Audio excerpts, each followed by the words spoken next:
Andrew Napolitano here for Judging Freedom. Today is Thursday, June 18th, 2026. What did the Americans and the Iranians agree to? And why is Israel the big loser? Colonel Douglas McGregor on all of that in just a moment. But first this. The world is getting crazier every...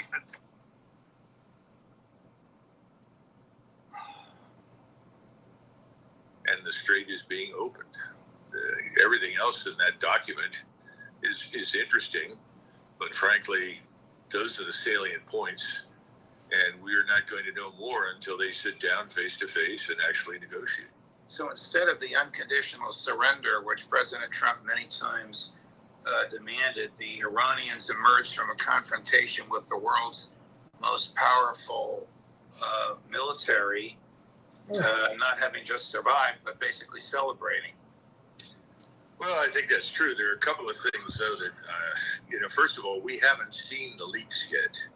The leaks that are going to come out of various sources inside and outside of the White House, who will claim to have been present when this dramatic reversal of fortune occurred. Right. And Donald Trump suddenly decided, whoops, I'm changing my mind. And at that point, we'll find out perhaps what really drove the decision making. But I think we have to say, I think President Trump was presented with certain undeniable facts. The war with Iran was doing enormous damage to the world as well as to us. Cut off 20% of the global supply of liquefied natural gas and fuel.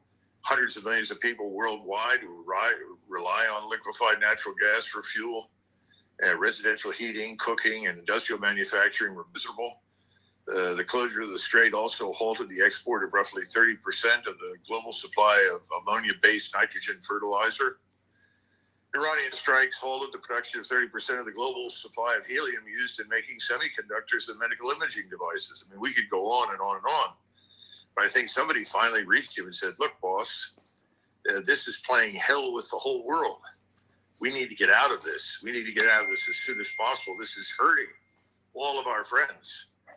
We're not profiting from this. We're not getting anywhere. And oh, by the way, Europe probably is popular as Attila the Hun right now around most of the world and inside the United States. I think he was probably also warned, Colonel, and please comment on this if you have a different view, that the strategic oil reserves, which had been released in order to suppress the price of gasoline, even though it doubled in the past 2 months, were dangerously low, and we only had about another 2.5 to 3 weeks of these reserves left. Oh, I think that had an impact. There's no doubt about it. Of course, at the same time, we have to realize that people were already beginning to find work from the Persian Gulf over to the Red Sea. That's one example. There were others.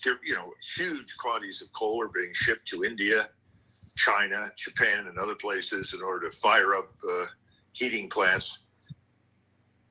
That's great for the planet. All right, we'll get started. Hi, Donna. Hi, Pat. Hi, Joe Marty. It's 3 o'clock. Tomorrow is Juneteenth, so the markets are closed to celebrate something.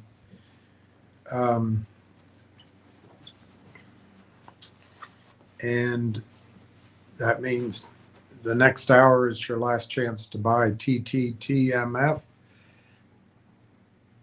maybe at 21 cents, and your last chance to buy Railtown RLAIF under 25 cents, maybe. Everything's green on my screen except Railtown. Railtown is down 0.0028 because of course it is. 97,000 shares traded today. The bid is 24.11. The ask is 25.24.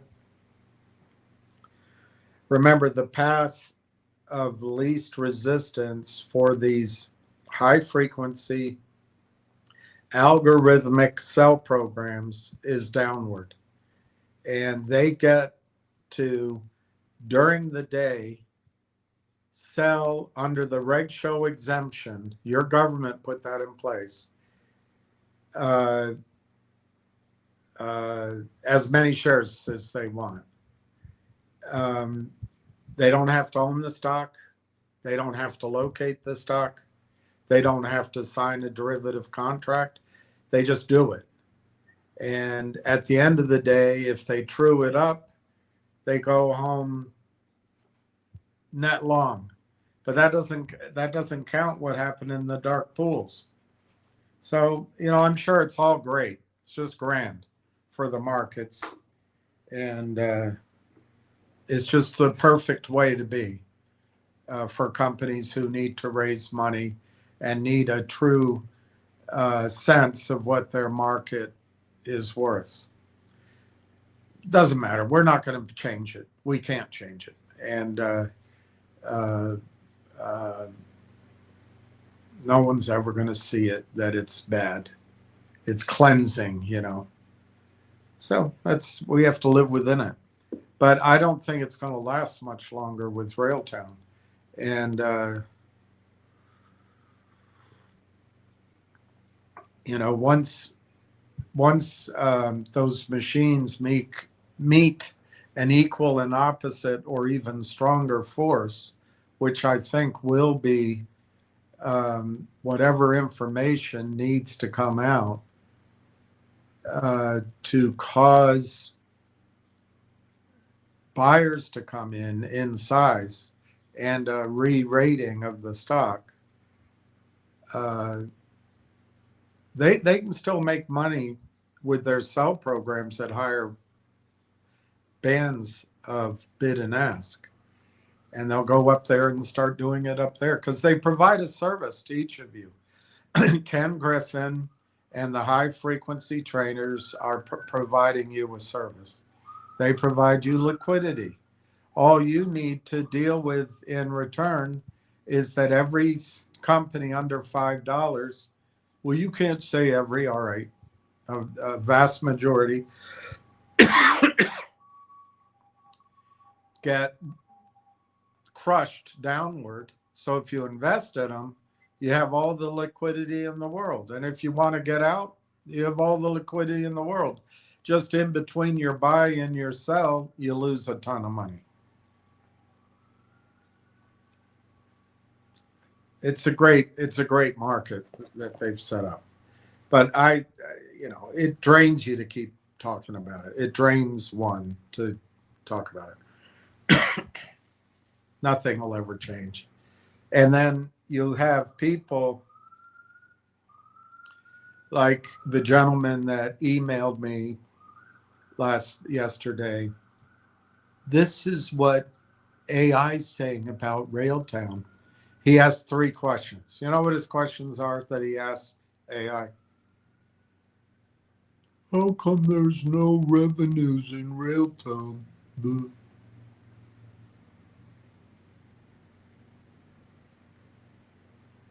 That's one question he asked.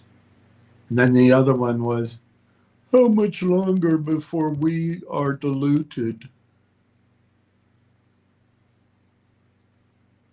And then he sent it to me. Here's what AI thinks. The third question was something about, how come the TELUS arrangement hasn't generated revenues yet? Guys, AI is just a pattern recognition device that can gobble up data at lightning speed. But there is no data out there reading the mind of the attorneys at TELUS. There's no data out there reading the mind of the people running the committee meetings that slowly wend their documents through. There's no data out there for that. And if you ask stupid questions to AI, you're going to get the reflection of your Eeyore question making. Now I'm going to go through it. He did it on ChatGPT. I'm going to go through it with you, and it gets detailed. ChatGPT GPT seems to be a perfectly nice AI system, but I don't subscribe to it. So I was able to put up 3 slides total. I couldn't put up any evidence, but so I didn't try to skew it with my targets, but I did try to explain what's going on. This guy obviously, although he claims to own shares and could buy more, he's not. He's going to wait for confirmation, and he might be right.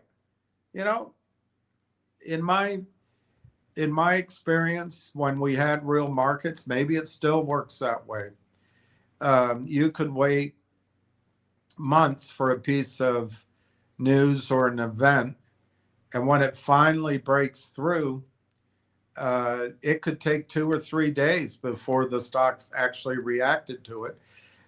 Mainly back then, it was because research analysts would digest it, put out a follow-up note or a new piece, have their squawk box calls. We used to have squawk box calls where ideas were given out throughout the whole system.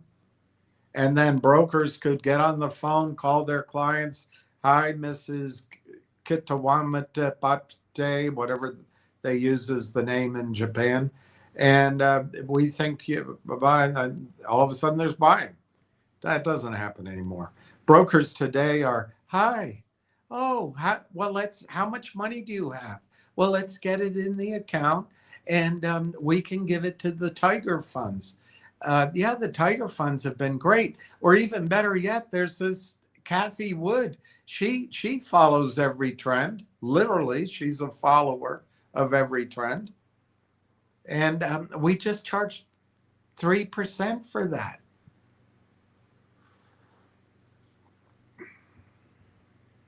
That's money management now. I don't know which is better. I tell you what, after these last few weeks, I feel like I wish I'd told you guys all to buy, the latest Merrill Lynch AI Trust Plus opportunity fund. Collect 6% with an equity kicker. And then they credit my run with, 80 cents or $1 a share in commission for every share I got you to buy. And the payout would be 45%. And, I can go down with the boys and have a few drinks and play liar's poker and talk about golf. That's the world of high finance. But instead, what we're trying to do here is apply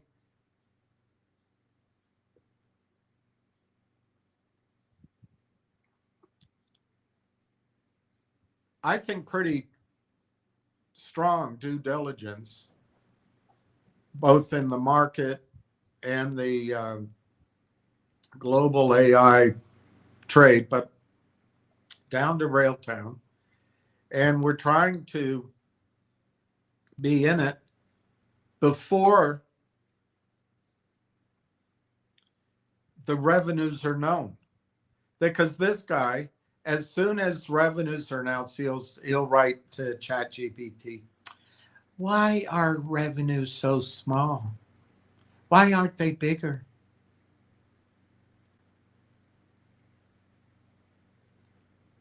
Look, if you ask a negative question to a chatbot, you're going to get a negative response. Now, I'm not saying that those questions aren't preliminary questions. Every deal you look at, well, are they making any money? What's the competition? What's the revenue? What's the total addressable market? What percentage do they have of it? What's the competition? How rapidly could the market grow? Therefore, how rapidly could they grow? Is there anything they have that's special compared to anybody else? Do they have a head start? All of that. But this guy being a complete DORK. Because I think he wants me to get you worried about the negatives. Oh, I see it. I own the shares. You know, I guess the combination of the stock being down, having to say the same thing over and over again, and for some reason, quiet period doesn't get through anybody's head. And another thing that doesn't get through anybody's head is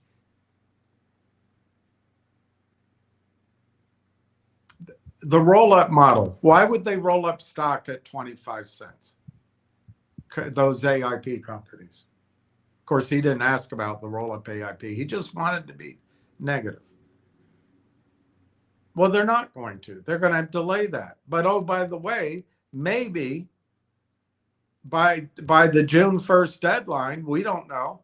Maybe they have some applications in for government funding, so they don't have to use equity to do some of those roll-ups. We don't know.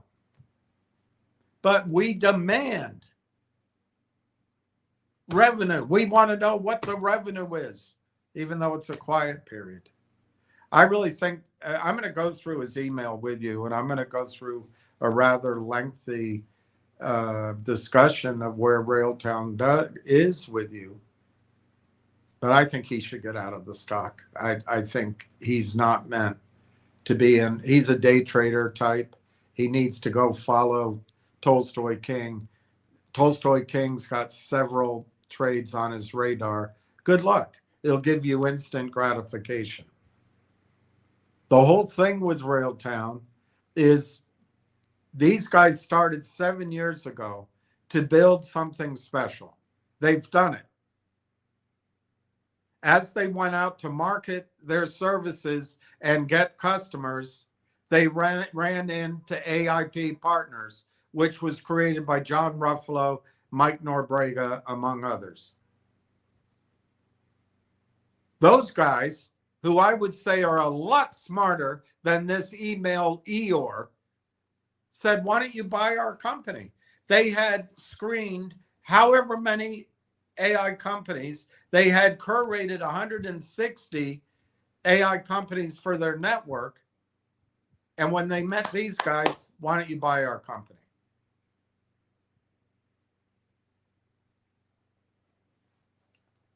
But no, that's got to be a con there somewhere. Mike Norbrega, CEO of one of the largest pension funds in Canada, John Ruffalo, $1 billion raised for 2 Mavericks funds, and he ran the OMERS Ventures Fund, investing in 45 some different technology companies. Yeah, it's got to be a scam. Why aren't there revenues? I'm just the investor. I only know one question to ask. Why? How come there's no revenues? And when are we going to be diluted? Sheer genius. Sheer genius. No wonder there's so many victims out there.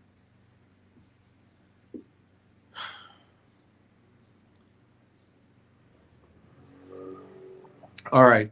Railtown is 24 to 25, 97,000 shares. I did see a trade for 10,000 shares earlier in the day. I thought that might be the start of something. Finger motion is up a penny or almost a penny. And that's at 47 cents. NRGV is up 0.035 at $4.13. TTTMF, which I think is a tremendous buy, 20 cents, 47 to 21.29. It's only 35,000 shares. To cut to the chase on that trade, the guys who developed properties for Goldcorp before it was bought out have gone to not to the whole portfolio, but they've gone to one of the areas they liked the best, accumulated leases, raised money. They did drill earlier this year. Those results should be out maybe as soon as next week if they're good. And why would they drill somewhere that these are teams that have been successful in the past? I don't know why they drill moose pasture. On the other hand, there's always risk in drilling. But if they find it and it comes out, this thing could go to 60, 70, 80 cents very easily. There's new research on the company out in Canada targeting 60 cents Canadian. So about 40 cents, I guess, 45 cents US, which is what I've been saying. You can buy this in below 25 cents. If it goes to 40, 45, 50 cents, I'll have and keep the rest. They're starting a new drilling program, July. That's when excitement comes in. And my understanding is they have marketing efforts pending as well. In other words, getting the news out with these teams that do the PR, the phone calls, the emails, the whole campaign. And that's expected in the next 2 or 3 weeks. So I think what you have here is a 40, 50, 60 cent stock. And then if the drilling starts, which is it's fully funded, they're planning on, it's permitted, they're planning in July, you could see a run to as high as 80 cents or maybe a little more in the enthusiasm. Of course, we have to be cognizant that these kind of companies like oil and gas, when you're successful, you inhale capital. So you're going to raise more money at some point. That's, I'm saying, take half off just to, you don't even have to worry about that. Then if the results come from the July drilling, let's say when everyone goes back to school or shortly thereafter, I think, and if successful, you could have a $2 or $3 stock. And ultimately, I think the company gets bought out, or this one group of assets gets bought out, and for a great return. So that's TTTMF. I think now's the time to buy it because the awareness efforts are going to start, and I don't know who those guys are doing it.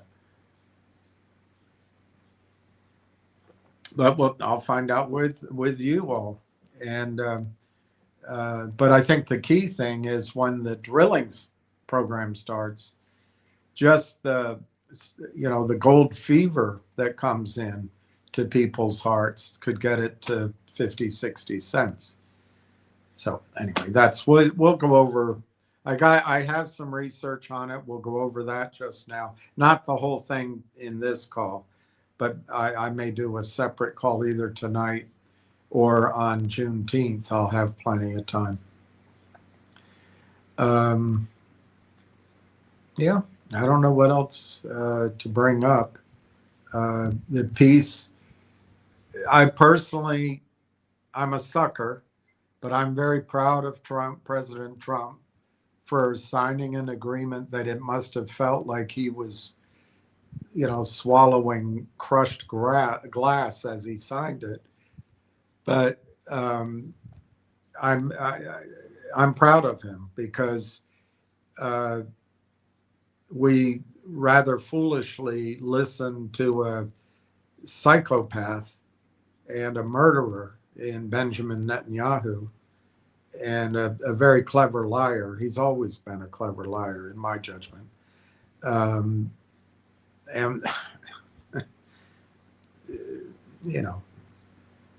did something foolish, which I guess everybody's capable of.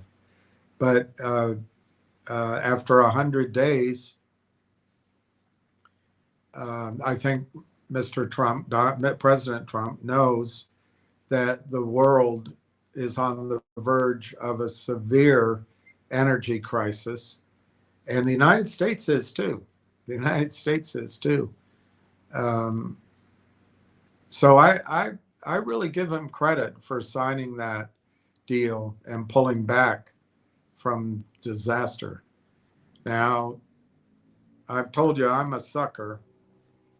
I defended Bill Clinton right up until he gave his speech. I stayed up late at night in London and watched his um, deposition. Well, that depends. That really depends on your. I can't get it. On what you mean by is.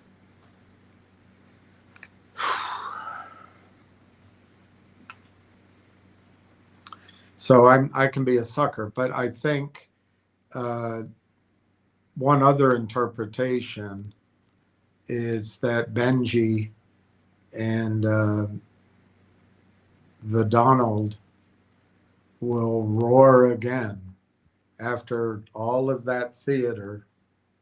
They'll bomb Iran again, trying to get Miriam Adelson satisfied.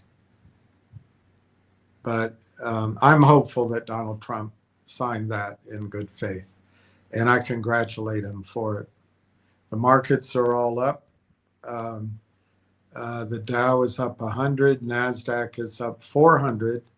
So something must be good, going on well in the AI space. Let's see if we can find it out.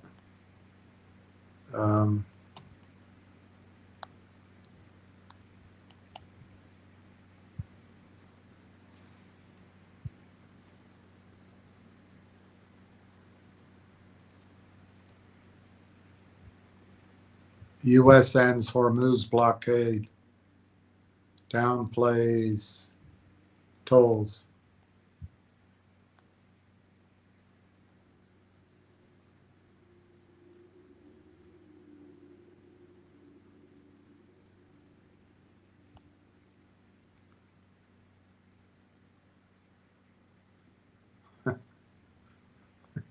AMC stock traders ignoring warning signs by Mwangi Enos.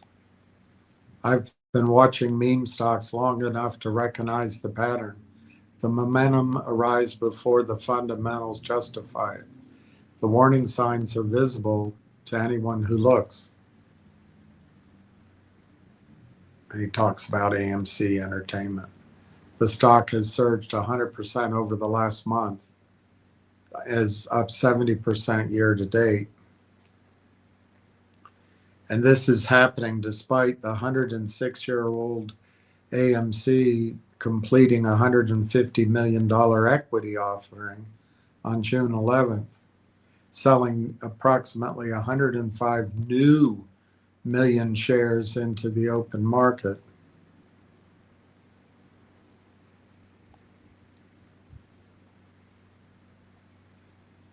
The underlying business is materially better than it was 2 years ago. The company welcomed 25 million guests in May. 6 films. The Mandalorian, Grogu, The Devil Wears Prada 2, Michael, Super Mario Galaxy movie, Project Hail Mary, and Backrooms. They all sound like must-see events. The North American box office surged 22% in the first quarter. Total revenues reached $1 billion, up from $862 million. Adjusted EBITDA swung to positive, 38 million from a negative 57 million, a 96 million improvement. And Popcorn commented, it strengthens near-term liquidity, but net cash used in operating activities was still negative 128 million in Q1.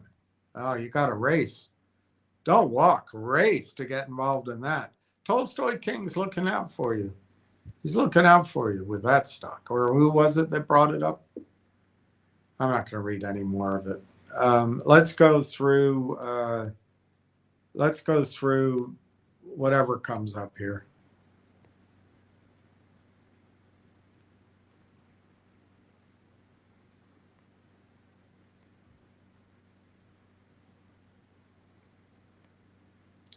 Wow.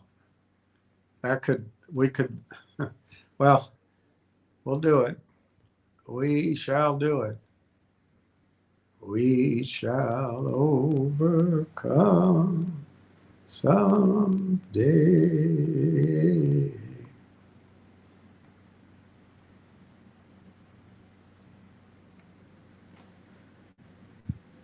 We shall overcome some.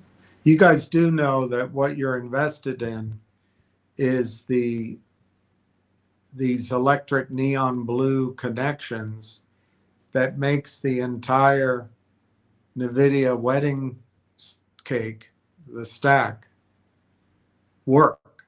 You realize that. The users at the top just have a big blob of silicon and glass and energy without Railtown's participation. So when revenues come, they're going to come in large chunks, I guess, and looking for slow revenue ramp. Well, that's the model maybe of an existing company, or the model of software companies in the past, or others right now, like LangChain. But Railtown's model is they are going to be that interface on data centers, and they're going to split the revenue. Now, when those data centers turn on, they don't turn on 10 clients at a time. So looking for little clues of revenue, when we were told, and I told you, there would be no revenues in the first quarter because Rail Engine wasn't even completed until January and or February. Why doesn't Railtown have any revenues? All right. I think we didn't go over this. TELUS Sovereign AI Factory with HPE and NVIDIA powers secure, scalable AI in Canada. TELUS with HPE and NVIDIA launches Canada's first sovereign AI factory, delivering secure, high performance, and sustainable AI infrastructure for enterprises and regulated industries. AI innovation is accelerating at an unprecedented pace, but where that innovation happens matters just as much as how quickly it moves. For organizations handling sensitive data, one question is becoming critical. Can we scale AI without compromising sovereignty, security, or sustainability? TELUS is answering that question head on, albeit extremely slowly and through committees, and making sure attorneys approve it every step of the way. And oh, by the way, they're in the middle of a leadership transition. But courageous TELUS is answering that question head on. The first of its kind AI factory built in Canada for Canada.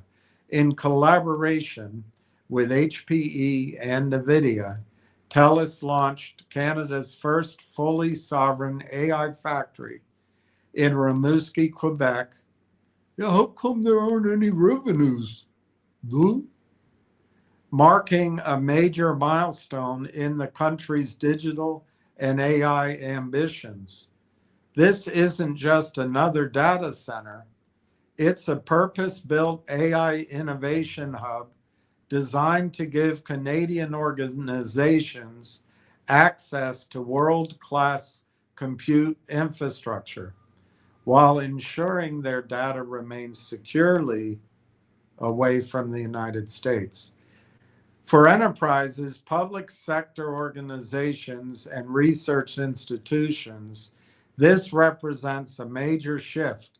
Instead of relying on the United States or US for hyperscalers or for US infrastructure, they can now build, train, and deploy AI models entirely within Canada.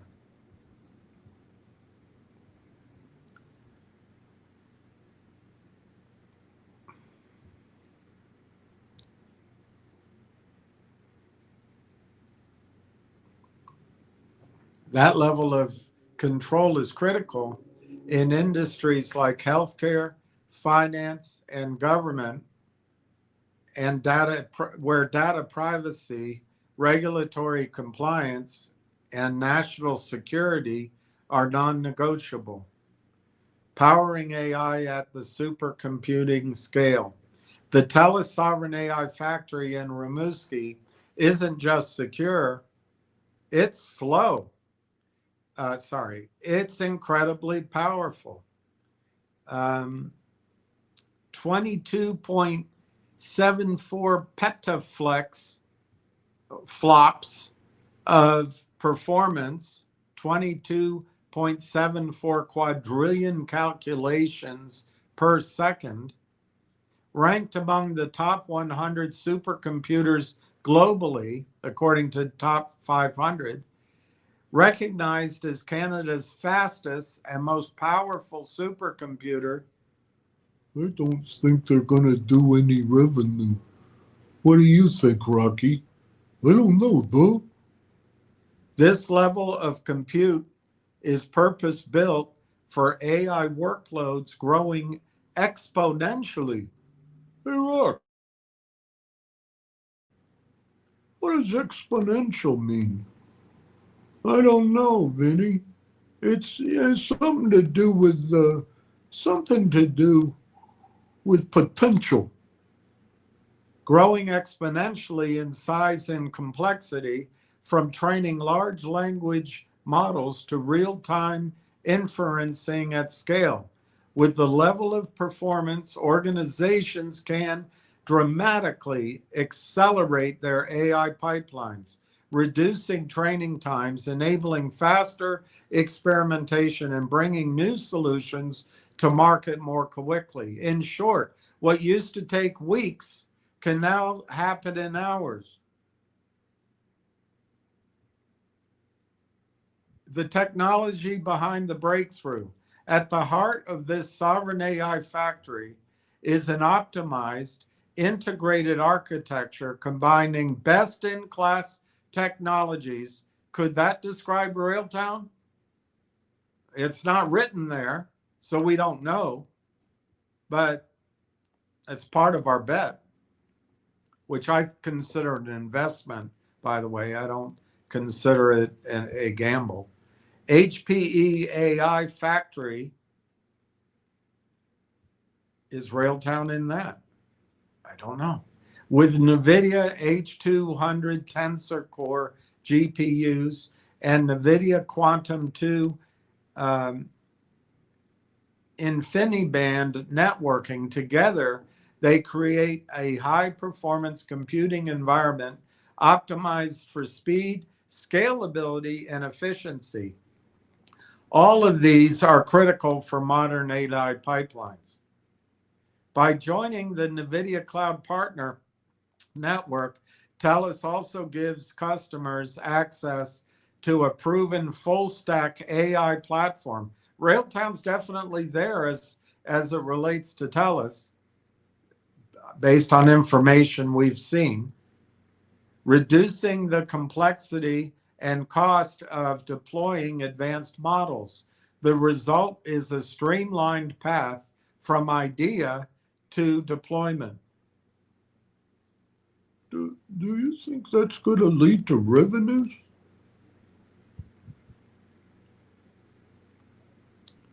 This helps teams move more quickly with greater confidence.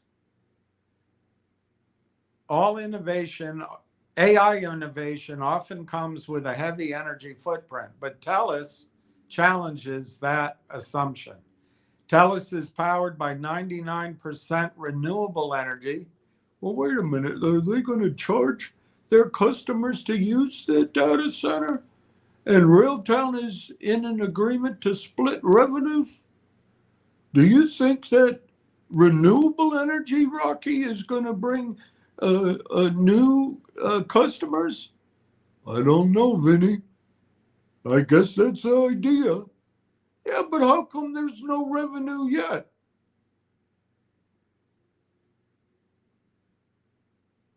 Well, I don't know. The last numbers came out 90 days ago. Maybe there is some revenue. 3x more energy efficient than industry averages, uses natural cooling systems, reducing their water consumption, relies on mechanical cooling for only about 40 hours per year, an impressive feat made possible by innovative design and location advantages. These efforts have earned the facility a place on the Green 500 list of the world's most energy efficient supercomputers. Hey, Rock, do you think that makes it cheaper? I don't know, Vinny. I guess so if it's more efficient. Do you think, Rock, do you think more users will come because it's cheaper? I don't know, Vinny. I guess we've got to wait for the quarterly reports 2 or 3 years from now, because I listen to Tony. The result, organizations can scale AI responsibly without trading off environmental goals, driving real-world impact across industries. The TELUS Sovereign AI Factory is already enabling innovation across sectors where data control and compliance are non-negotiable. Open text. Hey, Rock, is that one of those big companies? I don't know, Vinny. It sounds like a contender. Is delivering sovereign AI services to 1,500 enterprise and government customers. Accenture. Hey, Rock, that sounds like a big company. Do they generate revenue? I don't know, Vinny. You got to wait 2 or 3 years. I hear that Tolstoy King has some stocks on his radar. Why don't you look them up? Is building AI solutions for regulated industries like healthcare and finance. League is powering personalized healthcare experiences while protecting patient data. Mila, Quebec AI Institute, is advancing AI research while keeping intellectual property in Canada. These partnerships highlight a key shift. AI innovation is no longer just about capability. It's about control, trust, and compliance. Rocky, I thought that's what Railtown does. I thought they're the control layer, the trust layer, and the compliance layer. Beats me, Vinny.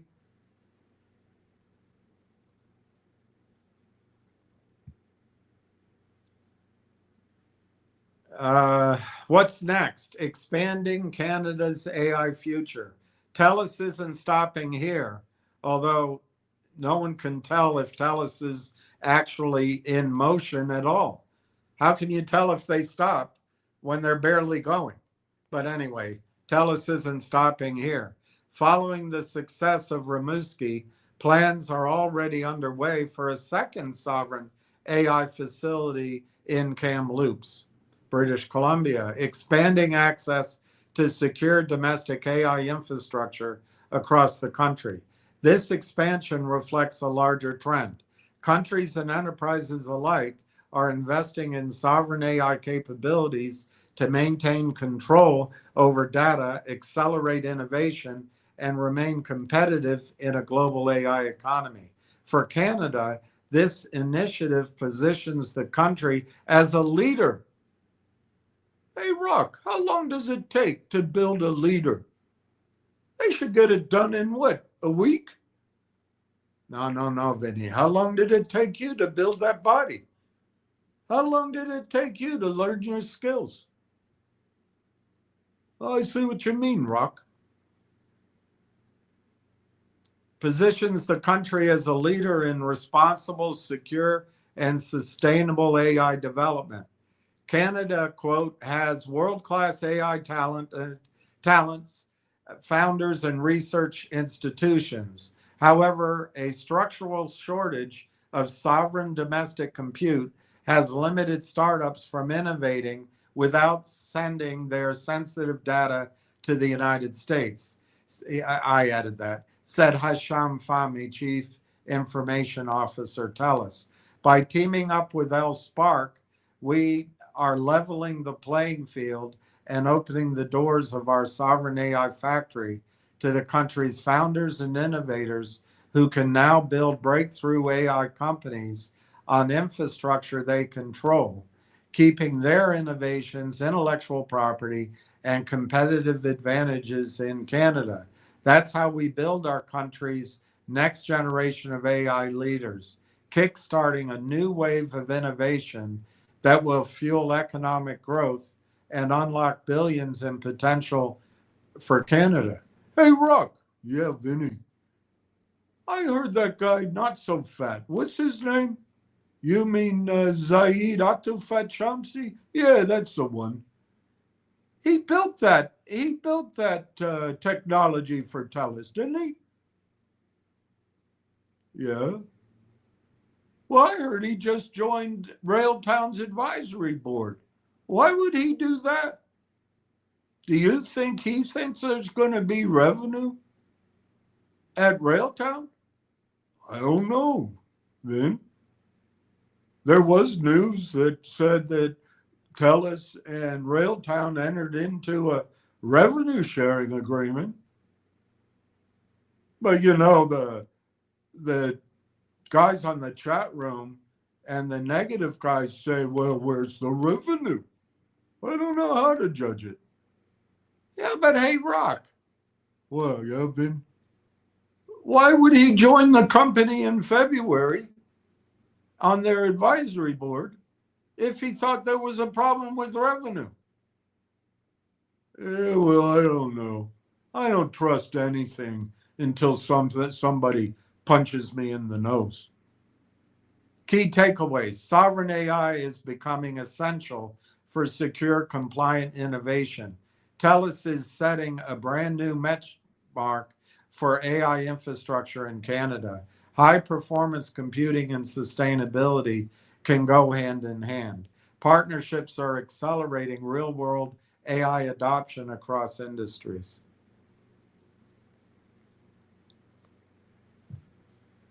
HPE, explore what's possible. Organizations looking to scale AI without compromising on control or compliance can explore the TELUS Sovereign AI Factory and see how next generation infrastructure is reshaping what's possible.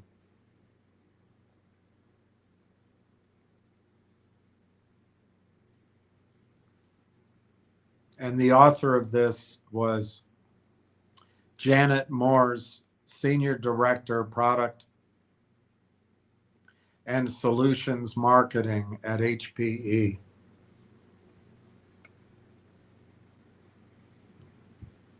Hey, Rocky. Yeah, Vin. You know, Dr. Tom Core? Never heard of him. Well, he's part of Railtown. Yeah. Well, he just liked a post by Hive Digital Technologies. Who? You know them. They're a hyperscaler in Canada. Your most sensitive data doesn't live in a database anymore. It lives in prompts. Each query pulls contracts, records, and source code into context windows. Where you run your AI matters as much as how you run it. Buzz HPC built plus operating in Canada, where your data answers to no one else, including the United States.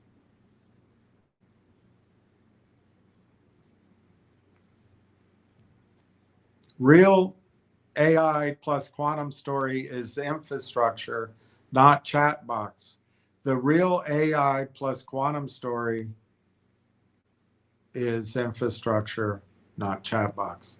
Sophie, no, CFA, MBA, CBV, and MS.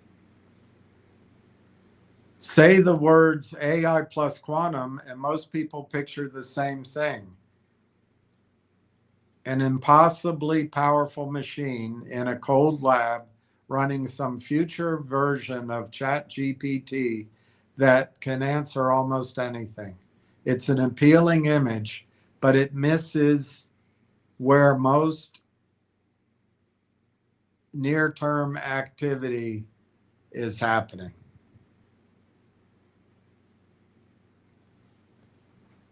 The relationship between AI and quantum runs in two directions. One is already affecting how quantum systems are designed, tuned, and operated. The other, where quantum helping AI is real, but narrower and more specific than the headline suggests.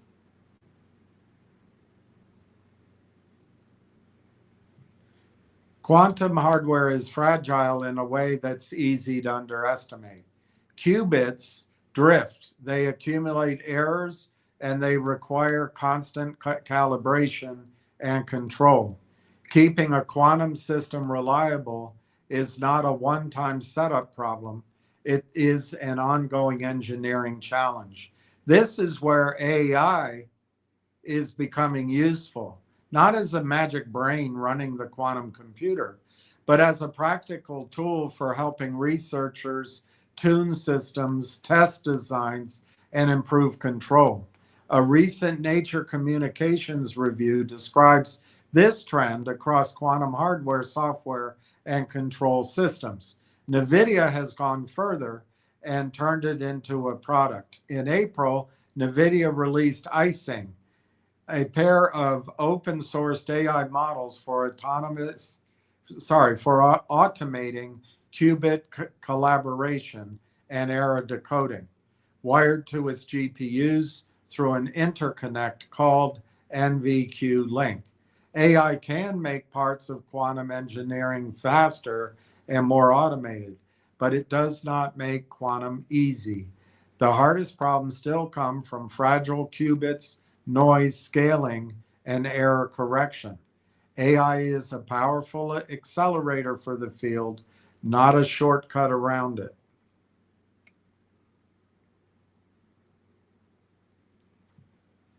When people say quantum will accelerate AI, they often imagine a huge language or video models. That is not where I see the strongest near-term case. LLMs are likely to stay on conventional chips for the foreseeable future. The nearer term opportunity is narrower. Quantum native problems where the system being studied is itself quantum. Chemistry, materials, molecular simulation, and certain optimization problems. But here's the part that the headlines often miss. Near-term quantum almost never works alone. The unit of progress is the hybrid workflow with quantum hardware handling the slice where it may be better suited inside a much larger classical job. Understanding who did what separates a real technical claim from a misleading headline. Take the protein simulation from IBM, Cleveland Clinic, and Riken. The headline is impressive, but can mislead. The quantum computer did not simulate 12,635 atoms directly.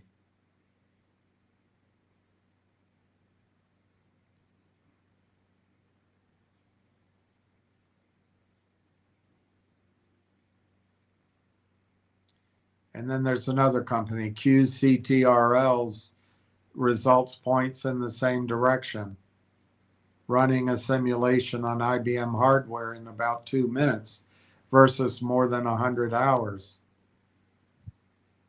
It used quantum hardware inside of a broader classical pipeline.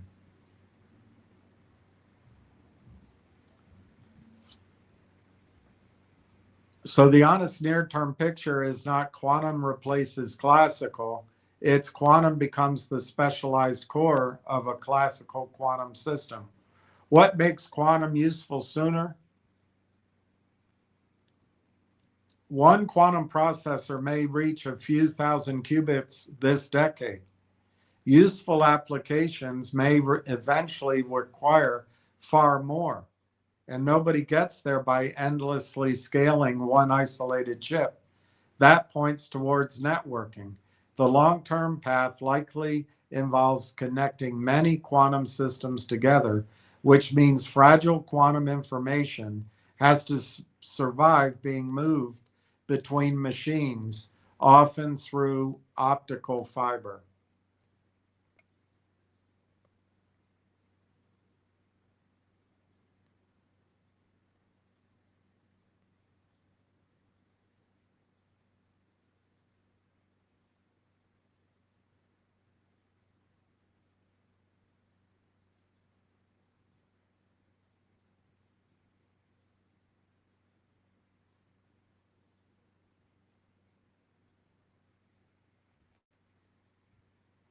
All right, so we got 3 minutes to go. TTTMF is 20 cents, 0.2055. It's in the green. Fingers in the green by over a penny. It's up 0.0138 at 48.3. NRGV is up 0.045 at $4.15. And Railtown is snugly in the red, down 0.0026 at 0.2482, essentially 25 cents.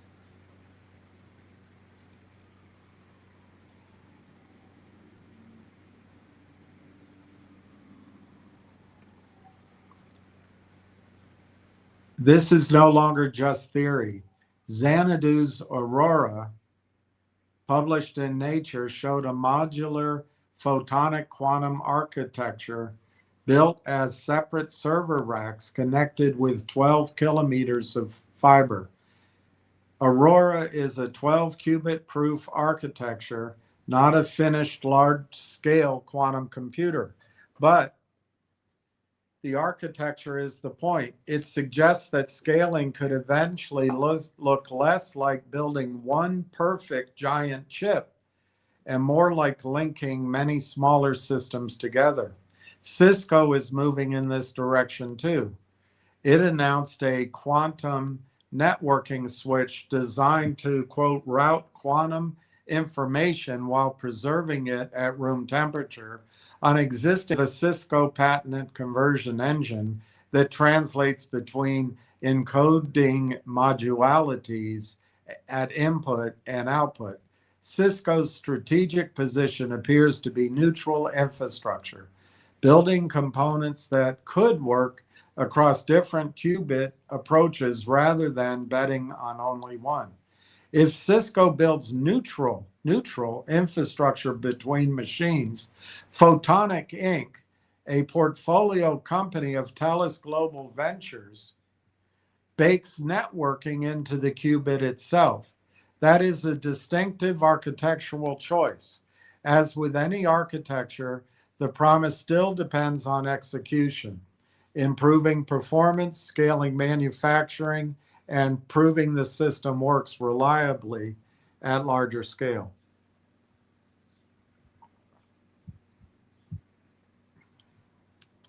Quote, photonics distinct entanglement first architecture called T-centers are different. They were chosen to deliver quantum computing and quantum networking at commercial scale by design. T-centers have a built-in ability to connect with one another using light, which is the key to efficient error correction codes and networking between quantum processors. Then there is MQ, University of Chicago spin-out, building quantum network hardware on standard silicon photonics manufacturing lines. The company has demonstrated sub-nanosecond timing synchronization across a 132 kilometer link on the Chicago Quantum Network. Different companies, different approaches, one shared thesis. Quantum will need networking to scale, and the infrastructure layer is becoming investable. The infrastructure layer is investable. Error correction may compress the timeline. Qubits are highly sensitive to noise and hardware instabilities, making them prone to frequent errors. To make quantum computers useful, those errors must be detected and corrected in real time, as fast as they appear, with sufficient precision to prevent them from spreading. As quantum processors grow, this decoding bottleneck has become one of the field's biggest challenges. RLAIF is one company worth watching here. Its local clustering decoder performs one decoding round in under a microsecond, delivering real-time speed and high accuracy in a single adaptive design that responds to changing noise conditions as systems scale. RLAIF reports this approach could reach 1 million error-free operations using roughly 4 times fewer physical qubits than a more conventional implementation. And it has separately argued that better error correction could pull useful quantum computing forward by 3 to 5 years.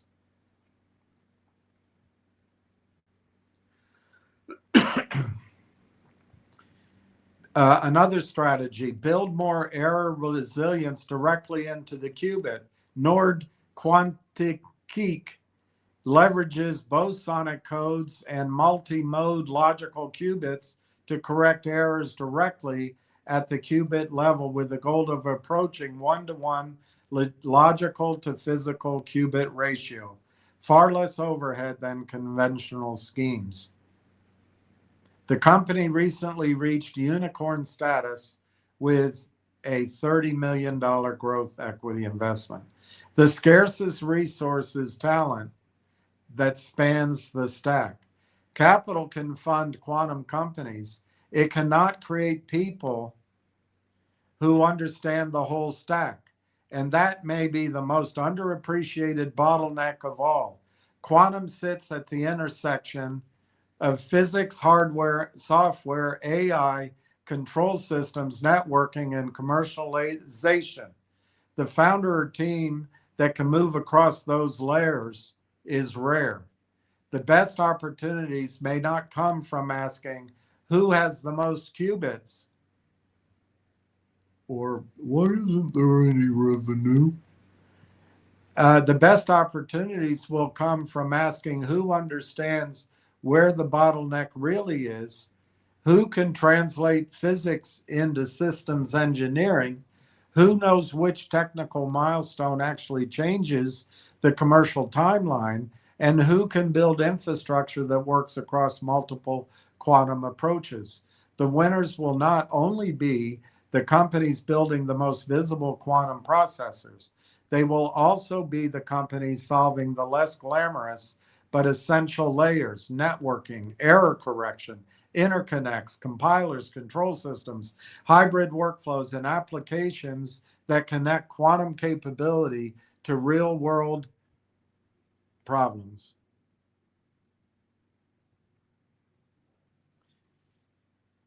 The path forward. The quantum story is not AI plus quantum equals smarter chatbox.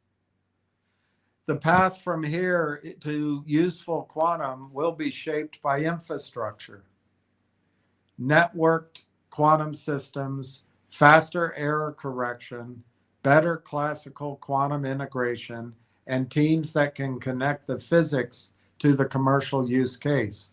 If you are building in that gap or backing people who are, I'd be glad to compare notes. And I gave you the name of the author. All right, the market closed. TTTMF closed at 0.2077. Railtown closed at 0.2482. Finger 0.4736. NRGV $4.10. Let's see where GDC closed.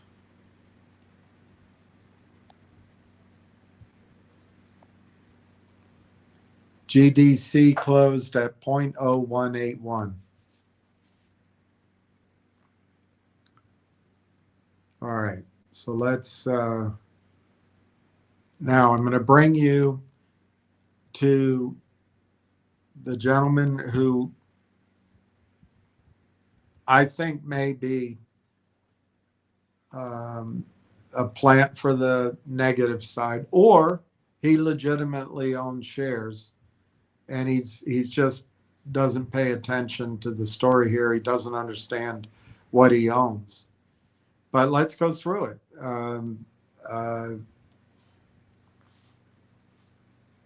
He said, this is what AI is thinking. Well, everything I've gone through with you in my due diligence is all AI. I just don't use ChatGPT. It's probably just fine. It's just I can't afford to subscribe to all of them. So here's the dude's question. What do you think the answer is going to be?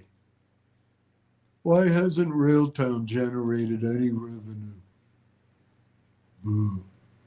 What? Anyway, let's see the answer. The short answer is that Railtown has been operating more like a development stage AI company, fair enough, than a mature software company, also fair enough. Despite numerous press releases about partnerships, AI frameworks, and acquisitions, the financial statements continue to show essentially zero reported revenue. Yep, we knew that. And in fact, I've been telling you that before it happened. So it's not a surprise. A few likely reasons. One, products were not yet producing meaningful commercial sales. Railtown has announced products such as Conductor, Langtrax, Railtrax, Rail Engine, but commercializing enterprise software is difficult. Many AI startups spend years building technology before signing paying customers. The company only began announcing commercialization of some frameworks during 2025. Focus shifted toward acquisitions and ecosystem building is another reason. Management spent considerable effort on the acquisition of AI Partnerships Corp and building a broader AI platform strategy. That can delay revenue generation because resources are directed toward corporate transaction rather than customer acquisition. Another possibility, 3, the company has been financed primarily through stock sales. Railtown repeatedly raised capital through private placements. When a company can fund operations from investors, management sometimes prioritizes technology development and market positioning over immediate revenue generation.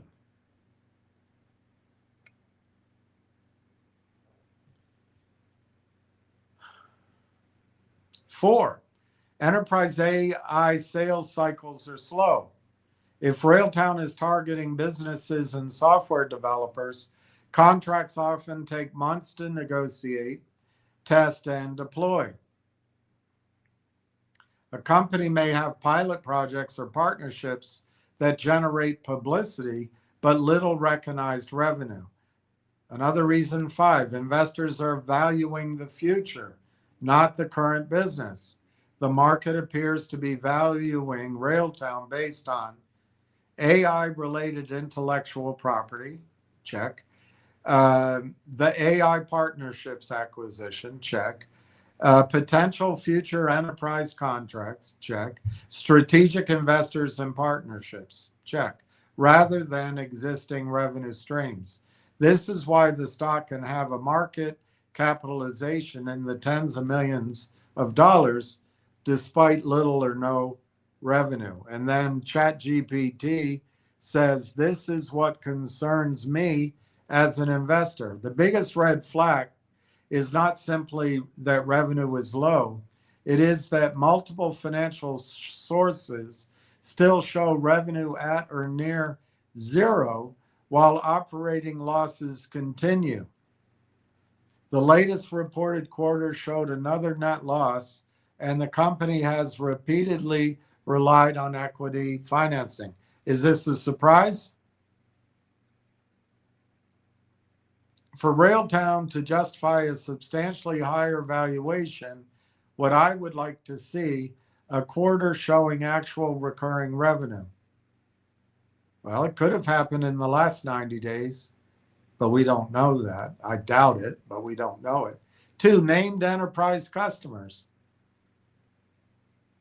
Well, how about TELUS or Bell Canada or Rogers Communications? I don't know. One of those or all of them. Annual recurring revenue disclosures.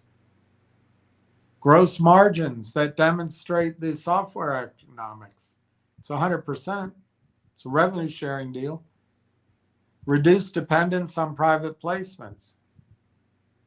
Okay, those are all worthy goals.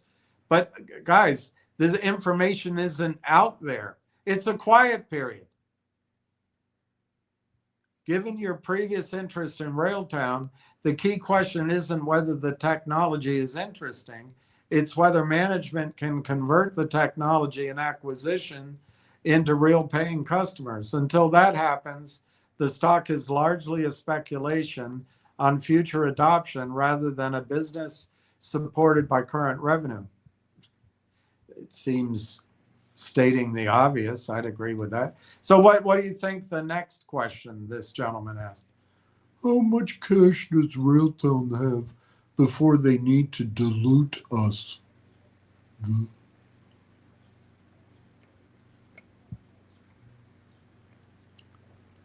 Based on Railtown's most recent filings, the company appears to have enough cash for only a limited runway unless revenue ramps up materially. Now, companies run leanly because this gentleman, if Railtown went out and raised $30 million right now, this gentleman would be the first person complaining about dilution and how they sold 50% of the company too inexpensively. This is just a boo bird. But anyway, let's keep going in good faith. Key facts for the fiscal year ended March 31, that's over 90 days ago. Railtown reported cash used in operations of approximately $2.27 million. The company completed a $3.4 million private placement. Data providers show cash balances in the $500,000 to almost $1 billion range. sorry, that's wrong. That's my eyesight. In the 500,000 to almost $1 million range. Annual cash burn is 2.3 million, financing proceeds 3.4 million.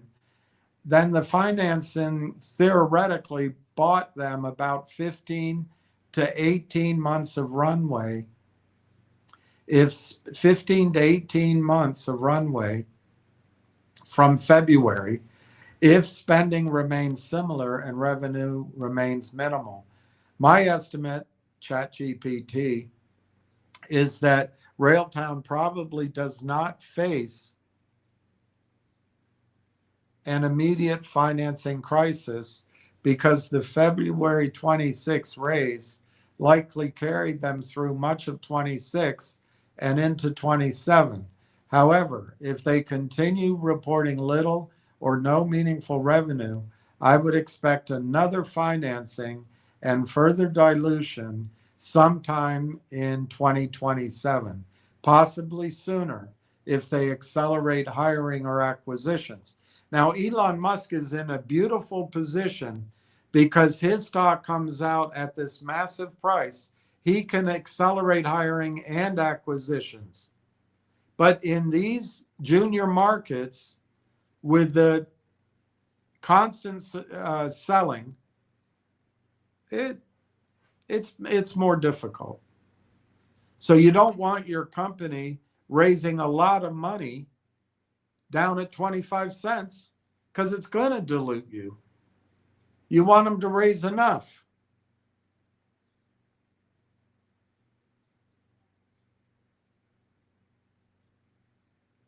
What would concern me more than the cash balance is the male pattern baldness. The pattern, year 24, multiple raises totaling 4 million. Year 25, additional placements and acquisition shares used. Okay. 26, 3.4 million placement. All right. This tells me management has historically funded operation through equity issuance rather than operating cash flow. No shite, the obvious. For a shareholder, the critical metric is not cash on hand.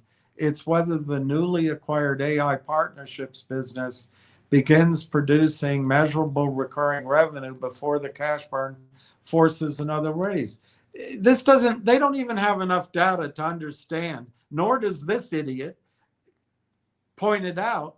The partnerships doesn't generate revenue for Railtown yet.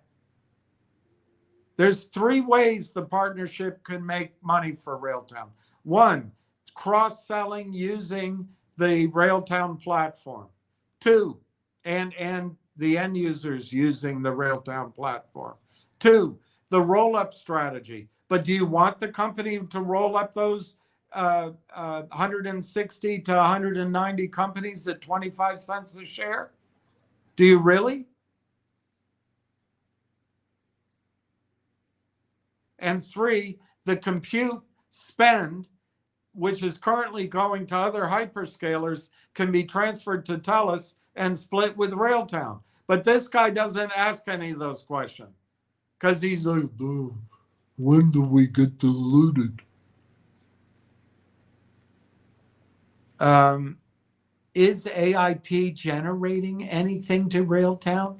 I ask innocently because I don't really know anything about the company, even though I supposedly invested in it. Yes, but probably not much. The acquisition terms. I'm not going to read through this stupid milestone. I'm just not going to read it. You know it. I think it was there just to get the deal done, but we have to live with it every time AI does a search. AIP was acquired primarily for its network. Railtown's latest MDA does not show a surge. They booked 23 million in goodwill, and the assets were only 160,000. Railtown paid mostly for expected future value, rather than existing hard assets or cash flow. We've gone through the arithmetic to show that when they transfer the hyperscaler spend to TELUS and Railtown takes its cut, that acquisition pays for itself in 6 months or 9 months.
So they spent a considerable effort on the acquisition of AI partnerships and building a broader AI platform strategy.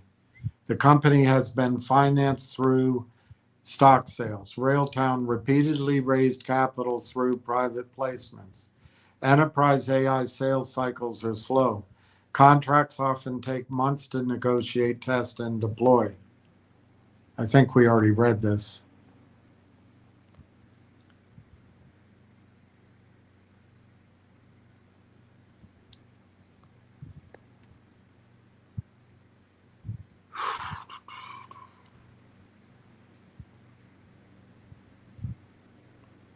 Yeah, we already read it.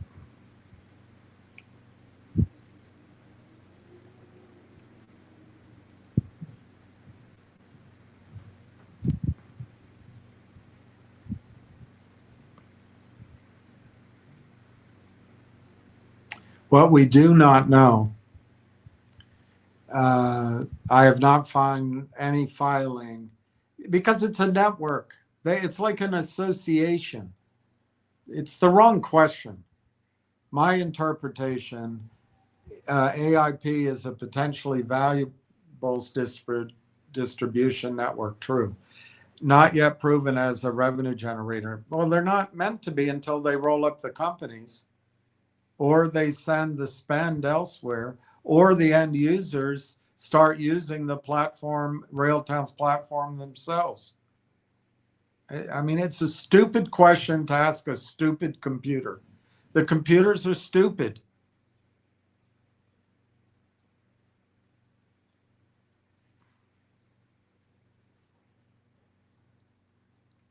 But I can't keep people from asking these same questions over and over. No matter how much information I put out there, it's the same questions. How come they're not getting any revenue? What about TELUS? The question comes, when will Railtown's partnership with TELUS bear results? Could you please check the private email of all the decision makers at TELUS and come back to me, one investor with privileged inside information, please? The honest answer is nobody outside the company knows yet, and there's no public evidence that the TELUS relationship has generated material revenue for Railtown so far. No kidding. We've gone over this. What Railtown actually announced in November 25 was not a customer contract from TELUS. It was a collaboration to deploy Railtown's agentic AI tools on the new TELUS Sovereign AI factory infrastructure and make that infrastructure available to Railtown's affiliate ecosystem.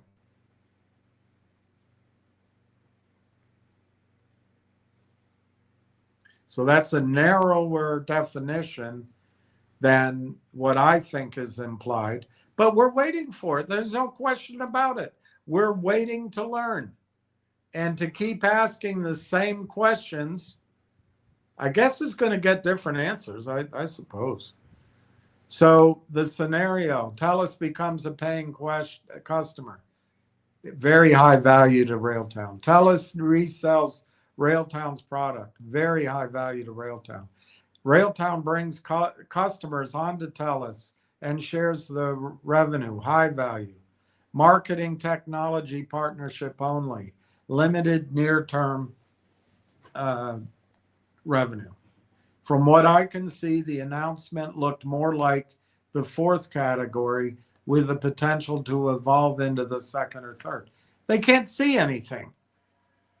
They can't see anything, but fine. I guess we got to accept that's what the market so-called sees.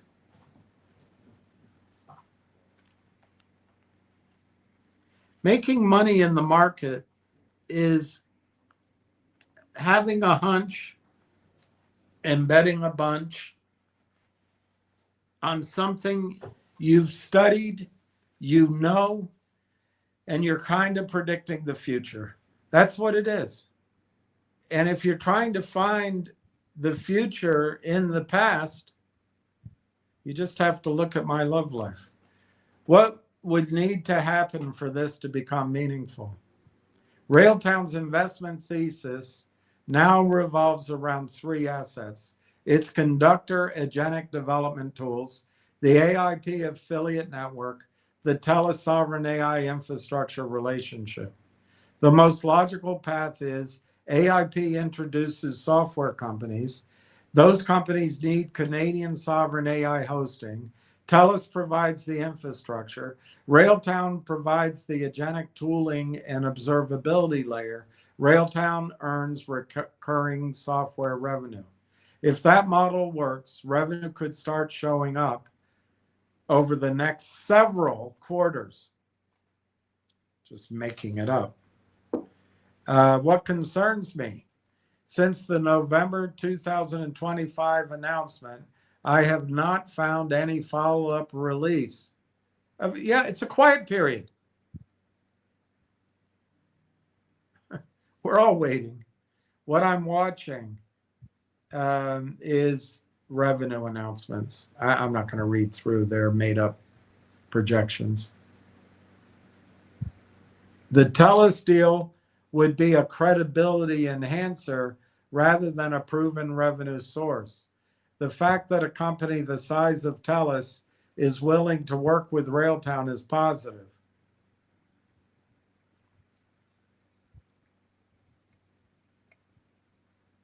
I find if you ask dumb questions, you get really useless feedback. But I'm reading it, most of it. With a chat box, you have to put things in context. You can't just ask open-ended, dumb questions.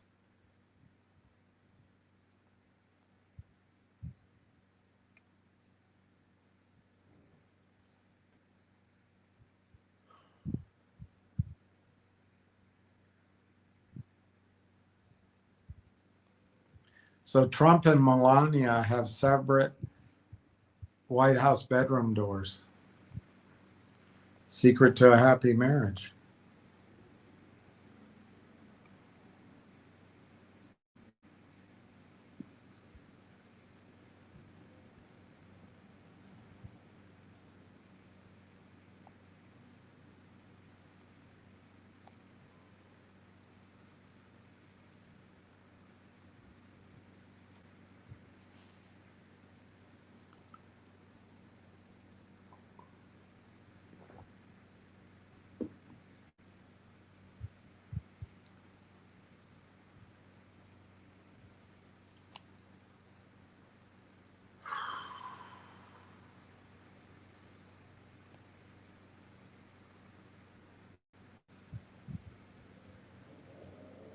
Taking forever. Forever. Taking forever.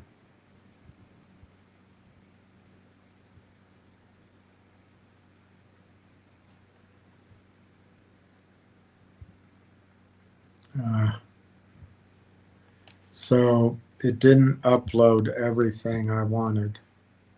Let me go back.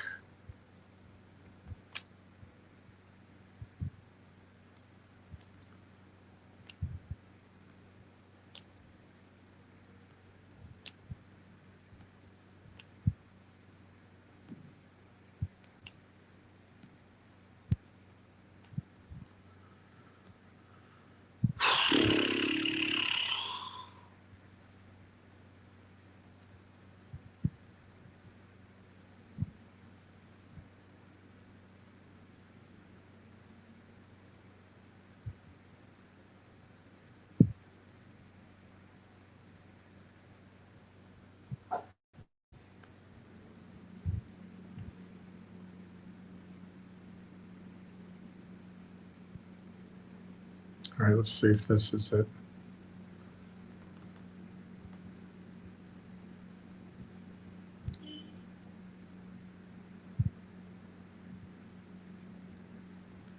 So the guy went through the different scenarios. One is that TELUS produces little or no revenue for Railtown.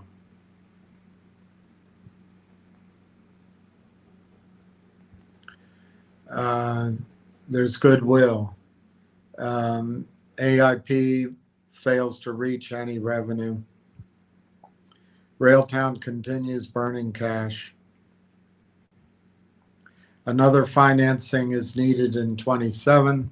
In that scenario, I could see Railtown trading closer to a traditional microcap software valuation of 20 million to 40 million.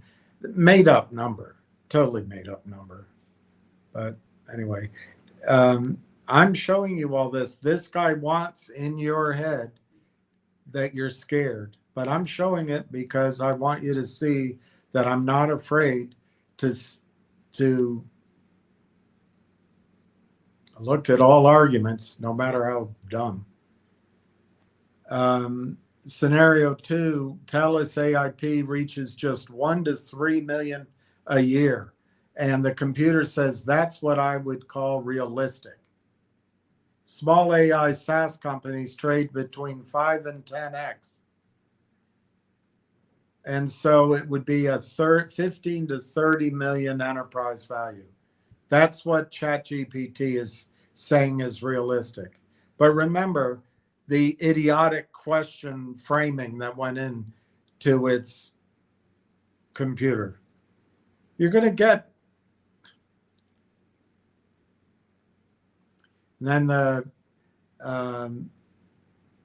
so the valuation range would be 100 to 150 million market cap if that happens. So you get a 47 cent, 70 cent target according to his query into ChatGPT. And then scenario 3, TELUS becomes a major distribution engine doing 5 million a year in revenue. This doesn't cause this guy to ask any questions. He's of a generation that cannot critically think. I mean, that's, well, or he just doesn't understand the story. Without reading through all of that hogwash, because that's what it is, that would imply 200 to 400 million market cap. If TELUS is a major distribution engine, as 93 cents to $1.87 a share, according to ChatGPT, at 5 million in annualized revenue. Brilliant. Absolutely brilliant. The metric that matters as a shareholder, I would almost ignore press releases. I agree with that. Even news that we're, kind of wishing would come out, any one piece of news is not going to shake the tree. I would almost ignore press releases and focus on one number: annual recurring revenue generated through AIP and TELUS. I've always said it's all about TELUS, but I think revenue is going to come from many more sources than just TELUS and just AIP. But obviously, the important metric is what the market sees as future revenue and future profits and demand for the product. How fast could usage of the product grow? If Railtown reports revenue greater than $500,000 by the end of this year, bear case becomes likely. If it does 1 to 3 million, the current valuation is justified. Well, that's comforting to know, because it's probably going to do 50 to 100 million in forward revenue. ARR above 5 million. Wow, whoop-de-doo. The stock could be dramatically undervalued. The next 6 to 12 months are likely the most important in the company's history. I doubt that. I would bet the last 7 years are the most important. And when it's successful, it'll look like overnight success, but it's because of the 7 years hard work they've put in. Railtown has already acquired AIP, raised capital, and announced the TELUS relationship. The market now needs proof. I mean, what's new about this? It's what AI is saying. So I'm jumping in and asking questions. Everything before this was this gentleman's chat. I continued his chat, and I added what I tried to upload were the November slides that you've all seen, and this ChatGPT only allowed me, out of the 8 or 9 or 10 that I put there, they picked 3. I can only put in 3. So I don't even know which ones they read, but this is what it said. These slides make the bull case much clearer than the public filings do. What jumps out at me is not the 170 affiliates or the 5,000 end users. It's the highlighted claim. Affiliates currently spend approximately $120 million per year with hyperscalers and could be migrated to a common lower cost platform. If that number is real and even partially controllable by Railtown, the economics become very different. What the market is missing: most investors are looking at Railtown as no revenue, small software company, AI press releases. But these slides, there was just 3 of them, suggest management is thinking about something closer to a mini ecosystem. AIP owns relationships with software companies. Those companies spend money on AWS, Azure, Google Cloud. Railtown's Conductor platform sits on top. TELUS supplies Canadian compute. Railtown gets a share of compute revenue plus software revenue. The key difference: they do not need to create demand from scratch. They are trying to redirect existing cloud spending.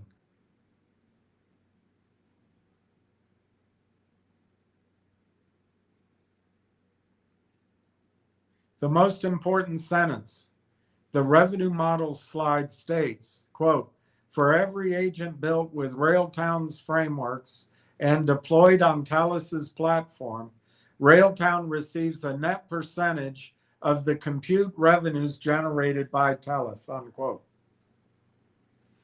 If accurate, this means Railtown is not only selling software. This is the same AI system that this guy asked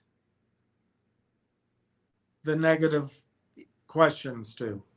So you're getting the same conversation, the same computer coming up with these answers.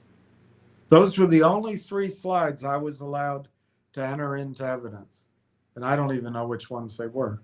If accurate, this means Railtown is not only selling software, Railtown potentially are earning conductor licenses, agent deployment fees, consulting, recurring compute participation.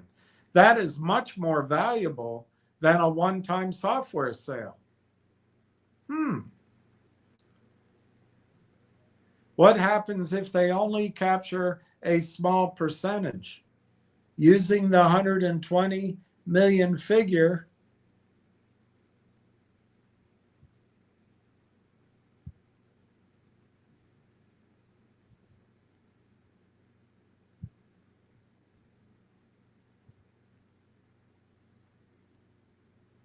yeah, we already looked at that one.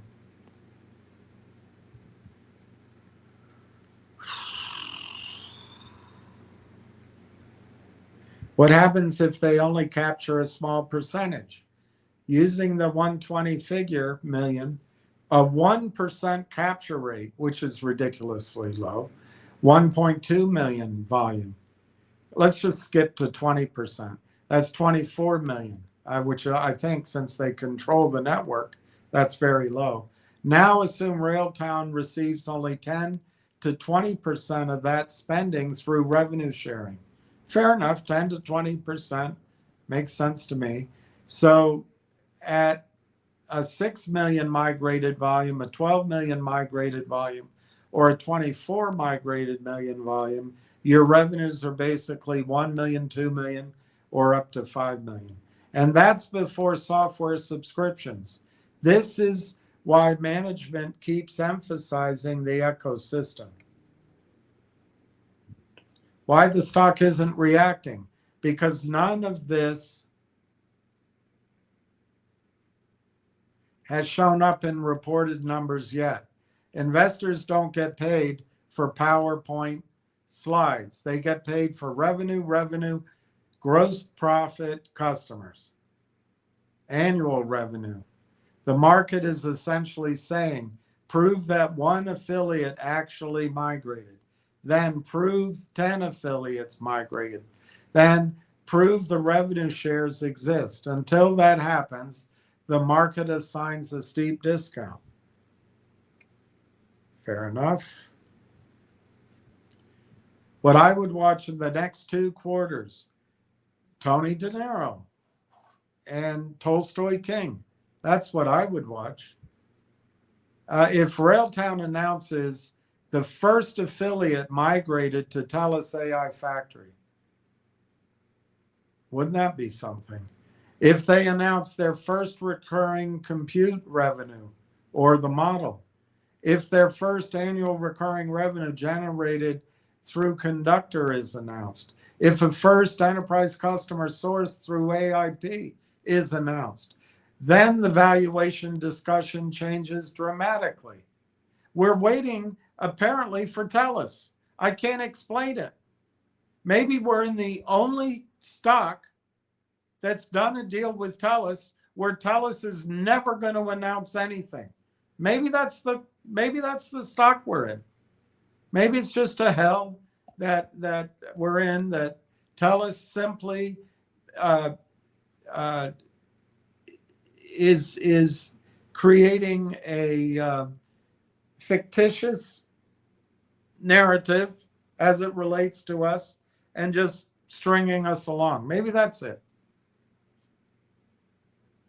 So my updated probability view, bear case, 10 cents, 20 cents for the stock. Moderate success, 50 cents, $1 for the stock.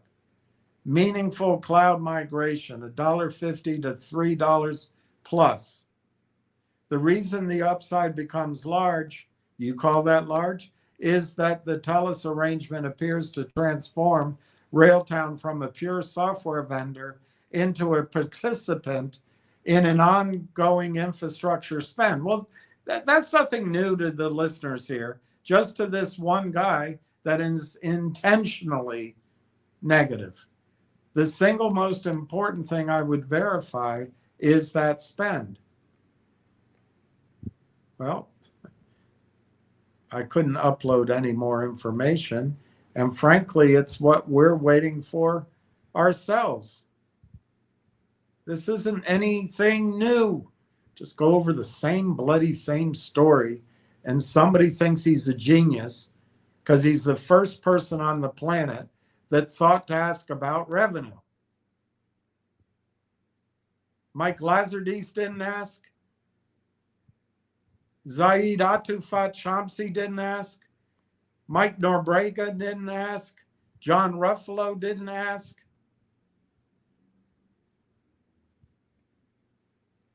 It's incredible to me. Just incredible to me.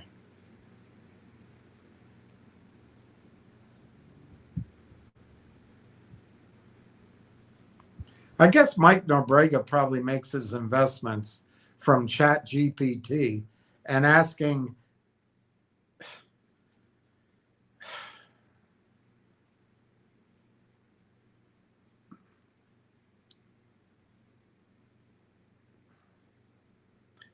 all right, let's keep going. Doesn't help to complain about how stupid somebody is. So it said the thing to verify is the 120 million, everything actual. So I put up the news story, which I think it had already read, but I wasn't positive. So the news release is actually more significant than many people realize, but not for the reason most shareholders think. Railtown and TELUS announced that Railtown's agentic frameworks will be deployed through the TELUS Sovereign AI Factory. Railtown and TELUS announced that Railtown's agentic frameworks will be deployed through the TELUS Sovereign AI Factory. Railtown and TELUS announced that Railtown's agentic frameworks will be deployed through the TELUS Sovereign AI Factory. And they haven't announced anything further. And so this dolt wants to know, why isn't there any revenue announced? The relationship extends beyond Railtown itself to its broader ecosystem of software affiliates, giving them access to Canadian AI compute.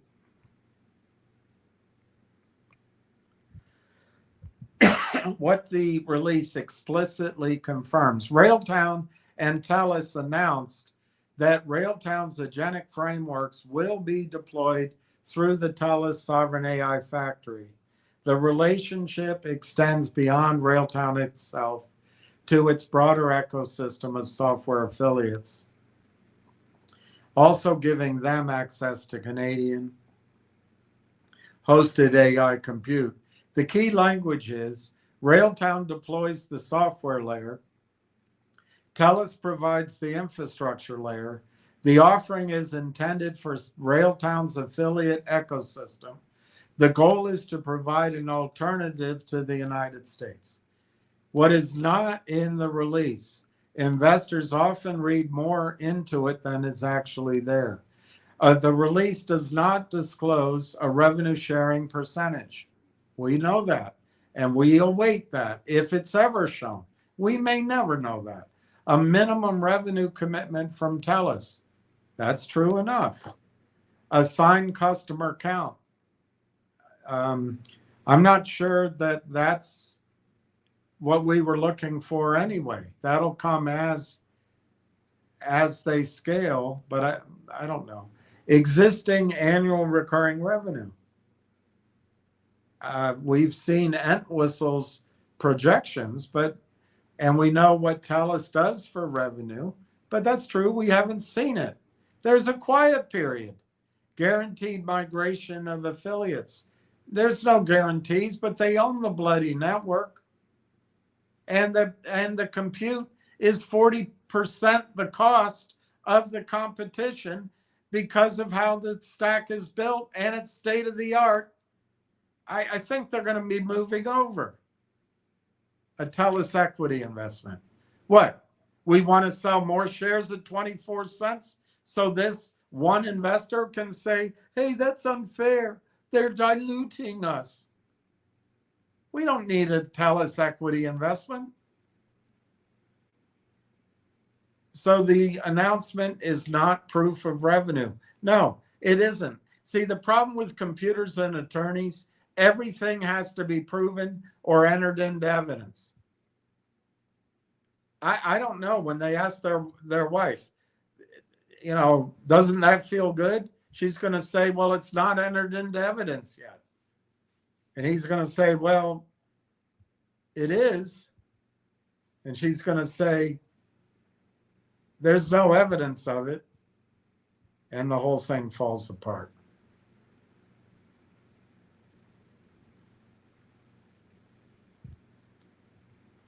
The proof TELUS was willing to publicly align itself with is Railtown's technology. That's what this is. It's proof that TELUS is aligned with Railtown's technology. Why I think the AIP acquisition matters here. The timing is interesting. The TELUS partnership was announced November 25. The AIP acquisition announced shortly after and closed later that month. Without AIP, Railtown had technology, but limited distribution. Without Railtown, AIP had affiliates, but no proprietary AI infrastructure. Without TELUS, neither had sovereign compute. Together, the strategy becomes AI affiliates leads to using conductor and agent frameworks, which leads to using TELUS Sovereign AI Factory, which leads to recurring compute plus software revenue. That's the first time I have seen a coherent monetization path for Railtown.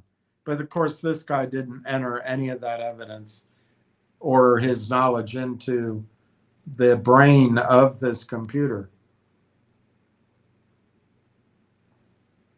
The one sentence I care about, the release says the collaboration extends to Railtown's broader ecosystem of Canadian software companies and affiliates.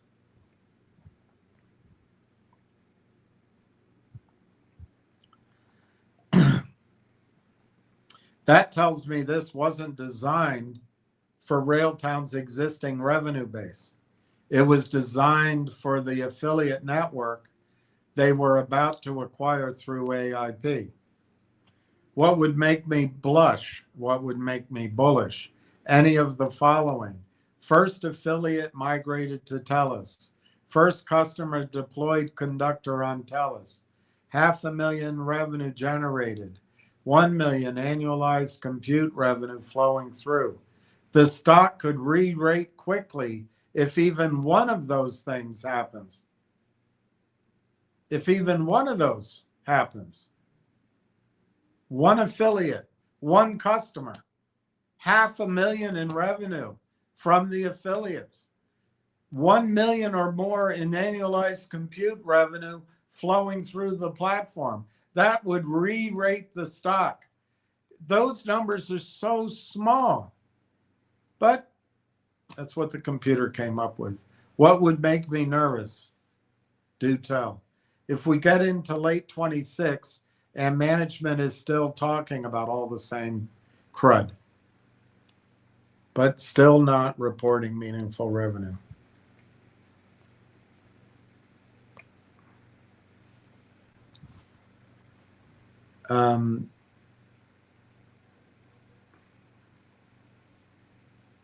My takeaway, before seeing the AIP materials, I viewed TELUS as mostly a credibility announcement. After seeing the AIP slides and then rereading this release, I think the intended strategy is much larger. Use the AIP affiliate network as distribution, use Conductor as the software layer, and use TELUS as the compute layer. If management can get even a small fraction of that affiliate ecosystem onto the TELUS platform, the revenue opportunity becomes much larger than Railtown's historical financials would suggest. The next major catalyst is no longer another partnership announcement. It's the first disclosure of actual annual recurring revenue, customer migrations, or compute revenue generated through the TELUS AIP ecosystem. That is the proof the market is waiting for. I said the AIP networks consists of 197 companies generating $500,000 in revenue annually. That's, I don't know where I got that number, but it's not, I don't think it's privileged. I think it's out there. They are AI companies, software as a service might describe it the best. They spend around 200 million plus on other hyperscalers. And anyway, I went onward. 5,000 end users. If those numbers are accurate and management can execute, then the investment thesis looks materially different from the way most investors currently view Railtown. The reason the market remains skeptical, and even if this 500 million is exaggerated, if you extend it out 2 or 3 years, it's believable. You know, these are a lot of these numbers we don't have. The reason the market remains skeptical is that the financial statements still show very little revenue. Markets generally do not value potential ecosystem economics until they start appearing in reported results. Looking at the model you described, the bull thesis in one sentence, Railtown is not trying to become another AI application company. No, it's not. It's trying to become the platform layer sitting between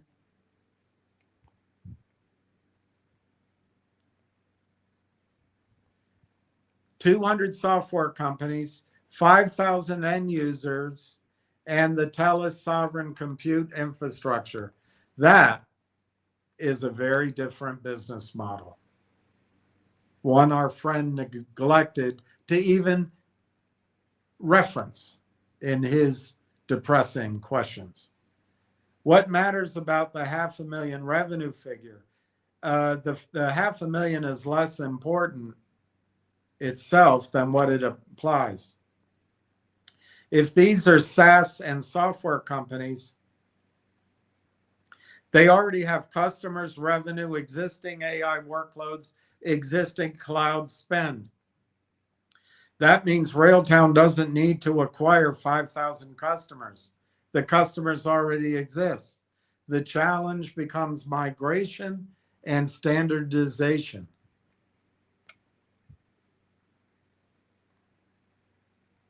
And what matters about the 200 million compute spend?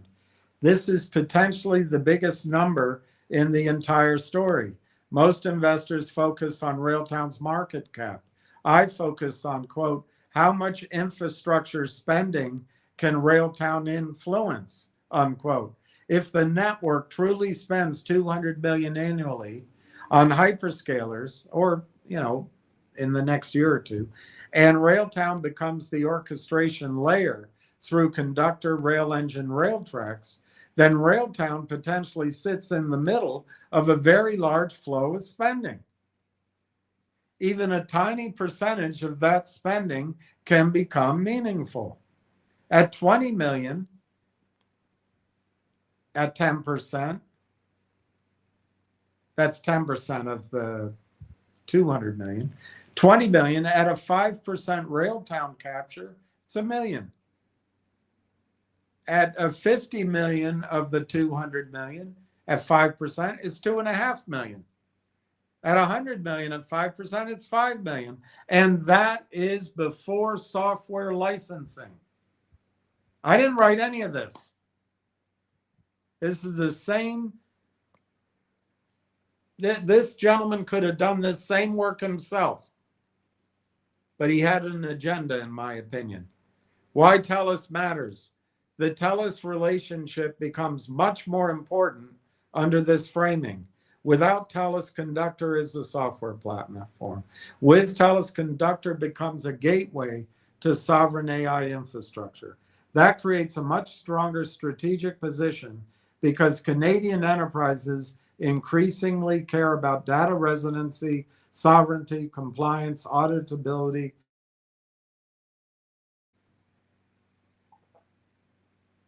What I would want to verify. Also, it says especially government, healthcare, finance, and regulated industries. What I would want to verify, how much of the 200 million compute is actually under the influence? All of it.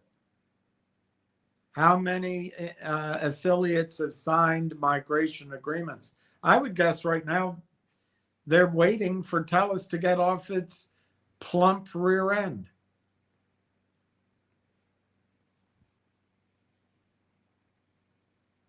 What percent? We may never know the percentage split. We may never know that. But the analysts will. Is Conductor mandatory for network deployments? Well, that's a key thing. I think it's going to become not nice to have, it's going to become must have. But that's one thing that we're waiting for. What is the first year migration target? Well, when we get done with Somalia, we'll move to Uganda. Those answers determine whether it's 5 million or 50 million. 50 million, I think, is going to be a minimum. The market is effectively saying, show me one affiliate that moves, show me 10, show me the revenue. Well, certainly this one investor is focusing on where is the revenue. I don't get the strategy. All I understand is revenue. I don't get this point that there's a quiet period. I just care about revenue.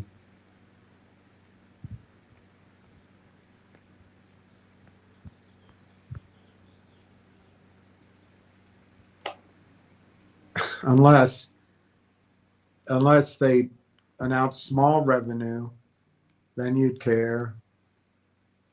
Unless they off of small revenue, just so that you wouldn't be worried about dilution. But to do that, they dilute. There's no satisfying you. No satisfying.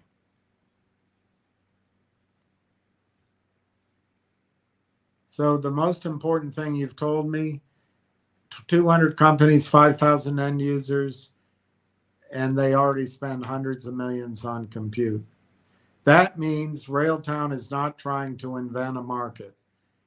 Railtown is trying to redirect an existing market through a platform it controls. If that premise proves true in the numbers, then the next 12 to 24 months could look different from the company's historical financial statements. The risk is execution, no kidding.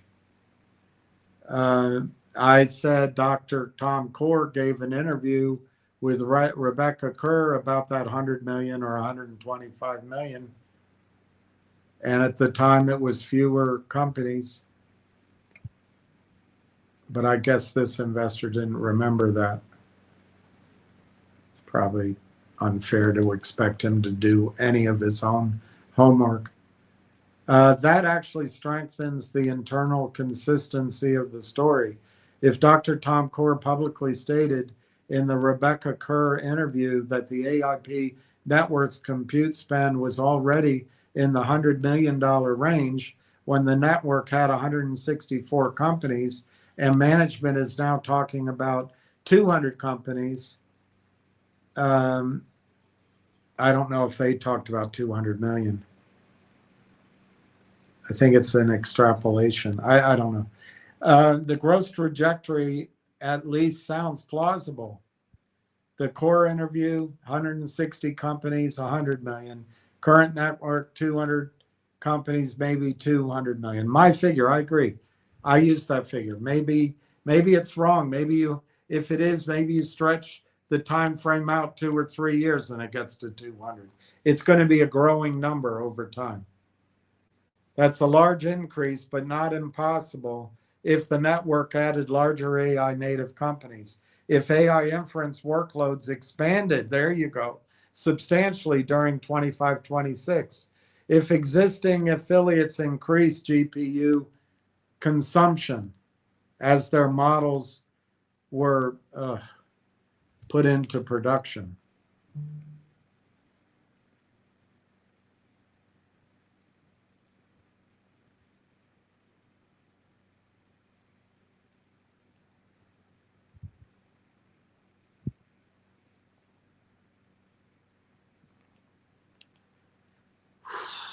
The market keeps asking how many one thing that caught my attention from the material you've shared, Railtown's opportunity may not be primarily software licensing. The market keeps asking how many conductor licenses were sold, but management seems to be pursuing how much AI infrastructure spending can we influence. Those are different businesses. Think of 3 layers. Layer 1, TELUS, owns the compute data centers, GPUs, and the cost. Layer 2, Railtown, owns the orchestration layer, conductor, rail engine, and rail tracks.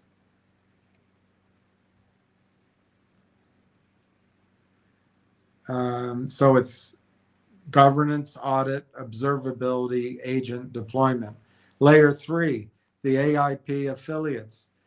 They own the application and customers. If that structure works, Railtown becomes the connective tissue between the applications and the infrastructure.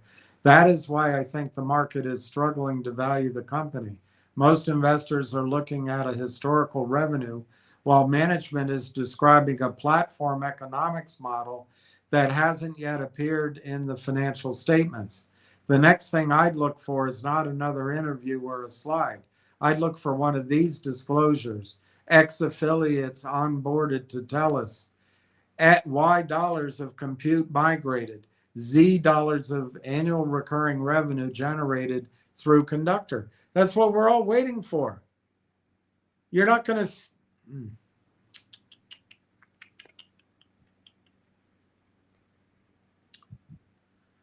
Once a company can point to actual migration numbers, investors can start building models. For example, if Railtown eventually disclosed that 10% of a 200 million ecosystem had migrated, and Railtown earned even a modest participation rate, suddenly you're talking about millions of dollars of recurring revenue rather than a pre-revenue AI story. The critical unknown is what the hell is TELUS doing that's taking so long? The critical unknown remains the same one I've been circling back to. What percentage of the affiliate compute spend actually flows economically to Railtown? If the answer is 1%, the story is decent. If it's 5 to 10% plus software description, the valuation framework changes dramatically. That's the single number I haven't seen publicly disclosed yet. Exactly. And it's the number that would allow investors to convert the ecosystem narrative into a revenue forecast. Exactly.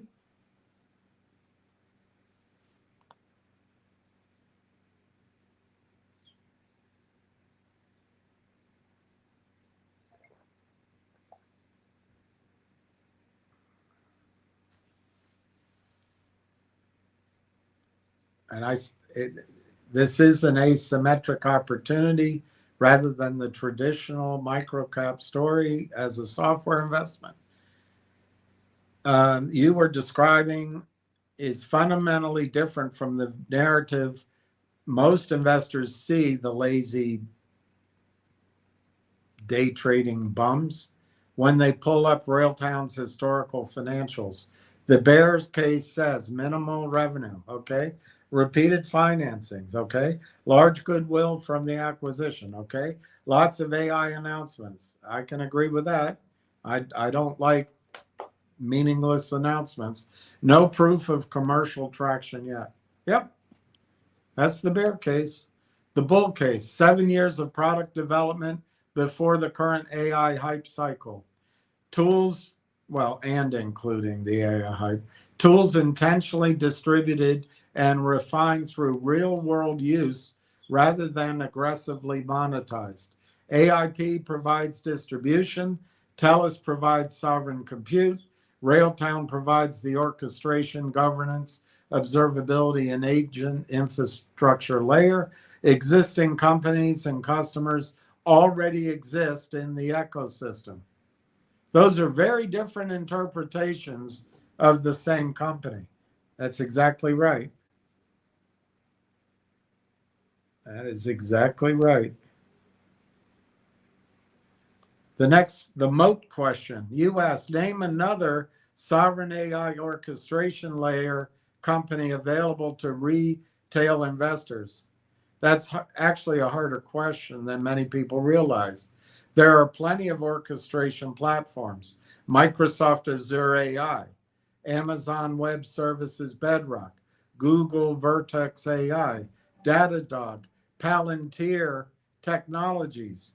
But those aren't really the same thing if your thesis is Canadian sovereign compute plus Canadian orchestration layer plus affiliate software network.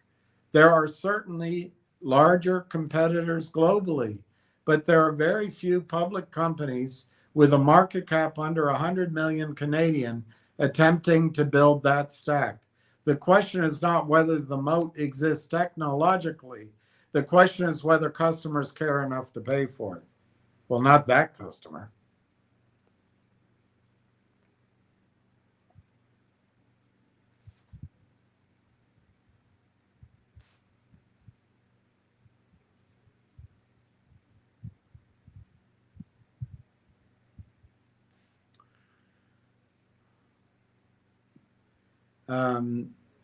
Nil revenue by strategy. If management deliberately chose adoption over monetization, historical revenue becomes a less useful indicator than it normally would be. Of course, that's why he chose it. Investors often make the mistake of assuming no revenue equals no product market fit. Sometimes that's true.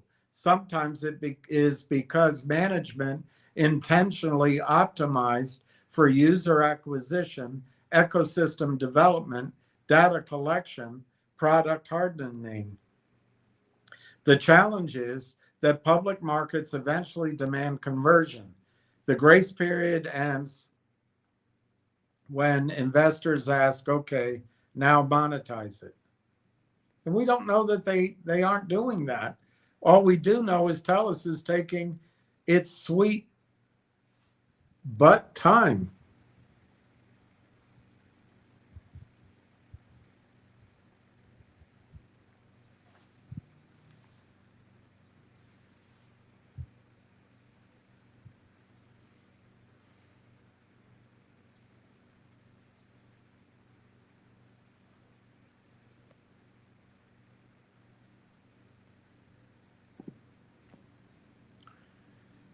The AIP acquisition is the inflection point.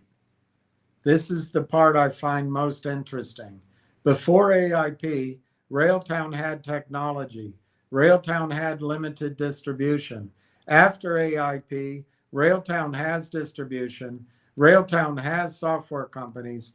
Railtown has customers already inside the network. That potentially solves the biggest problem facing most AI startups: customer acquisition. The Constellation, they kicked me back on that. Acquire software, companies like Constellation Software, leave management teams intact, standardize the infrastructure.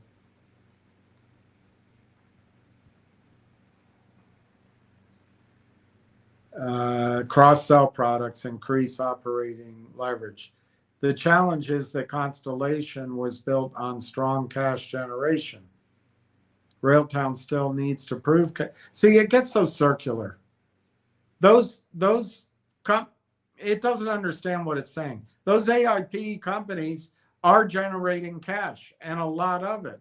But the question is, I mean, to this investor, he would prefer the company rolled up those AIP network companies using 25-cent cash, 25-cent shares, because he wants to see cash flow.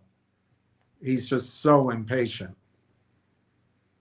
All right, the TELUS factor.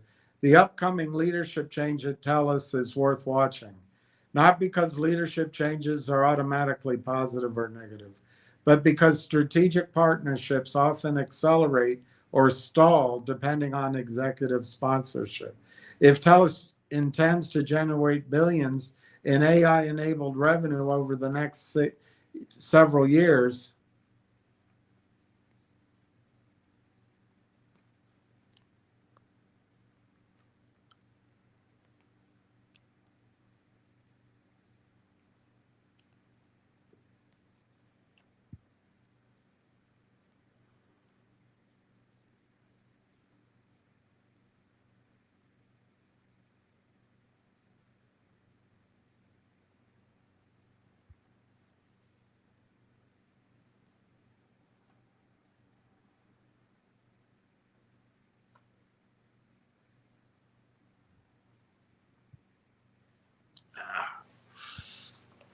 oh, there it is, right there.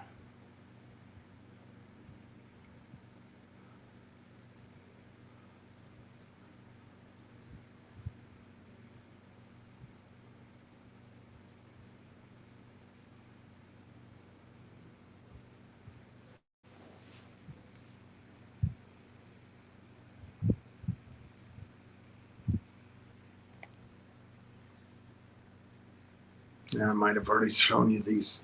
Well, we'll see. 94. Yeah, there we go. The upcoming leadership change is worth watching.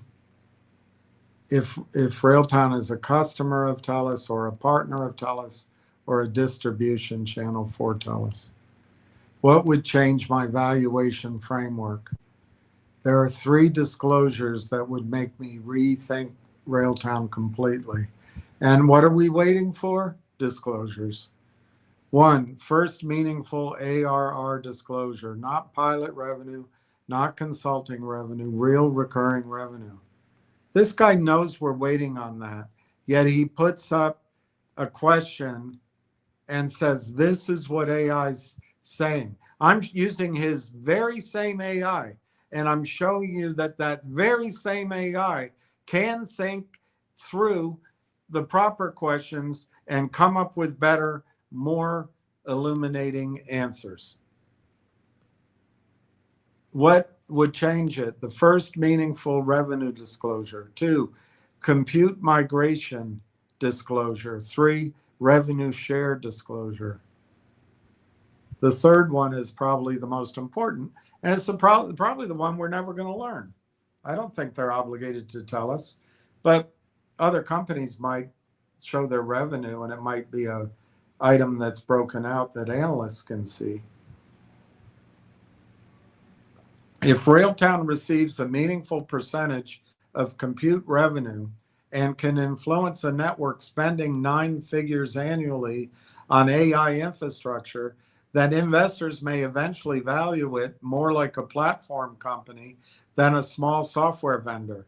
That's why I think the stock remains controversial. The current financial statements support the skeptics. Well, certainly we've been waiting forever. We've now waited the half a year, and I do personally think that it's time for TELUS to get out of committee, for the CEO to grow a pair and do something. The ecosystem thesis supports the bulls.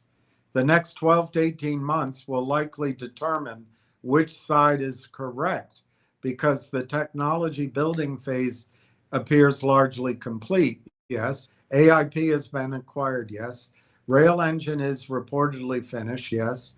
And the market will increasingly expect evidence that the ecosystem is generating measurable economic activity. And that's fair enough. It should. I don't think asking it to have revenue in the first quarter of this year when rail engine wasn't even ready until after January, February, it's you're squeezing water out of a rock.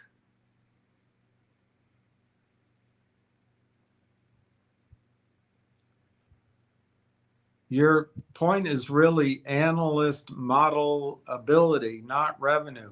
Markets don't often price optionality well until there's a number that can go into a spreadsheet. If we use your example, and that might be high, ecosystem compute spend 200 annually, migration to TELUS becomes visible, Railtown participates economically through the orchestration layer and or revenue share, then analysts can start building scenarios instead of guessing. 20 million at 5%, $1 million a year. 200 million at 5%, 10 million a year. At that point, the discussion shifts from does Railtown have revenue to what percentage of ecosystem spend converts to ARR. Those are completely different valuation conversations. The reason I keep returning to the actual economics is that the market won't capitalize the full 200 million of spend. It will capitalize the portion that accrues to Railtown shareholders. This is so painful. We've gone over this so many times, but because this guy is such a dunderdeck, I'm going through it again. For example, if Railtown captures 1% of I'm using his own AI chat bot. If Railtown captures 1%, that's a different company than capturing 5%, which is different than capturing 10%. No kidding. Where I think you're likely correct is that once a migration figure is publicly disclosed, analysts can begin creating forward models. Today, most models probably look like this: revenue negligible, cash burn ongoing, future revenue unknown. Fair enough. That leads to low confidence and discounted valuations.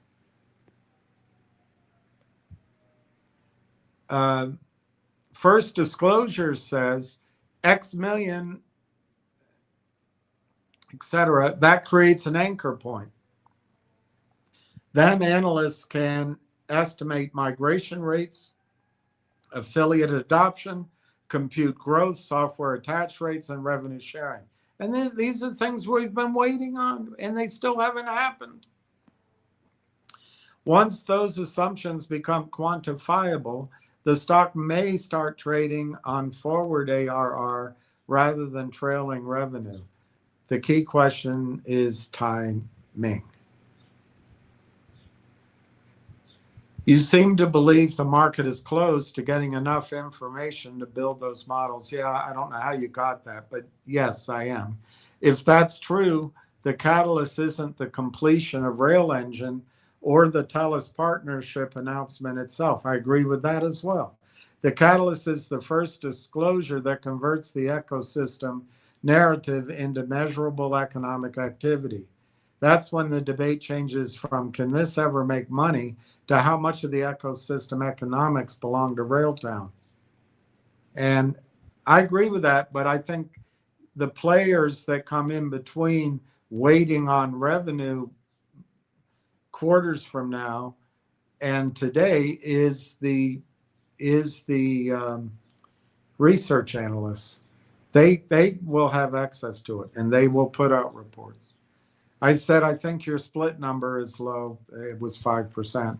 Also, the TELUS centers will grow to some major part of 2 billion ARR by 2028, and that's still growing. Uniserv is also a POC on this model. Canada has other data centers for which AI could use Railtown.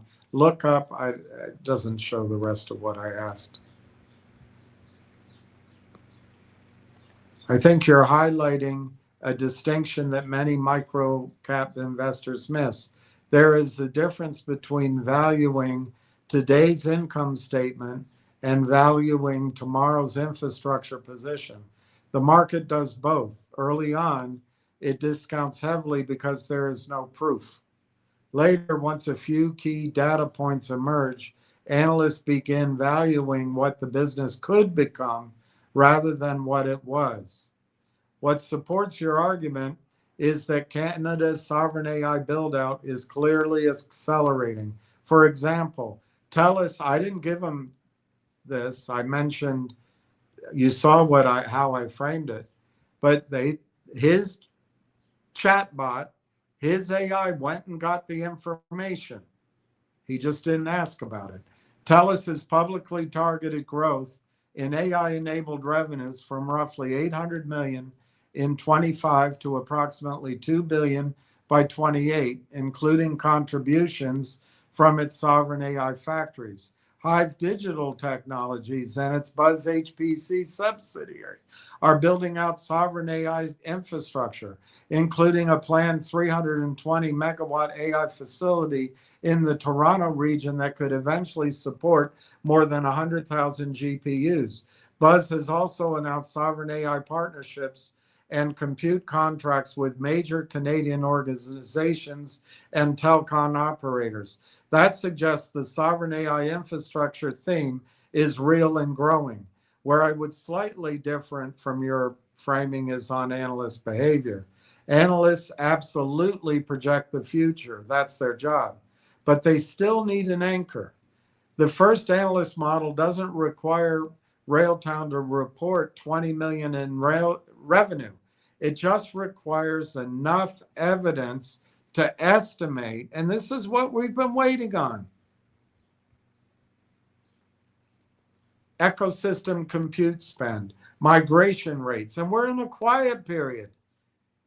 Railtown's economic participation, software attach rates, customer retention. These are all very important things. It would be great to know this. I can't wait till we know these things. Once analysts believe they can reasonably model those variables, the valuation framework changes. For example, if an analyst becomes convinced that the AIP ecosystem controls or influences hundreds of millions of dollars of annual compute spend, that TELUS sovereign infrastructure is becoming a major Canadian platform, that Railtown's orchestration layer is embedded in that migration, then the model begins to resemble a platform business rather than a development stage software company. The part that is difficult for outside investors is that the crucial variable is still unknown. What percent of ecosystem economics ultimately accrues to Railtown? That's true. We don't know it. We don't know it. If that percentage is small, the upside is moderate. I don't think it's small, but we don't know it. If it's meaningful and recurring, then the forward annual recurring revenue could indeed become much larger than what investors currently assume. Your mention of Uniserve is relevant in that regard. If multiple sovereign compute providers can potentially deploy Railtown's orchestration layer, then the thesis becomes less dependent on a single TELUS outcome and more dependent on whether Railtown becomes the standard layer across Canadian AI infrastructure.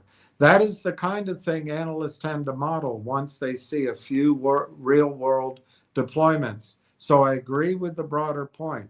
The market will not wait until the ecosystem is fully mature before it revalues the stock.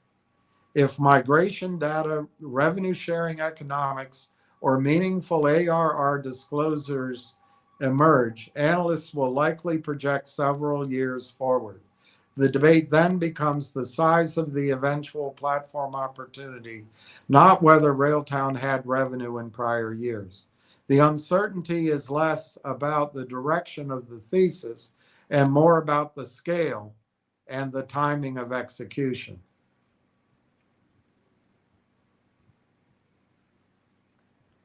True, I said, we do not know those numbers, and we may not never know, but analysts will. Sovereign AI is a major push up north. Railtown is their solution. Remember, though, sovereign AI is a worldwide demand. Railtown is Switzerland. Most of the others you named are not. I understand the thesis you're making. Okay, so now I'm starting to have input on what it's saying, but it pushes back on me very hard. It's not really a bet on a single product. It's a bet that sovereign AI becomes a permanent layer of global computing and that Railtown ends up owning a valuable orchestration governance position within that stack. That's it. Where I think your argument is strongest is that most of the large players are not perceived as neutral. Microsoft is American, Amazon Web is American, Google is American, Oracle is American. If a country, regulator, financial institution, healthcare provider, or government wants data residency, local governance, sovereign infrastructure, audible AI, then there is a growing desire to avoid dependence on the CIA Mossad stacks.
This is just mind numbing, but I'm going to go through it using his chat GPT. He could have come up with these answers too. And it's so facile saying, this is, I thought you would be interested in what AI said. This is what AI is saying. And it takes more work than asking a stupid question. The key is timing. All right, we already did that.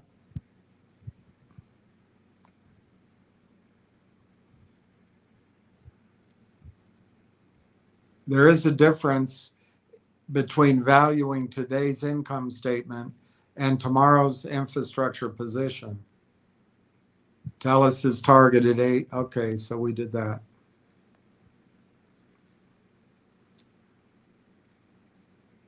And we did that.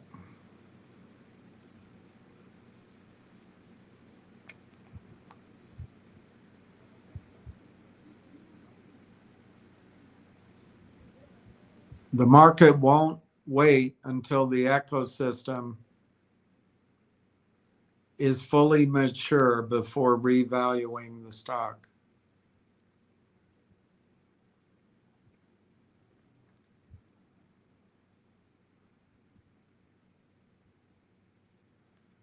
And we got there.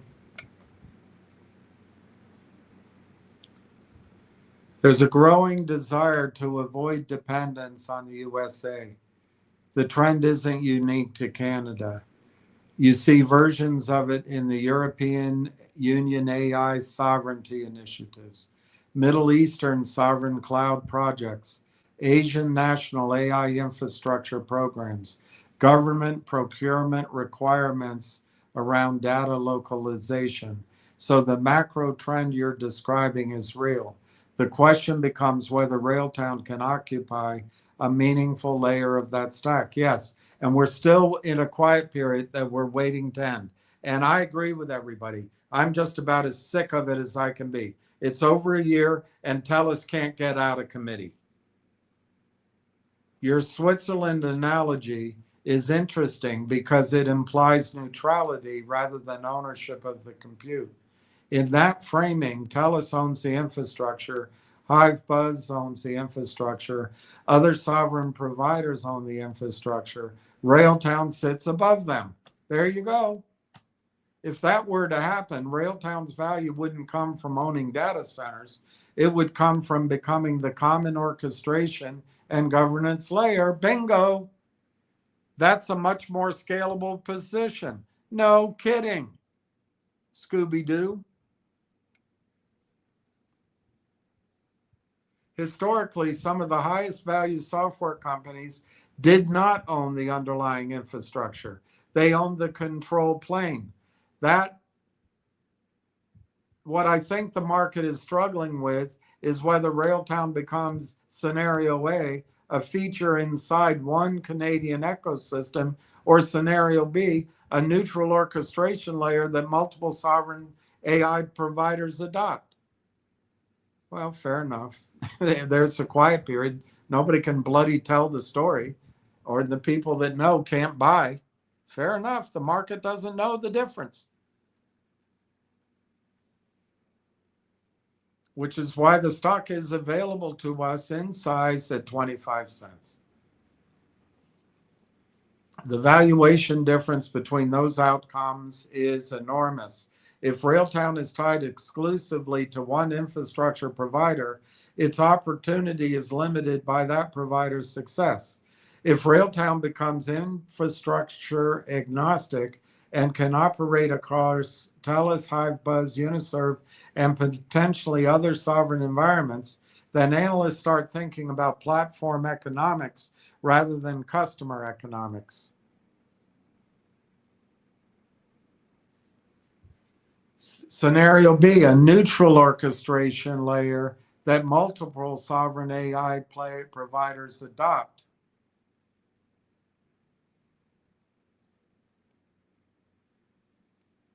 The valuation difference between those outcomes is enormous. If Railtown is tied exclusively to one, it's limited. If it's infrastructure agnostic, analysts start thinking about platform economics rather than customer economics. That's why the next few commercial disclosures matter so much. Not because investors need proof that Conductor exists. Well, this guy does. 7 years of development, adoption, and refinement suggests the products are real.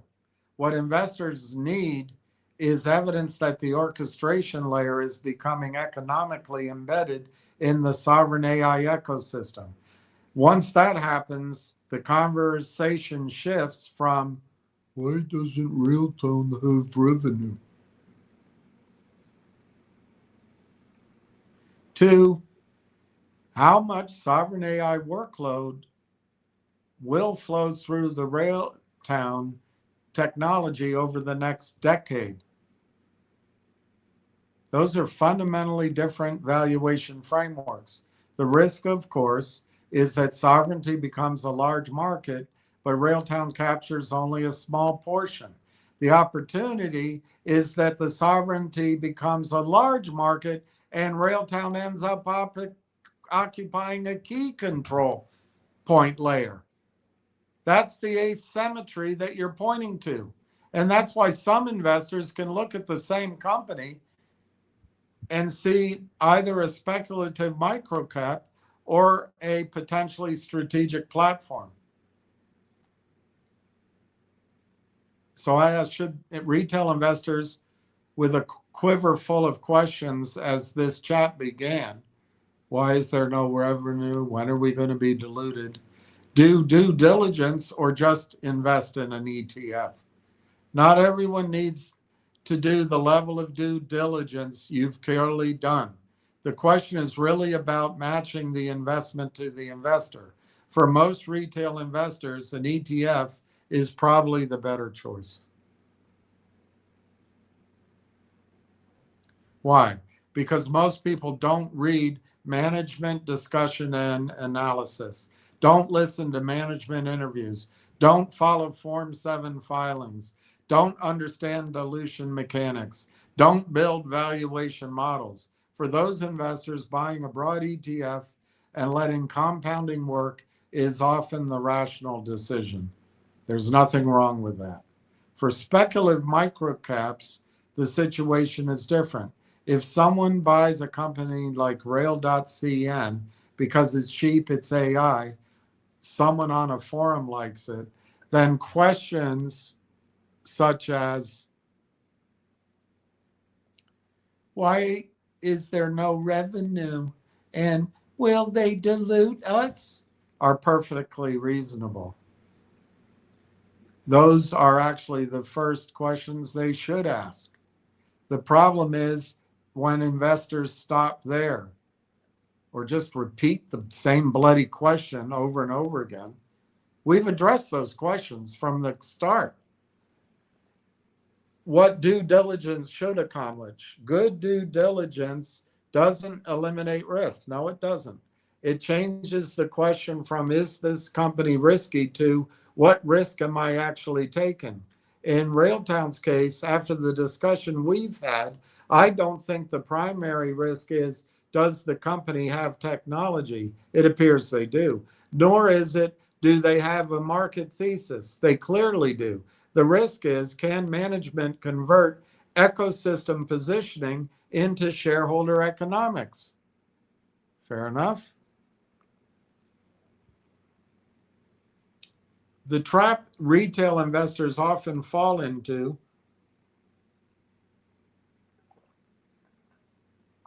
many investors spend 100% of their time analyzing the past. They look at revenue, cash burn, losses, dilution. Those matter. But in a company building a platform, the future often matters more. The opposite mistake is equally dangerous. Some investors spend 100% of their time analyzing the future. They look at total addressable market, AI, partnerships, slides, possibilities, and completely ignore the balance sheet. The best investors usually do both. I agree with that. What I think you've demonstrated, you started this conversation asking, I didn't, why no revenue, when dilution? Those are sensible questions. No, they're not. Not at this point. Then you brought in AIP economics. That guy didn't. Affiliate count, compute spend, TELUS, Sovereign AI, Uniserve, Rail Engine completion, management interviews. That's closer to actual due diligence. Whether your conclusion is ultimately right or wrong is almost secondary. You've moved from what happened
You've moved from what happened to what could happen and what would it be worth if it does.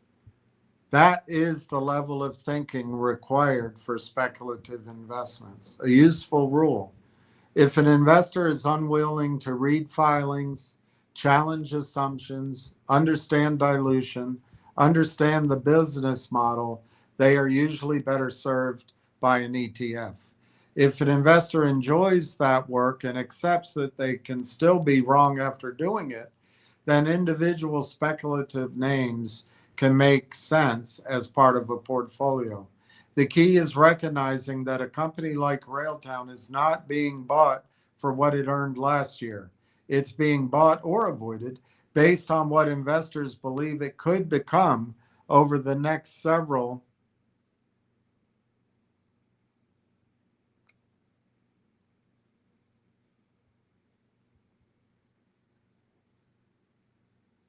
years.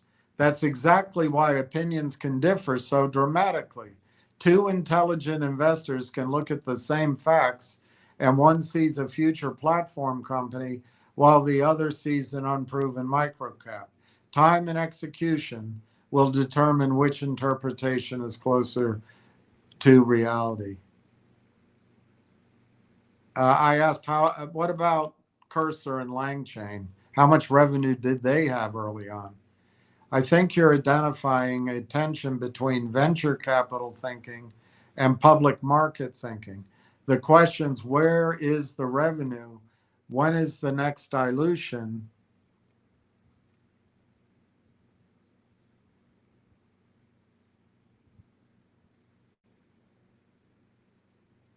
Are not bad questions. They're just incomplete questions. For a mature company, those may be the most important questions.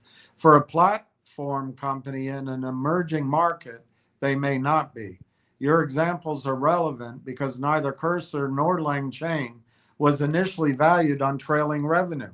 They were valued on adoption, developer engagement, ecosystem, position, future monetization potential, strategic importance in the AI stack. Venture investors routinely fund companies years before traditional valuation metrics look attractive. The difference is VCs are comfortable underwriting uncertainty. Public market investors often are not.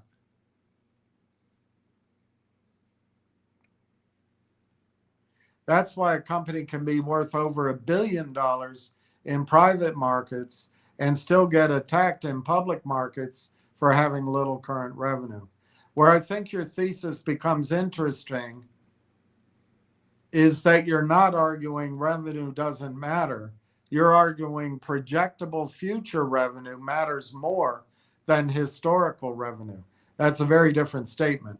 If analysts eventually conclude AIP controls a large ecosystem of software companies, those companies have substantial recurring compute spend, sovereign AI demand is accelerating, Railtown software becomes embedded in migrations, then analysts will not build models for last year's revenue.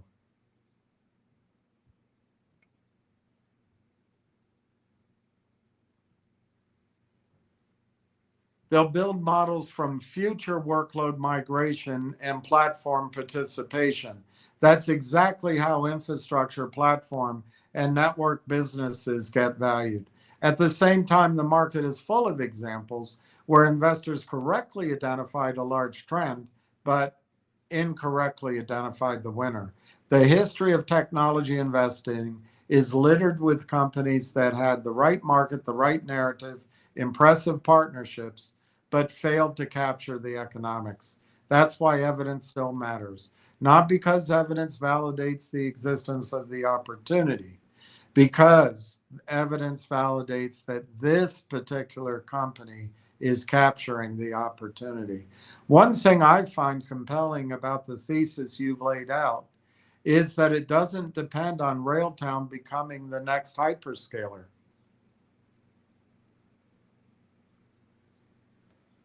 Nobody expects Railtown to outspend Microsoft, Amazon, Google. The thesis is that Railtown occupies a strategic layer above infrastructure and below applications. If that layer becomes important, the economics can be significant without Railtown ever owning a data center.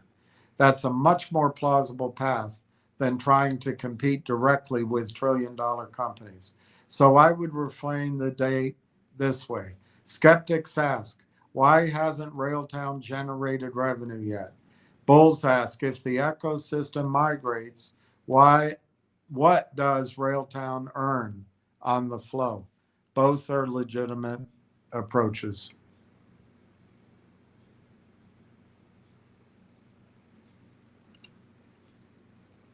The stock's future performance will likely depend on when the market gets enough information to connect the two. Once analysts can estimate migration rates, platform adoption, and Railtown's economic participation with reasonable confidence, the conversation tends to shift from historical financials toward forward economics.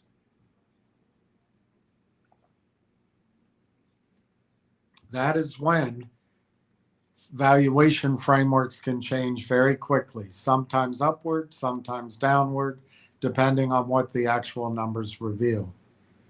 When do you project TELUS Rimouski or TELUS Kamloops generates significant revenue from their sovereign AI factory? When do you think they'll launch? Short answer, there is no confirmed public launch date or revenue ramp scheduled for Kamloops or Rimouski that can be used to reliably forecast significant revenue timing.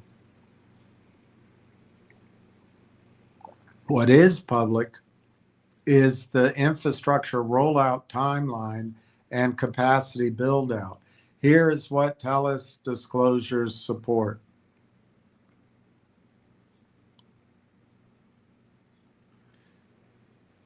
Rimouski announced Canada's first sovereign AI factory, operational in 25. It's already opened, serving customers. TELUS states it's already sold out, meaning initial capacity is allocated. So this one is not a future launch. It is already live and monetizing capacity in some form. Kamloops, announced alongside Rimouski, expected to come online later, linked to a broader BC AI cluster expansion. Kamloops is the next near-term launch node, not a long-dated concept. 2, longer-term expansion. TELUS has now moved beyond 2 sites into a multi-site sovereign AI cluster strategy.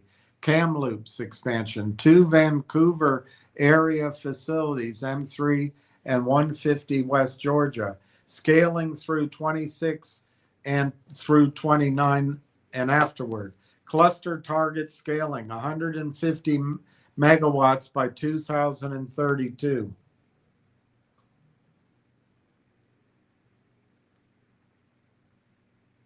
This matters because revenue in these models is not launch event driven. It is capacity plus GPU utilization plus tenant onboarding driven.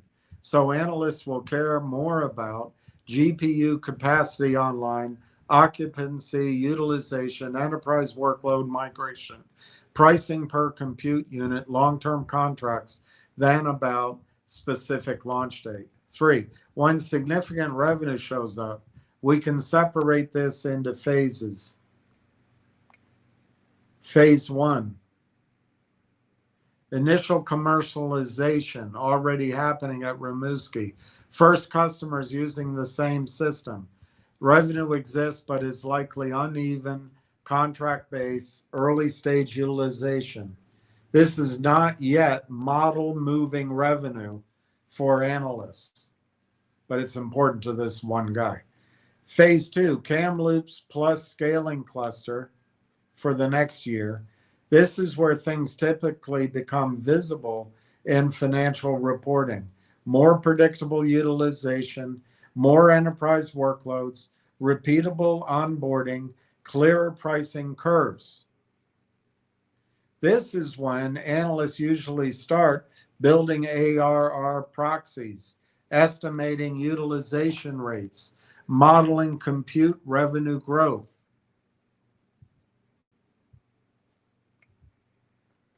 Phase 3, multi-site British Columbia cluster maturity by the end of the decade, based on TELUS's own scaling roadmap. Multiple facilities active, sustained GPU expansion, institutional and enterprise workloads embedded. This is where significant revenue contribution becomes structurally visible in TELUS's reporting. 4, important, this isn't a phase, it's just a fourth point. Important correction to the framing. The biggest misconception, and this is common in sovereign AI stories, is revenue starts when the factory launches. That's not what I'm saying. In reality, revenue starts when workloads migrate and stay. Fair enough. But it's the forward projections. Anyway, Sovereign AI Factory is more like a utility grid, not a product launch. So Kamloops launch date, a revenue inflection point, a workload adoption curve equals revenue inflection.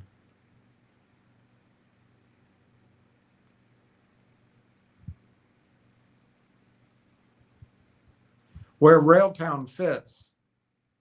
If Railtown is embedded as the orchestration layer, conductor, rail engine, governance, audit, then its revenue timing is not tied to building completion, ribbon cutting, infrastructure launch. It is tied to how fast workloads migrate into the TELUS stock, whether Railtown is required in that stack, and whether AIP affiliates deploy at scale. That lag can easily be 6 to 24 months behind infrastructure launch cycles. Bottom line, Rimouski already live, early revenue exists but still ramping. Kamloops, near-term rollout, likely key 26-27 inflection point. Meaningful model-changing revenue, more likely tied to multi-site utilization 27, 28, 29, not initial launch dates. If the ecosystem thesis is correct, analysts won't anchor on launch dates at all. They'll anchor on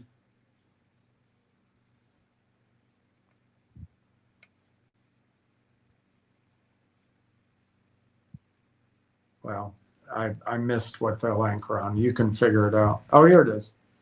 They'll anchor on GPU utilization, workload migration, and recurring compute consumption, the real driver of valuation,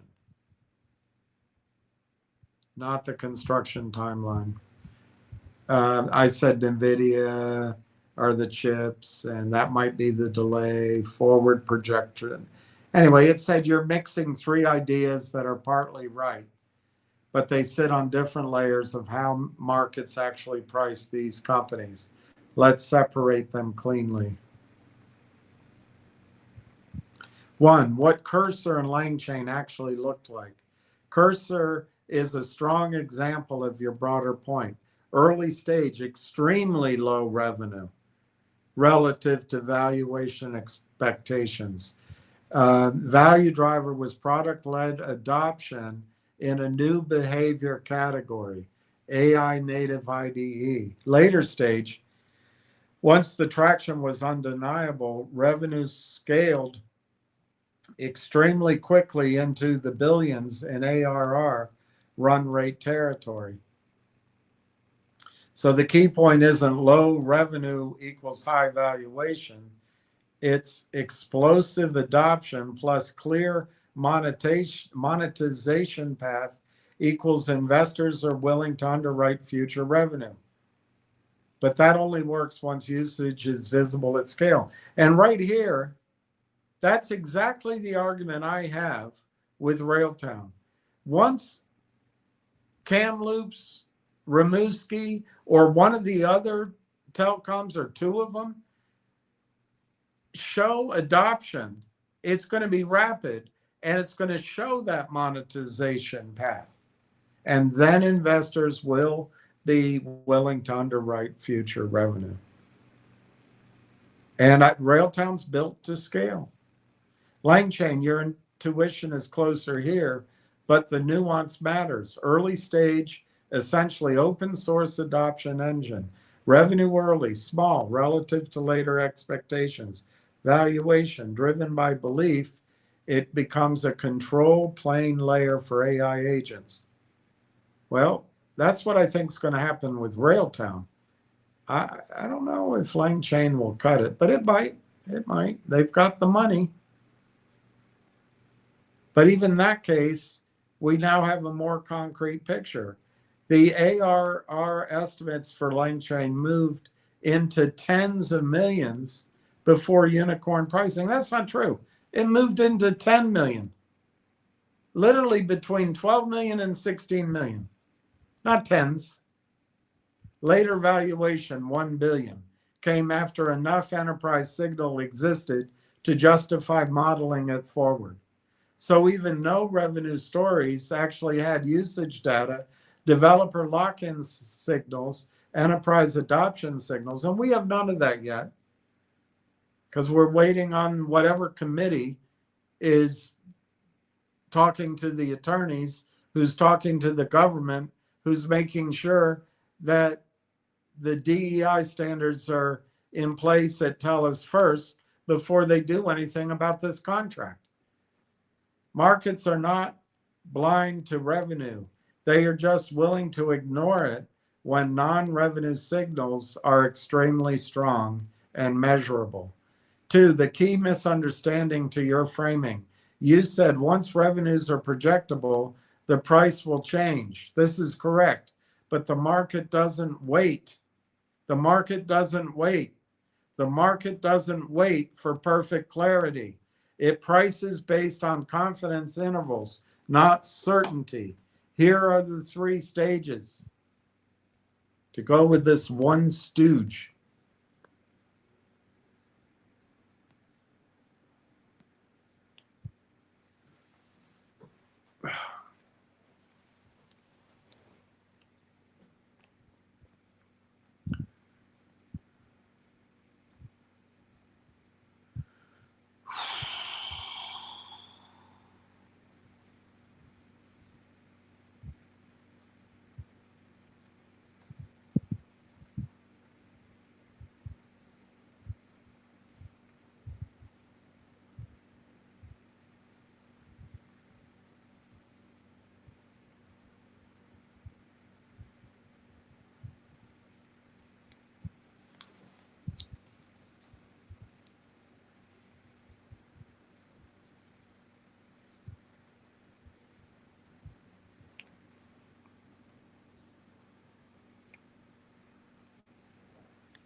This is so mind-numbing.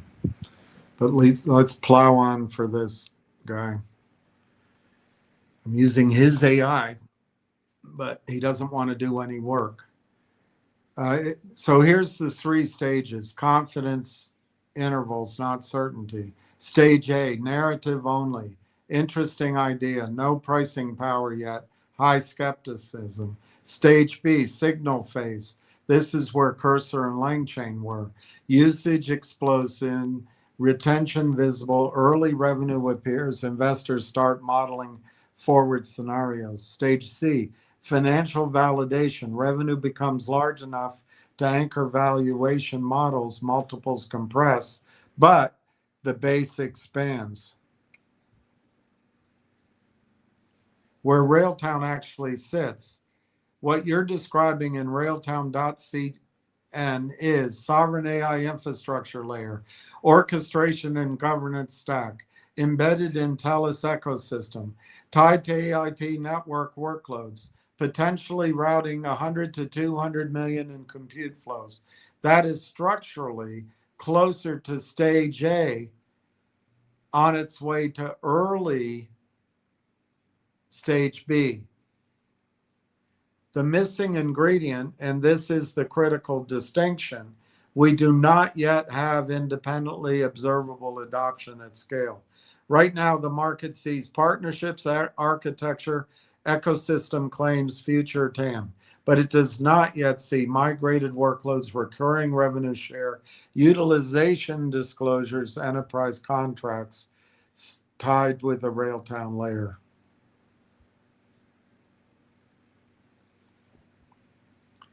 That's why the stock behaves like a pre-revenue optionality assets. For it will become hard to buy at these levels. That's something I said. This can be true in microcaps, but only under a specific condition. Early adoption becomes visible before the market fully reprices it. Early adoption becomes visible before the market fully reprices it. That sounds exactly like what I said. That usually requires at least one of first meaningful ARR disclosure, confirmed production deployments, named enterprise customers scaling usage, measurable revenue share from infrastructural partner. We're all in a quiet period. We haven't heard any of that. We just wait on TELUS forever. Without that, what typically happens is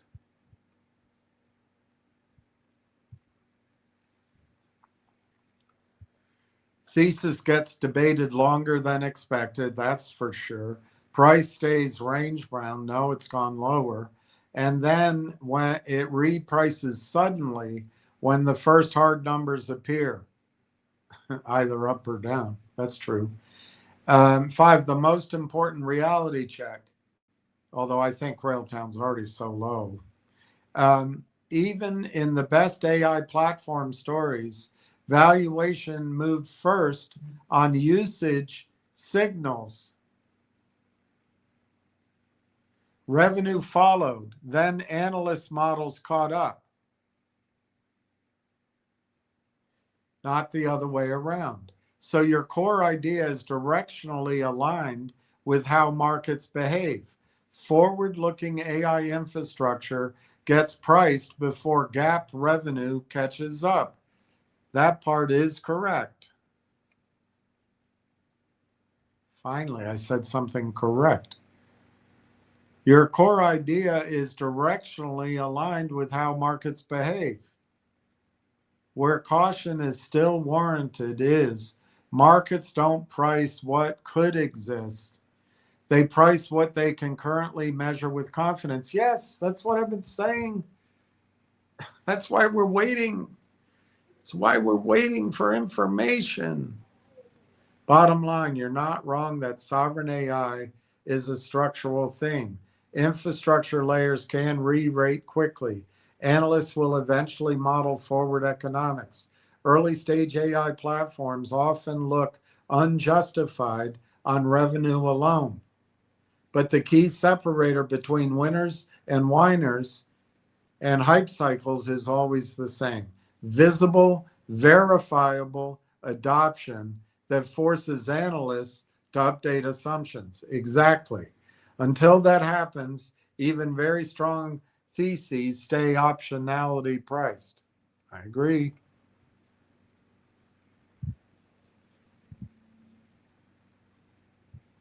Here's a clean way to think about Railtown versus Cursor versus LangChain, the framework that actually moves valuation.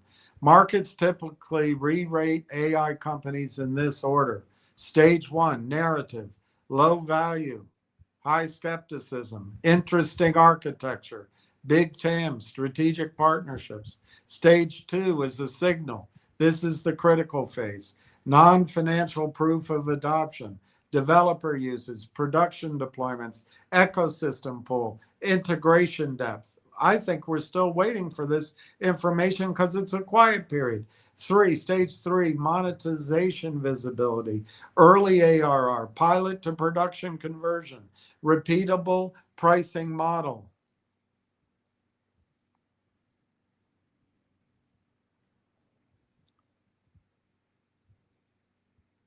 Stage four, analysts project the modelable revenue for 3 or 5 years. The valuation can be calculated on a spreadsheet. Side-by-side comparison, cursor, signals, they were very strong. Explosive developer adoption, daily usage embedded in workflow, viral pull inside engineering teams, clear must-use behavior shift, revenue timing, revenue lag signals briefly, then rapid monetization once usage was undeniable. Re-rating trigger, engineers won't go back. Once that was proven, revenue became predictable.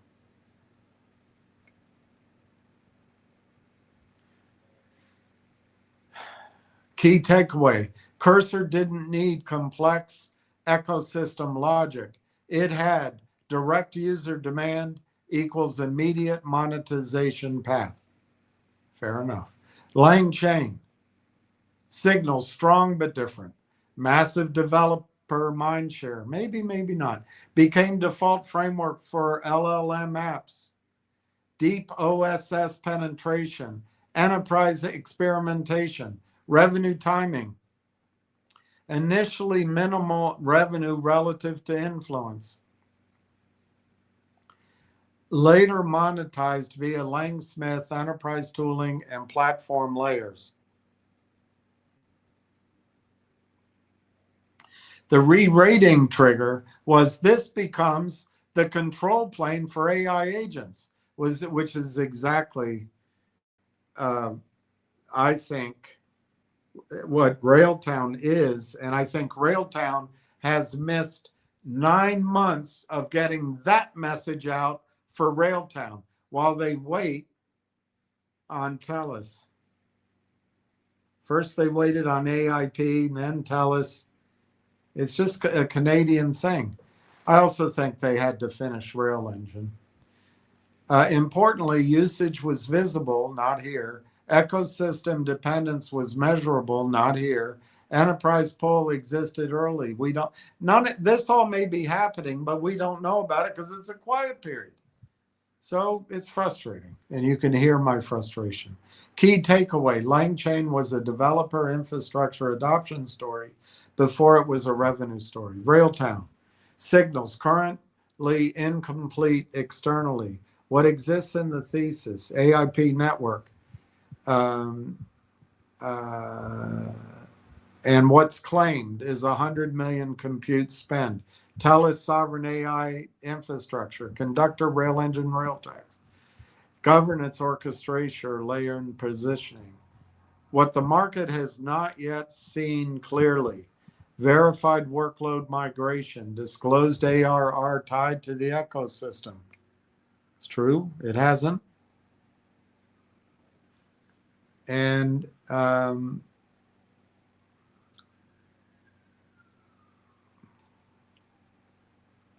utilization metrics, enterprise customer rollouts at scale, revenue share economics, none of it's been seen. Revenue timing, still pre-stage 2 in public market visibility terms. Monetization likely depends on migration events, infrastructure usage, enforceable platform dependency. Re-rating trigger, not usable growth, but, quote, we can now measure X dollars of compute flowing through Railtown controlled infrastructure. That is a harder and a slower trigger than Cursor or LangChain.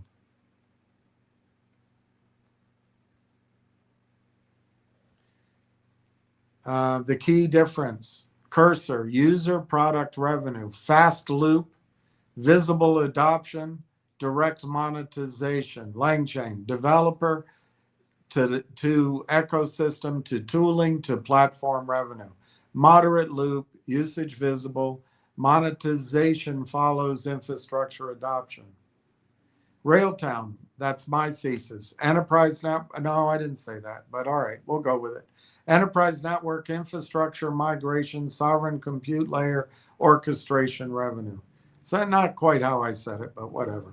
This is slower, less visible early on, heavily dependent on third-party cooperation. TELUS, for example, harder for markets to see before financial disclosure.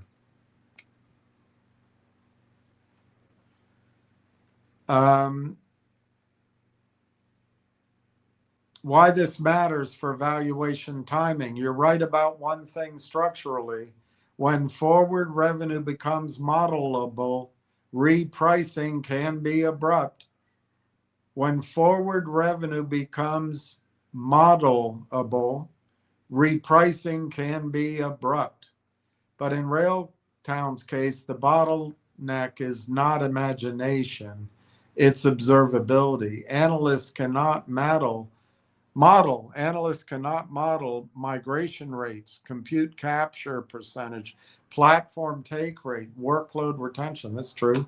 As far as we know, that's true. They might be modeling it during the quiet period, and they're just not allowed to put it out because of the quiet period. So this gentleman that started this torture, he's stubborn. He believes unless he sees revenue, there's something wrong with Railtown. Well, I think he should invest in ETFs or go find something on the radar of Tolstoy King and gamble his money away. So they cannot model all of those until at least one of these things appears. Disclosed ARR contribution, utilization metrics from TELUS, confirmed enterprise deployments, revenue share reporting. None of that started in the first quarter, so it wasn't included in the first quarter numbers. So it shouldn't be a surprise that there was no revenue, but it was certainly something to complain about by that first guy.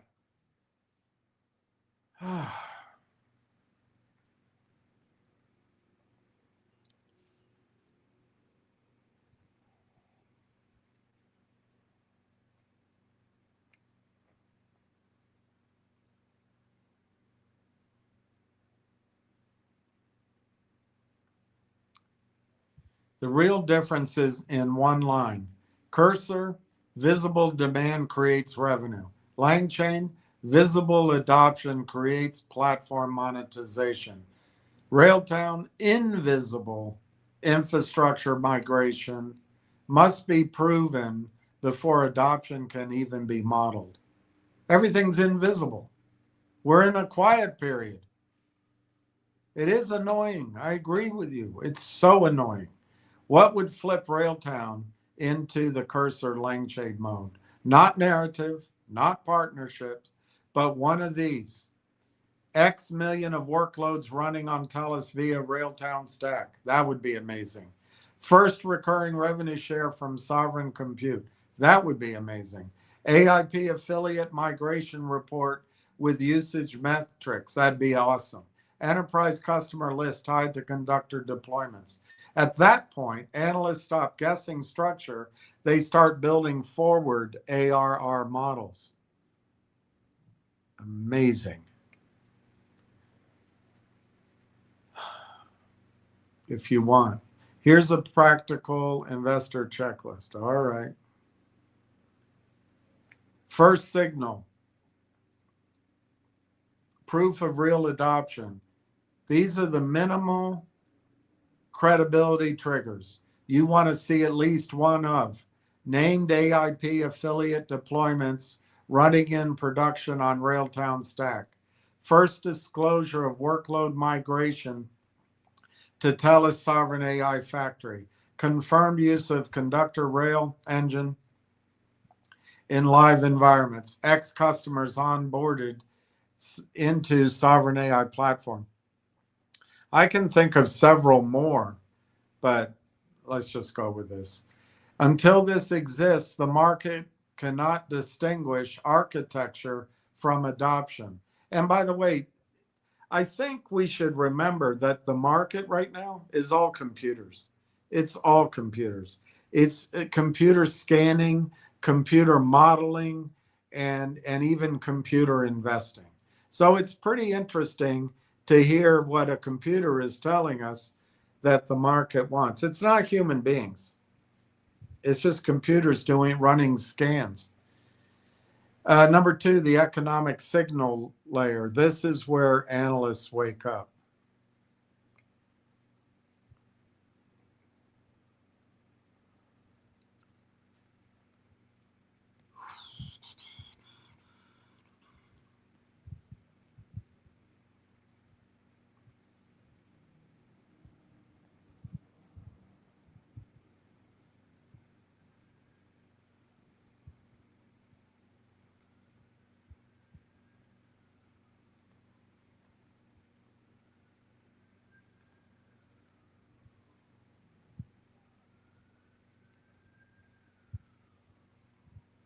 Hmm.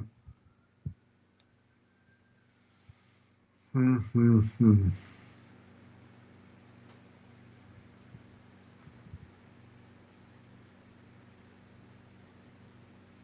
Okay, I think that makes sense.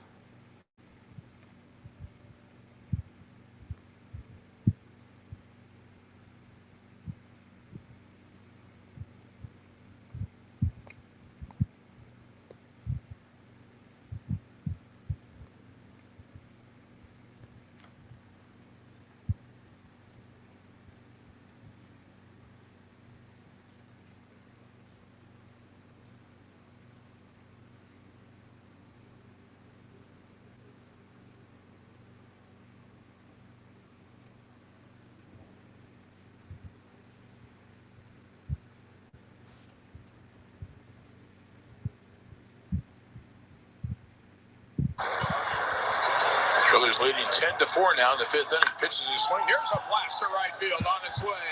And it is long gone. A home run by Josue de Paula.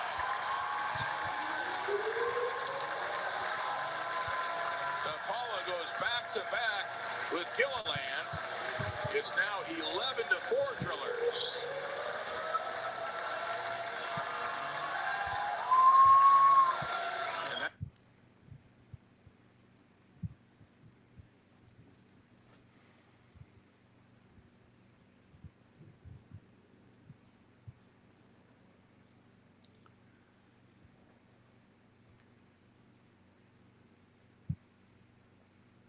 So the key structural difference, I think we already did this. Railtown, enterprise to infrastructure to sovereign to orchestration. It's slower, less visible early on. We already did that one.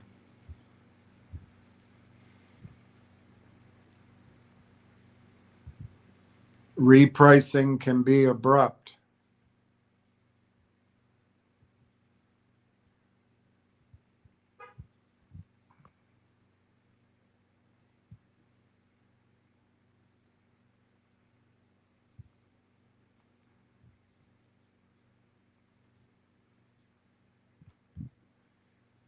Okay, we did the first signal layer. The second layer, and this is where analysts wake up, you need ARR attributable to the ecosystem, first recurring software platform revenue breakdown, compute revenue share, even directional, first indication of take rate economics. The market needs 2.1 million ARR generated through sovereign AI deployments, not partnership revenue, not pilot programs, real recurring revenue. Yes, I agree with that.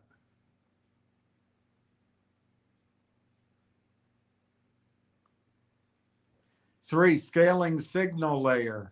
This is where re-rating happens. And then the analysts can build their models. Key metrics, total compute migrated dollars, percentage of AIP ecosystem workloads onboarded, growth rate of deployments, retention of migrated workloads, cost per workload versus hyperscalers. At this stage, analysts can finally say, we can model a 3 to 5 year adoption curve. That's when valuation compresses into a spreadsheet story, not a belief story.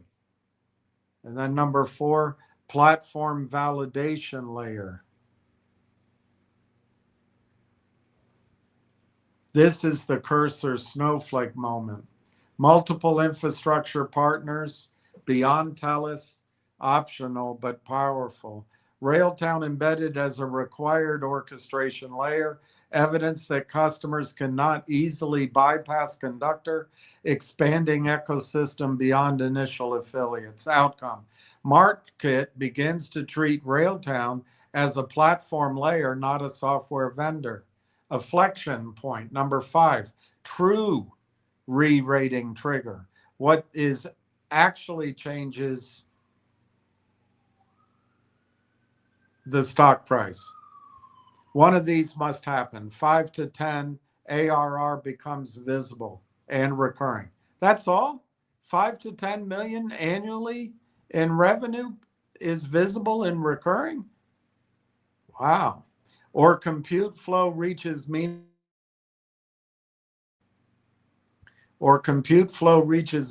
scale, tens of millions migrated, or TELUS reports measurable sovereign AI utilization tied to Railtown stack.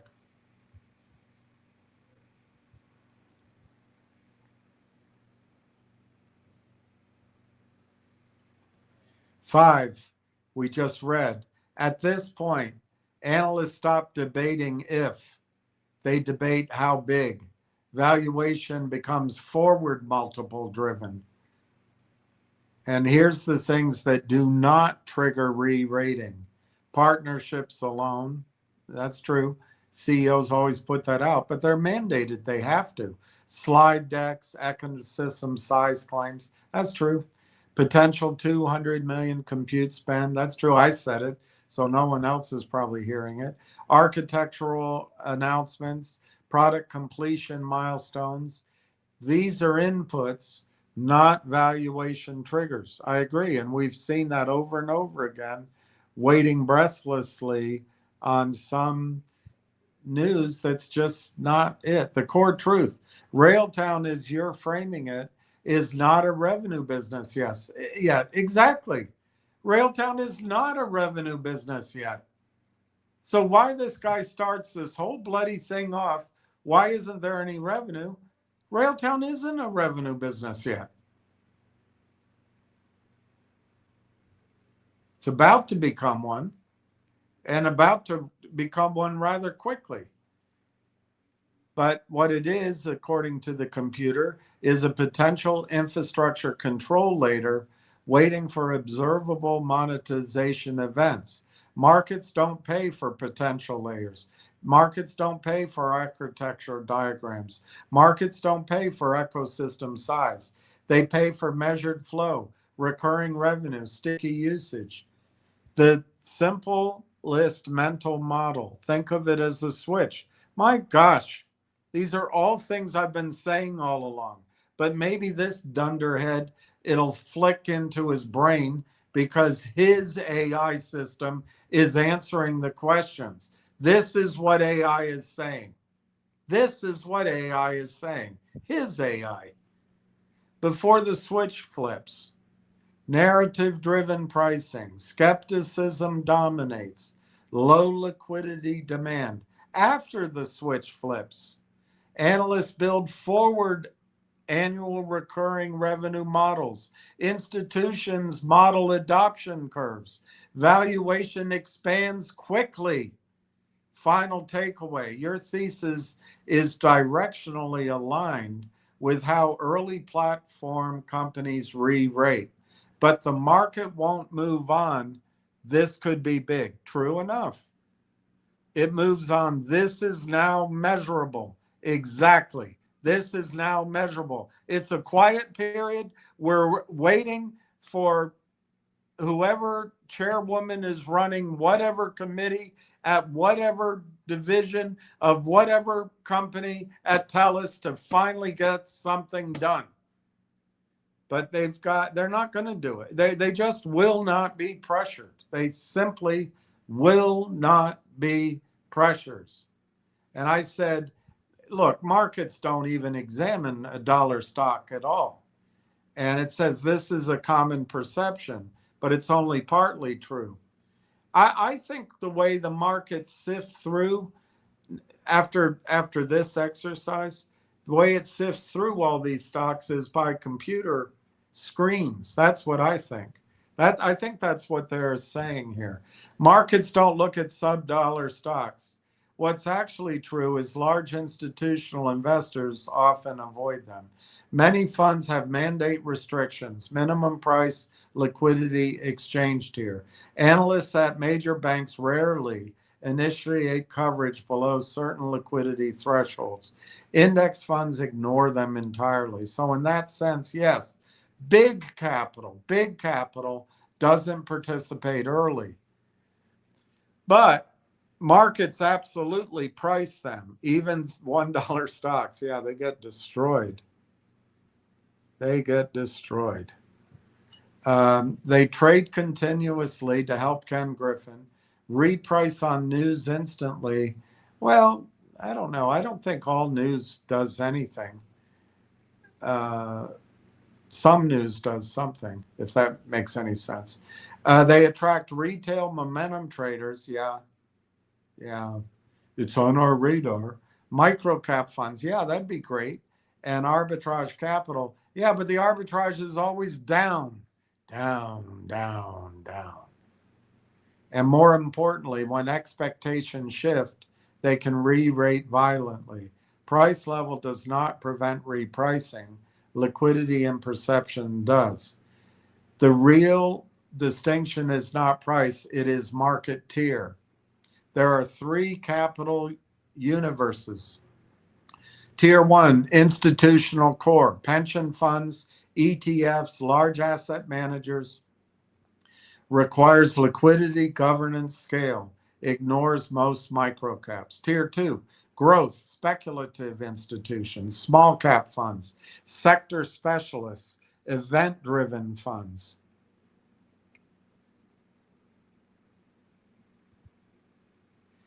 We'll look at sub $1 names if the narrative is strong. Tier 3, retail and microcap capital, drives early discovery, sets initial valuation narratives, often inefficient in both directions. 3, why sub $1 stocks do re-rate, and this is important. The price itself doesn't matter. Float and liquidity do. What actually drives re-rating?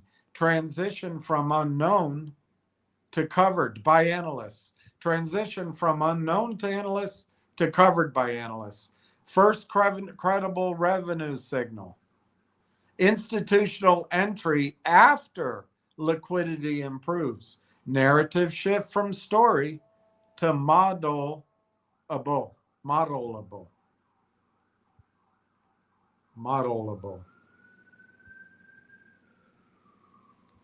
Like Emily Ratajkowski before her interview. When that happens, stocks go up 20 cents to $1.50, 80 cents to $5, even before major institutional coverage begins.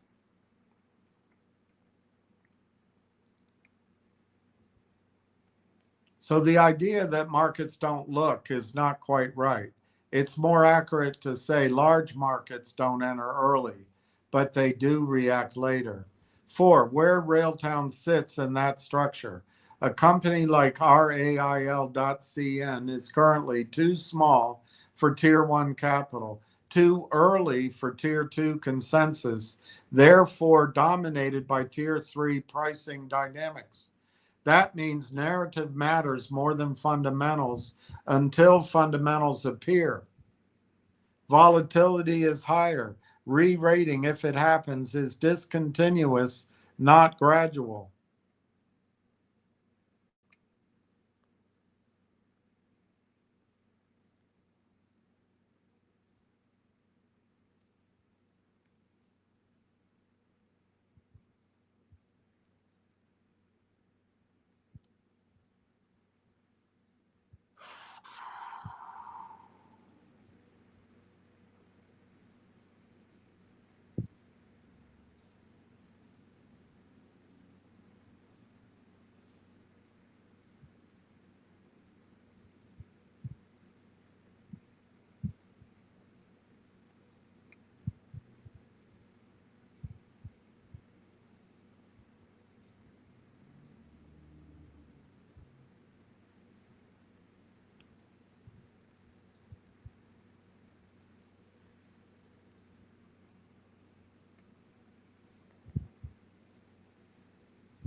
MILB Options lets you bid on bats, balls, jerseys, and more. Want a piece of the minor league game? Visit MILBauctions.com. And the type of categories that we have all kind of. There's a ball crushed to right field. That is up and it's gone. DePaula goes deep to start off the third inning, his 12th of the season.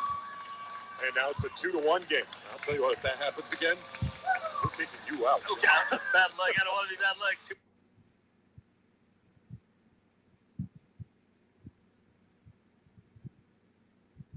You can own a piece of the minor league game. MILB Auctions lets you bid on game used and autographed bats, balls.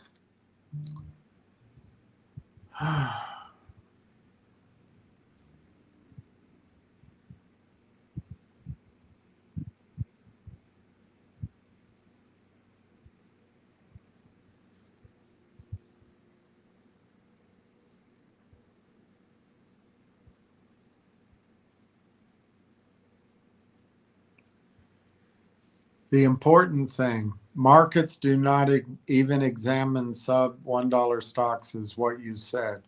A more accurate version is markets do not institutionally allocate meaningful dollars to sub $1 stocks unless there is liquidity plus proof of revenue or adoption. But they do absolutely price them, yes, and how. Trade them aggressively, yes, and how. Re-rate them when new information appears. The key takeaway, your broader argument is not dependent on share price level. It depends on one thing, whether the company transitions from narrative pricing to observable cash flow or usage pricing. Once that happens, the share price level becomes irrelevant because the type of capital participating changes, not just the price.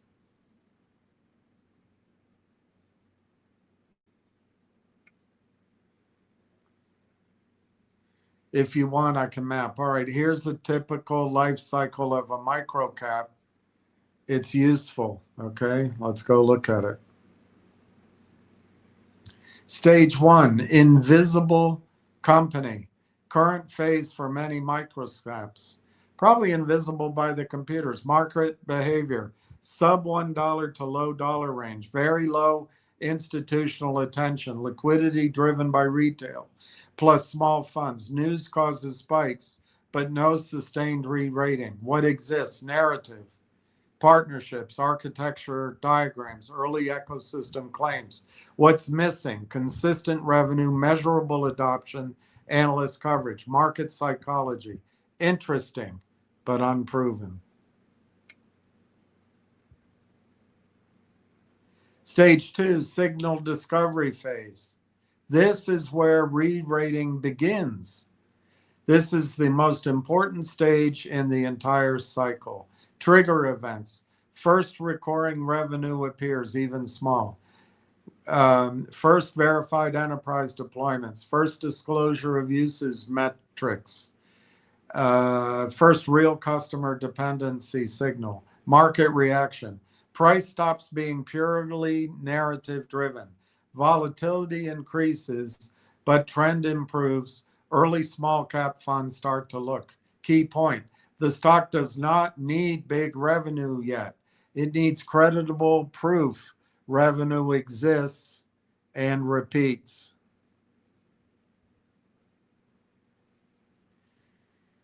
Stage 3, the model construction phase. Analysts enter the picture. Analysts can now build forward assumptions. Valuation shifts from story to spreadsheet. Sensitivity models appear. What markets now focus on: growth rate of deployments, retention of workloads, customers, economics per unit of compute, platform dependency, in other words, lock-in, moats. Result, re-rating accelerates. Price moves from speculative to growth asset.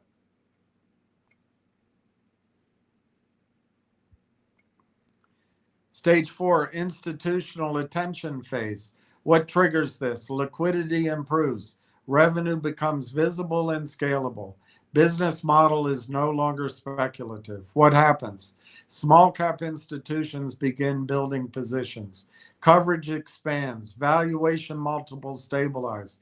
This is where ETF and index inclusion eventually becomes possible, not before. Stage 5, re-rating completion. This is where most early investors expect the big move to happen, but it actually occurs earlier in practice. What happens? Valuation is now based on forward ARR, platform take rate, and ecosystem size. Narrative matters less than execution. Price behavior is slower, steadier growth, not explosive. Company is now understood by the market. The key insight: you were correct about one thing. Markets often re-rate before full revenue maturity is visible. But the trigger is not I never said it was. It's not partnerships, TAM, architecture, size. The trigger is the lies and the alcohol and the promises and the I'll love you in the morning.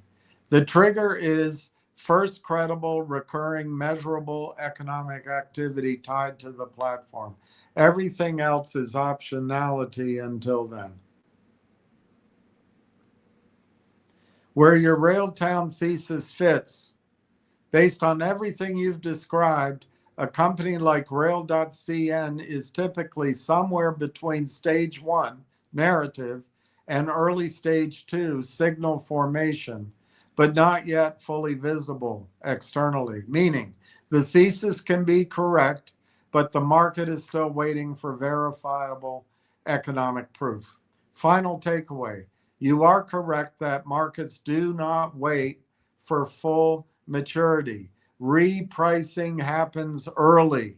Forward modeling drives valuation shifts. But the constraint is always the same. The market must be able to measure at least the first real economic signal before it re-rates anything in a durable way. Until then, narratives dominate, volatility dominates, price discovery is inefficient. Once the first measurable signal appears, everything you're describing, analyst models, forward ARR, sovereign AI scaling assumptions, everything does start to matter quickly.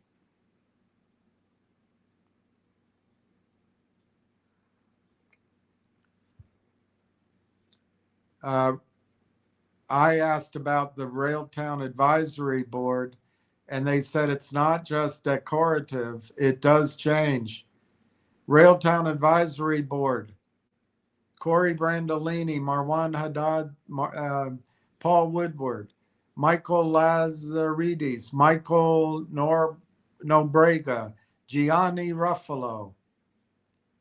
I wonder if Gianni Ruffalo is married to John Ruffalo. Or is Gianni a different Ruffalo?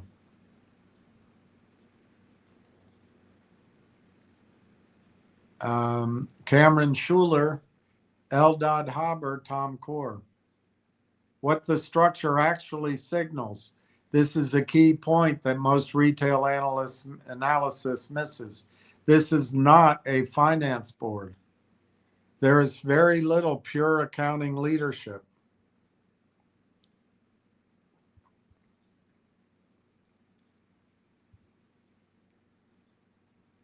There is very little traditional SaaS scaling executives. There is very little hypergrowth US SaaS operators. Instead, it is an infrastructure credibility layer. Lazaridis type influence matters in Canada when telecom infrastructure, sovereign compute, Government regulated enterprise adoption all matters. Institutional capital signaling is what this board is. OMER's adjacent names, Nobrega ecosystem, matter because they understand SaaS rollups. They understand platform consolidation models. They understand long duration infrastructure plays. 3, it's AI research and applied model language credibility.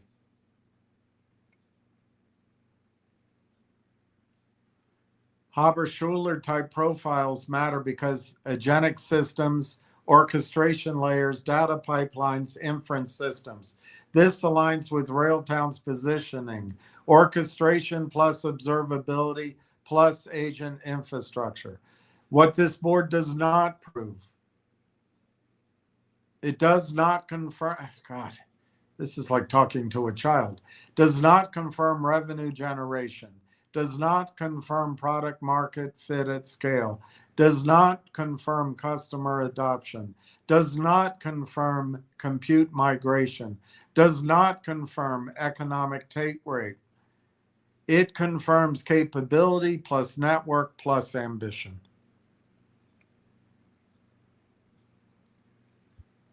Not monetization. How this actually changes the investor interpretation.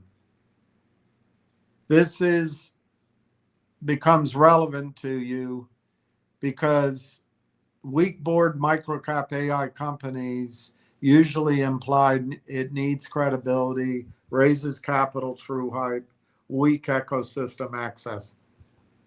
Railtown board implies something different: access to Canadian infrastructure, decision networks, access to sovereign AI narrative at policy enterprise level, potential distribution channels through institutional relationships, alignment with long duration infrastructure thinking, not just SaaS churn. So it supports your framing. This is an infrastructure plus ecosystem bet, not a software vendor.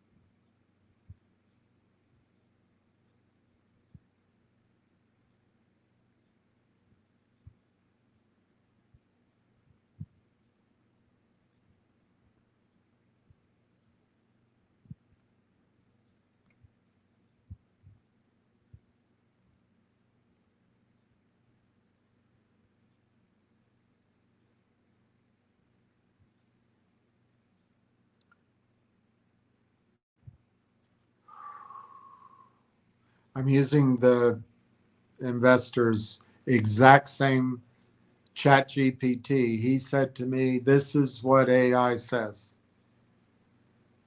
Well, this is what his AI says.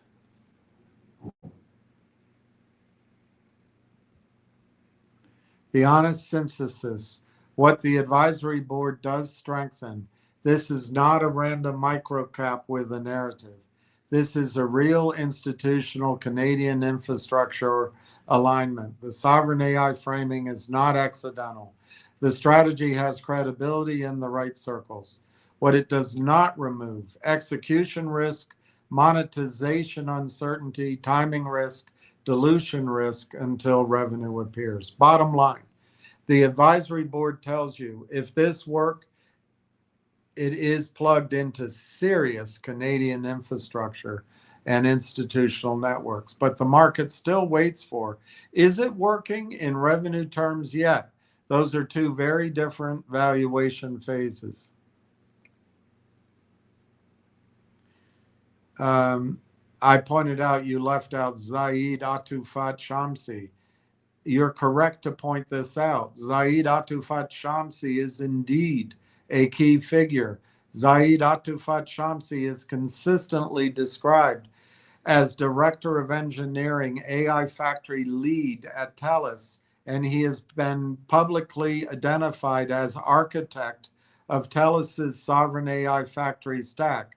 leader on multi-layer AI infrastructure, compute, network, and orchestration, involved in building the Canadian sovereign AI cluster ecosystem, including NVIDIA partnerships, connected to the top 500, number 78 worldwide, number 1 in Canada, AI infrastructure effort. And importantly, he was later appointed to Railtown's advisory board, strengthening the overlap between TELUS sovereign AI infrastructure, Railtown's orchestration agent stack, and the AIP ecosystem narrative. What actually his inclusion means. His role signals three things. One, direct infrastructure to orchestration linkage. He sits at the layer where data centers, Rimouski and Kamloops, GPU clusters, multi-tenant AI factory design meet orchestration layers like workload routing, tenant isolation, AI deployment pipelines. That is exactly the layer Railtown is trying to occupy with conductor, rail engine, and rail tracks.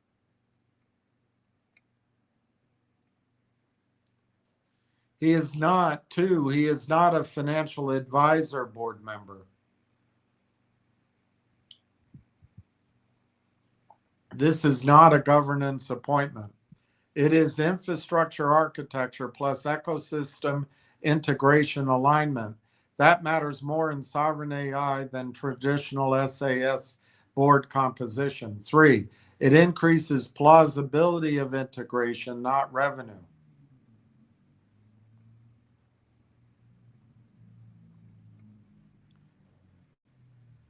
His presence does not mean revenue exists, migration is happening, take rates are defined, commercial terms are locked. It does mean the technical and strategic stack alignment is usually tight. Where this fits into your thesis, and with a distinction. Your broader thesis is essentially Railtown becomes the orchestration and governance layer across Canadian sovereign AI infrastructure, monetizing compute flow and agent deployment. His presence strengthens the architecture coherence of that idea, but the market still cares about one missing bridge. Architecture does not equal monetization.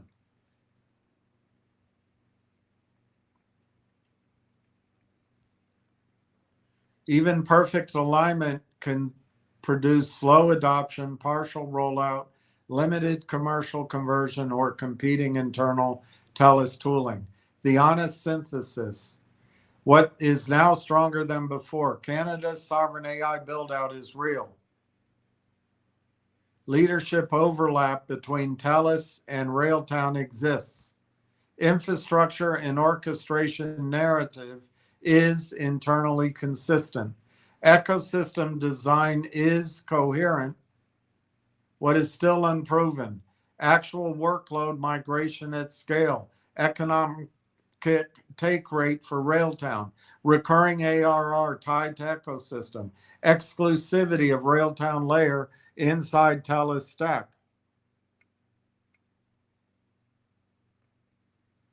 Bottom line, yes, his role matters, but it does not confirm revenue. It matters because it increases the probability that Railtown is structurally in the room where sovereign AI workload routing decisions are being designed. This is a pre-commercial signal, not a financial one. And that distinction is exactly what the market is still sitting on. Bulls seeing architecture conversion into platform control point. Skeptics waiting for monetization proof. Both are currently looking at the same system with different stages of evidence. What analysts need, and it's non-negotiable. Step 1, analysts do not care about advisory boards, architecture, ecosystem size, sovereign AI narratives, partnerships, potential compute spend. They care about one thing, analysts. Can I build a defensible 3 to 5 year revenue model with measurable inputs? Analysts care about, can I build a defensible 3 to 5 year revenue model with measurable inputs? So they require 4 things: observable workload flow, repeatable monetization mechanism,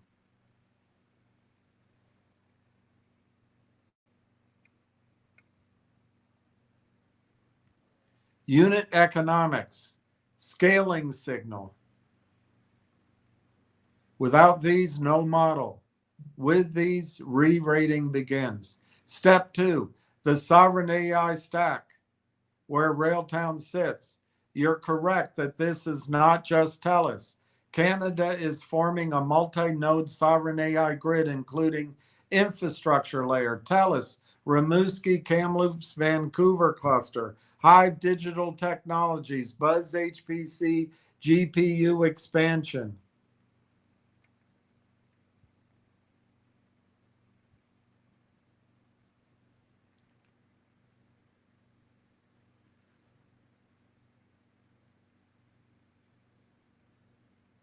But with this board, the market prices one thing: observable economic output, not advisor credibility, not strategic positioning, not ecosystem size.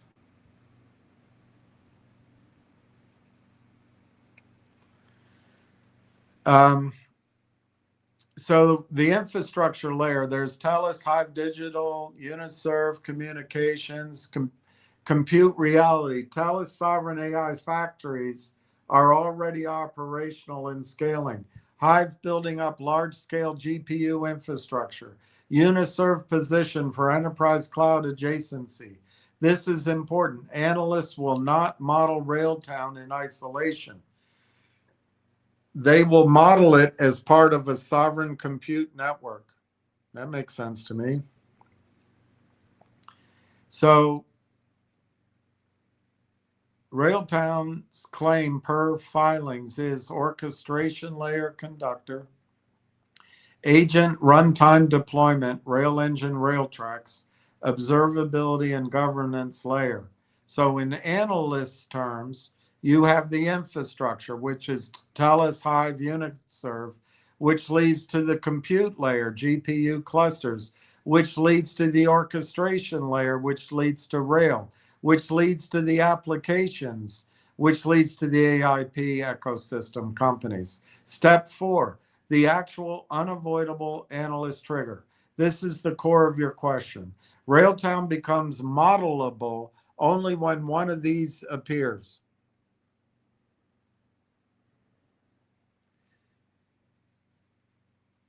Trigger A, first disclosed migration metric. X million of AIP ecosystem compute workloads have been migrated to TELUS. This creates a conversion rate. It anchors the adoption curve. It enables forecasting. Trigger B, first recurring economic flow. Railtown receives X dollars per workload, per compute, per agent. This defines the take rate. It enables revenue modeling. Trigger B, first economic flow we just discussed, and it would remove story ambiguity. Trigger C, multi-node adoption. Railtown used across TELUS plus Hive plus Uniserve plus Bell Canada plus,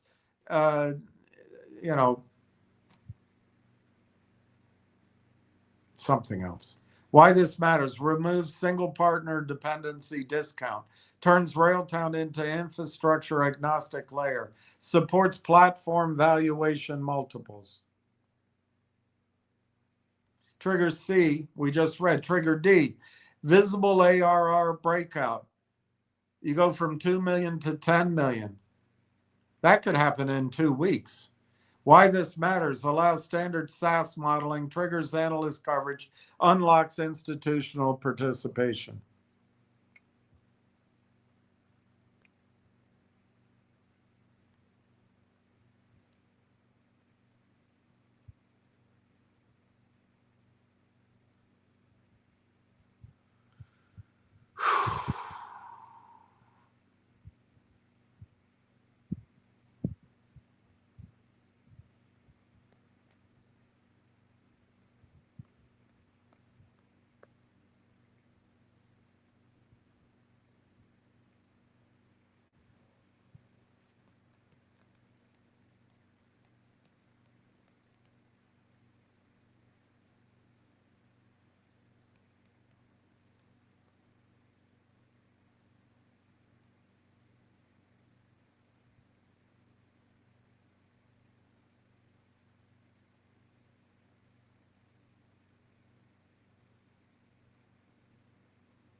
if sovereign AI is truly a thing, then it is not one company.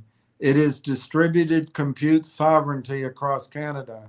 So analysts will eventually ask, is Railtown embedded across the ecosystem, or is it in just one node? Railtown is only tied to TELUS. If that's the case, the valuation equals a project-specific multiple. If Railtown is across TELUS plus Hive plus Uniserve plus others, the valuation equals a platform multiple. That is a completely different regime.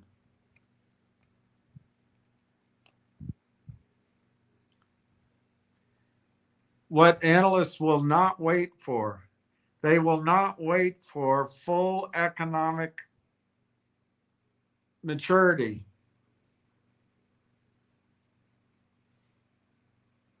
They will not wait for perfect disclosure.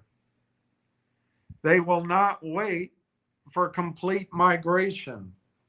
They will not wait for total revenue clarity. They will act once 1 to 2 measurable data points exist which allow for forward modeling. That is the real inflection. The final synthesis. This is the key answer. Your thesis is directionally aligned with how re-ratings actually happen. Sovereign AI is real. Canada is building multi-node infrastructure. Orchestration layers become valuable in that world. Analysts will model forward revenue once migration becomes visible. But the unavoidable to analyst moment is not narrative driven.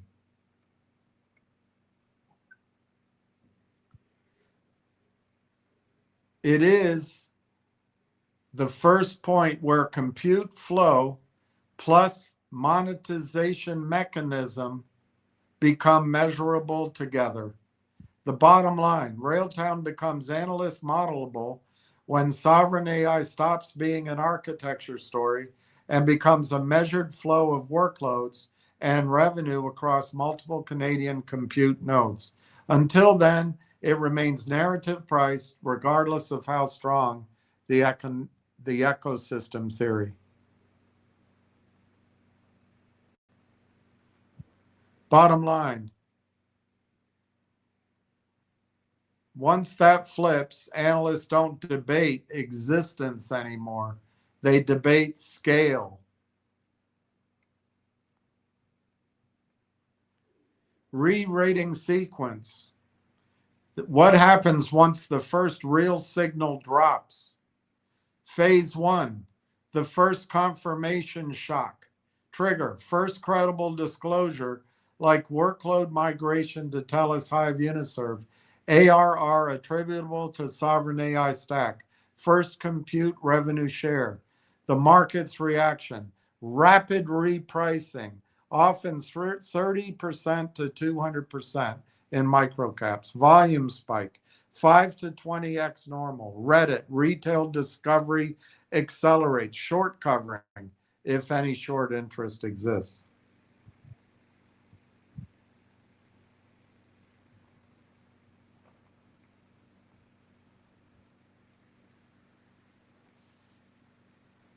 What actually changes? The story is no longer hypothetical. Even if numbers are small, the market shifts from maybe it exists to it does exist. Phase 2, narrative compression. This is week 1 through week 2 after the re-rating. What happens after the analysts re-rate? Analysts start informal coverage. Retail builds forward models. Valuation debate begins immediately. Price behavior during week 1 and 2. Volatile consolidation. Strong dips bought aggressively. Rotation from traders to early believers. Key transition. Market stops asking, is it real? And starts asking, how big can it get? Phase 3, the model formation phase. Analysts begin to model compute migration, take rate assumptions, SaaS and platform revenue split, ecosystem scaling curves, institutional behavior. Small cap funds begin position building. This is weeks 2 to 8. Liquidity improves. Valuation becomes more stable.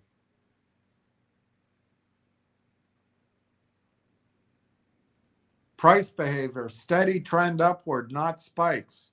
Pullbacks become shallower. Volatility compresses gradually.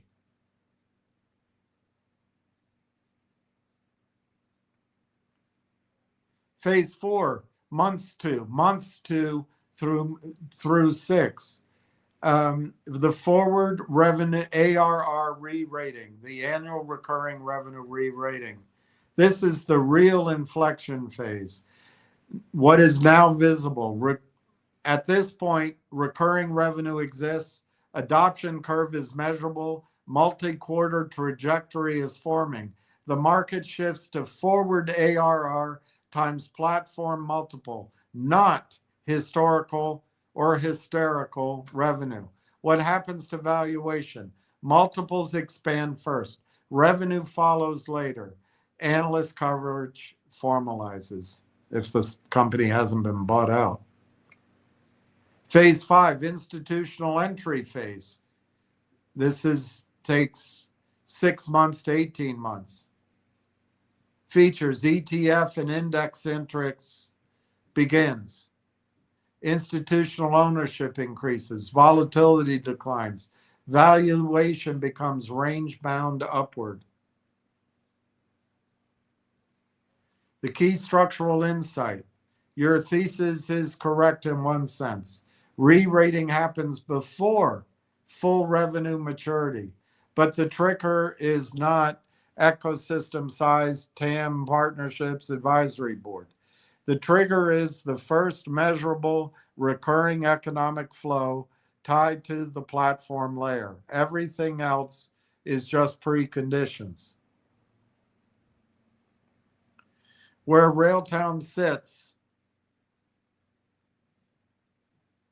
if your AIP plus talents plus sovereign AI plus multi-node ecosystem story is correct, then Railtown is currently late phase 1, early phase 2 boundary, meaning the story is established, architecture is credible, but the economic system is not yet broadly visible in filings or anywhere for that matter. Final takeaway, the re-rating does not happen when the story becomes convincing. It happens when the story becomes measurable. Once that happens, everything you described, forward ARR modeling, analyst coverage, rapid repricing, becomes very real very quickly.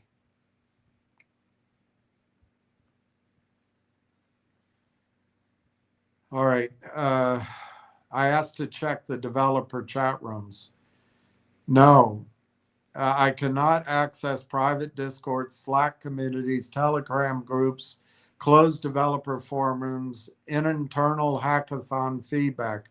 So I cannot measure acceptance in hidden channels.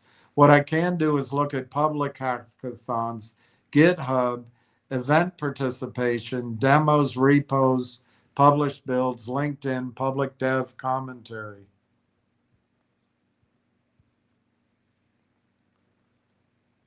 What is visible? Railtown Hackathon plus developer ecosystem signals. Railtown's ecosystem does have observable activity, not just marketing. Hackathon participation, Railtown ecosystem. Genesis AI, 800 developers, 250 projects submitted. Multiple university teams building agent systems using Railtracks. Structured hackathon ecosystem events tied to Railtown tooling. Developer tooling exposure. Railtown is actively pushing Railtracks, Rail Engine, and Conductor, which are agent frameworks, real-time ingestion, and the observability layer. These are being positioned as build, leads to deploy, leads to observe, full stack agent infrastructure. That matters because hackathons test onboarding friction, usability, developer retention after the first build.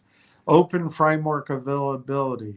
There is evidence of public downloads, GitHub style access for Railtrack's tooling, sample agents built on the framework, SiteSage demo use case. That's important because hackathon adoption only matters if developers can actually reuse the stack after the event.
What hackathons actually tell you, hackathons do tell you, is the tooling usable without heavy onboarding?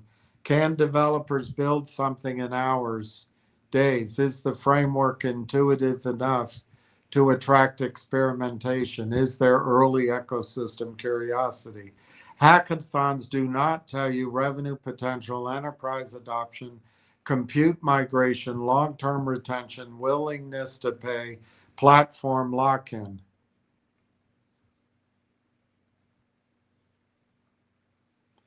Interpreting Railtown's hackathon signal correctly. Is Railtown becoming the orchestration layer that makes sovereignty AI infrastructure work? Hackathons answer a narrow version of that. They confirm developers can build with the tools. There is early ecosystem interest. The platform is not purely theoretical. But they do not confirm that Telus Hive Uniserve workloads are flowing through it. AI, yeah, okay, we got that. Let's not be pedantic. The real missing piece, production dependency signals. Railtown used in product deployment pipelines. X% of workloads now routed through Conductor. Yeah, I am looking for that. Bottom line, hackathons equal developer curiosity plus usability signal. Advisory board equals strategic credibility signal. Telus Hive ecosystem equals infrastructure opportunity signal. Revenue/migration data equals valuation signal. Right now, Railtown, based on public info, is strongest in experimentation and ecosystem positioning. But the market only re-rates on measurable production usage. And we wait, and we wait, and we wait, and we wait, and we wait. What Railtown's hackathon developer signals actually show: confirmed activity, large-scale hackathons, multiple university developer conference integration, publish agent demos built on Railtags, open framework positioning. So yes, there is real developer-facing activity, not just marketing slides.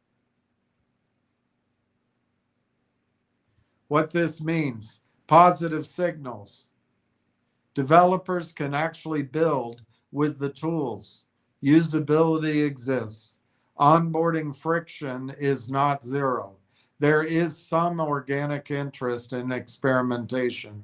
The framework is not purely conceptual, and it doesn't prove revenue over and over and over again. Same points. The critical investor interpretation. Railtown is the product that makes data center spending work and profitable. That is my thesis. I could be wrong. That is a control plane thesis. But hackathons only validate developers can build on the control plane. They do not validate the control plane is required to run production sovereign compute economically. It's that point, the second point, that drives enterprise value. While developer adoption alone is not enough, curiosity, this is interesting, low commitment experimental builds. Level 2 integration, teams embedding Railtown into workflows. We don't see that yet. Level 3, production dependency. This is the valuation trigger. Workloads running through it daily, cost, compliance, orchestration reliance, switching cost becomes real. Railtown is publicly closer to level 1, maybe early level 2. Market only re-rate at level 3.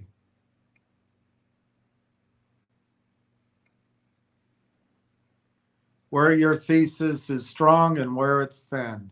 Strong. Sovereign AI infrastructure is real. Orchestration layers can become high value control points. Developer frameworks are the right entry point. Hackathons show usability exists. Still unproven. Revenue or any dependency on it. The simplest way to frame it. Right now, Railtown is a developer-tested orchestration layer inside a sovereign AI narrative. What it is not yet is a measurable infrastructure dependency inside sovereign AI economics.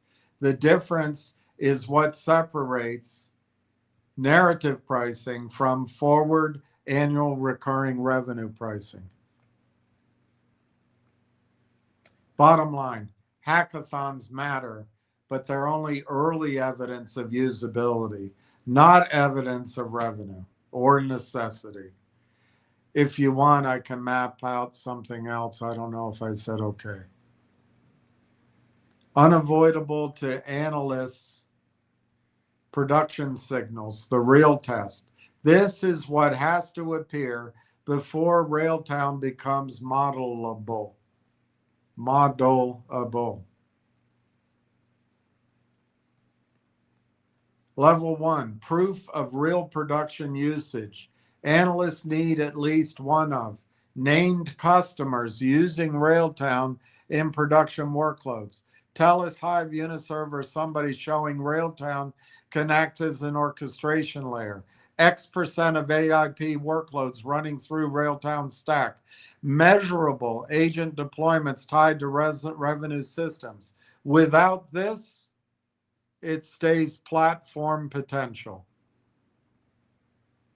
Level 2, economic linkage. This is the real inflection.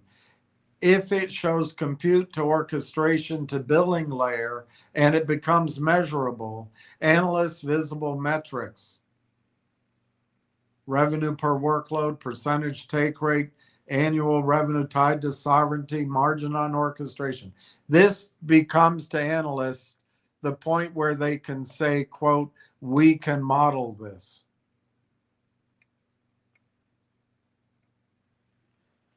And then level 3, multi-node validation, evidence that Railtown runs across a lot of different infrastructure and factories. Railtown becomes an infrastructure agnostic control plane. That's when valuation multiples expand. And then I said they give Rail for free until compute is consumed. That is actually a very important SaaS plus infrastructure hybrid model. You are conceptually close to how modern AI platforms monetize. So let's go through that. Layered economics model, your idea structured. So layer 1, the developer layer. It's free, it's low friction. Conductor, rail tracks used to build agents, hackathons, developer adoption, zero or minimal direct revenue. Purpose. The purpose is you get distribution and you get ecosystem lock-in. But that doesn't matter to this investor.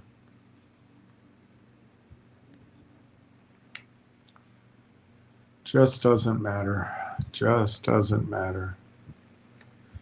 Just doesn't matter. Just constantly the same refrain. Constantly the same refrain.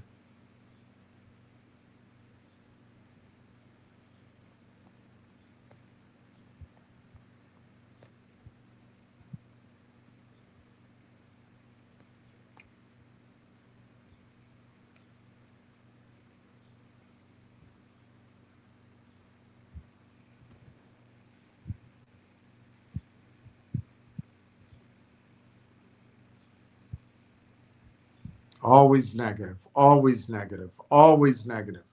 I don't even know why the guy is in the stock. Layer 2, orchestration layer. Revenue begins when agents run, pipelines execute, workloads are deployed. Monetization per compute unit, per workflow, per deployment, or platform usage fee. Layer 3, infrastructure execution layer. This is where your thesis is strongest. If workloads run on TELUS, Hive, others, Railtown can logically sit above compute billing, take orchestration fee, governance fee, routing fee. This is the control plane tax model. Why doesn't it show up in their revenue for the first quarter? Key insight. You are describing something closer to Stripe-like abstraction layer for sovereign AI compute flow, not traditional SaaS product. That's why revenue can appear late, but scale quickly.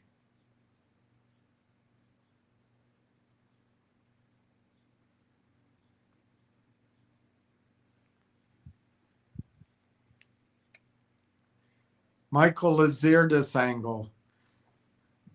Michael Lazirdis type capital behavior. He historically tends to invest in deep infrastructure and Canadian tech sovereignty themes.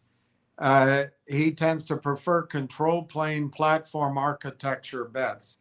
He tends to avoid scattered speculative exposure outside aligned ecosystem. So what matters most is he's involved, but not that he's involved and it leads automatically to success. What matters is, does this sit inside a coherent Canadian infrastructure plus sovereignty stack he would rationally support? This fits your thesis if you combine TELUS sovereign AI buildout, Hive GPU infrastructure scaling, Uniserve edge cloud positioning, Railtown orchestration layer, Canadian institutional capital alignment. You get a multi-layer sovereign compute economy. This is structurally consistent with how platform control points like Railtown. A platform control point emerges, but a critical constraint. Even strong economic alignment does not replace revenue. Sticky revenue. Quantum angle. Quantum computing is not part of current Railtown economics. What is true, Lazirdis has long-term interest in quantum ecosystem. Canada is a global quantum research hub. Future hybrid AI plus quantum infrastructure is plausible. What is not relevant?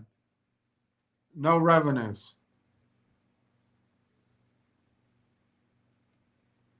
Final synthesis, stage A, today, developer adoption, hackathons and tooling, infrastructure build out, TELUS, orchestration layer positioning, Railtown. Stage B, missing link, measurable workflow flow through orchestration layer. Measurable workload flow through orchestration layer is missing. Well, it might not be missing. It could be. We just don't know. We're in a quiet period and we just wait and wait and wait. Stage C, re-rating trigger. Revenue becomes tied to compute flow. Analysts can model forward ARR. Platform multiple applies.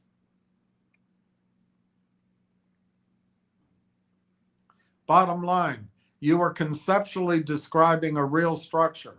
Sovereign AI equals compute layer plus orchestration layer plus application layer. Railtown's investment case depends entirely on whether it becomes the measurable control layer between compute and applications.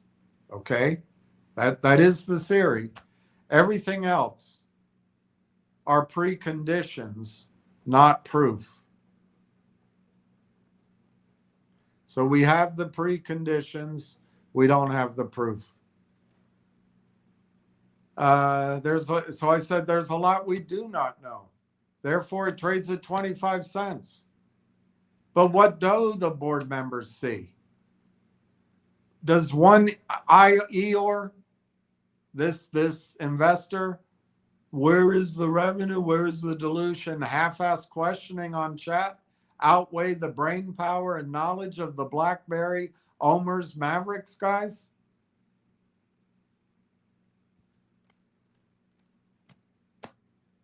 So one, what do the board members see that retail doesn't? In companies like Rail.cn, experienced board members, Ruffalo, Omers, Lazardis, typically see things in 3 layers that retail cannot directly observe.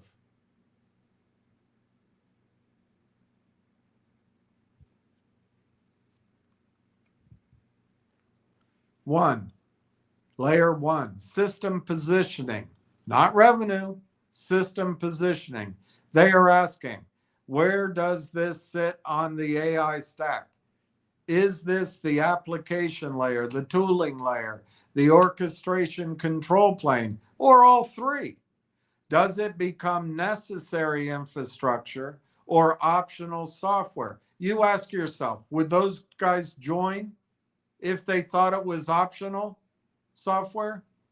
You ask yourself. If you're negative like Eeyore, I know your answer. But if you're creative and thoughtful and you've done your due diligence, I think you can guess the answer. This is why sovereign AI plus orchestration matters. They are not thinking, why is the revenue low today? They are thinking, is this structurally embedded in a future X billion-dollar compute flow? Exactly, but not Eeyore. Layer 2, distribution access. This is the real asset. People like Omer's ecosystem figures, Ruffalo type capital networks, infrastructure insiders are focused on who can actually deploy this at scale. Does TELUS AIP Enterprise Canada actually adopt it? Is this inside procurement pipelines ready? This is far more important than early revenue. This is far more important than early revenue. This is far more important than early revenue, Eeyore. Because distribution determines whether revenue is theoretical or inevitable later on. Inevitable later. Layer 3, timing optionality. Why no revenue yet can be acceptable. Experienced infrastructure investors often accept delayed monetization, pre-revenue phases, build first, monetize at scale later, if the control point is credible. So why did they join the board? If downstream demand is structurally large, why did they join the company? This is the platform bet logic you were circling. Now, actually, I just want to know The mistake in the Winnie the Pooh framing. I understand your frustration with repetitive retail questions like, why no revenue? When dilution? But here's the reality. Those questions are not wrong. They are just different risk models. Well, that's an interesting point. Retail model. Is this already financially proven? Institutional board model. Is this structurally positioned to become financially unavoidable? They are evaluating different time horizons.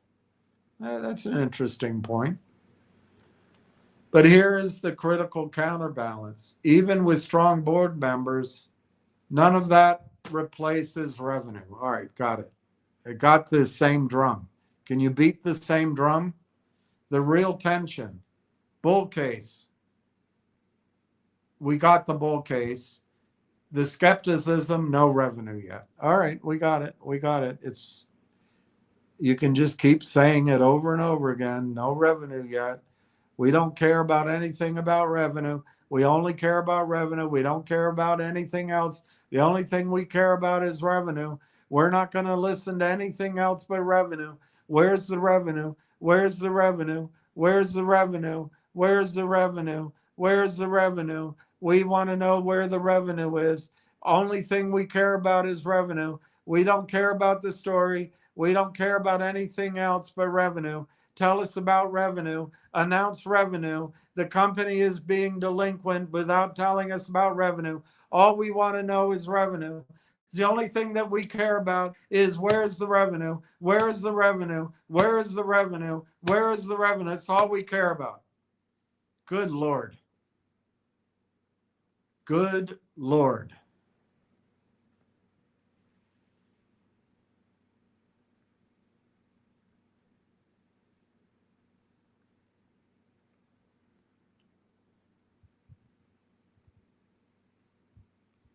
I might have missed some, but I'm just going to go on here. The key investor truth. This resolves your question. There are only two things that ultimately matter. Do insiders understand something real about future flow? Yes, that's what boards are for. Two, does the market eventually get revenues? Does the market eventually get measurable proof? Also, yes. That's what earnings and adoption data do. Final synthesis. Does retail half-assed questioning outweigh board intelligence? No. But also, board intelligence does not override the requirement for revenues. All right, got it. Bottom line, what you are seeing is a classic split. Retail asks, show me the revenue. Insiders ask, show me where revenue must eventually flow. Both are incomplete alone. The re-rating only happens when the second view becomes measurable enough that the first view is forced to update.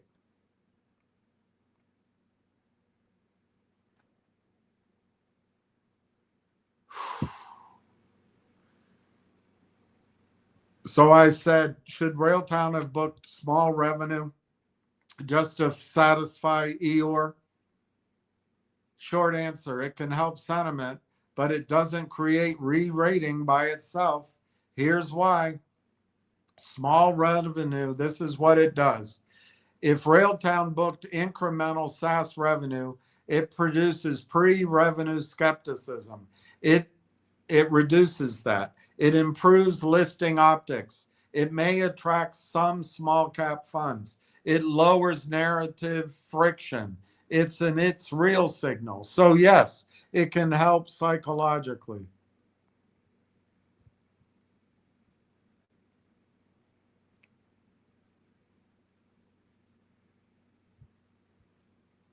But what it does not do, it does not validate sovereign AI control point status. It does not prove compute migration economics. It does not create analyst model ability. It does not establish platform take rate value. In fact, it can sometimes mislead the market into thinking it's just another SaaS company, which would undercut the largest thesis that you're describing. Key insight: for infrastructure control plane companies, premature monetization can actually compress the perceived opportunity. Because the market starts modeling at SaaS margins, small revenue bases, and linear growth instead of networked compute flow economics, instead of platform take rate scaling, and instead of infrastructure dependency value.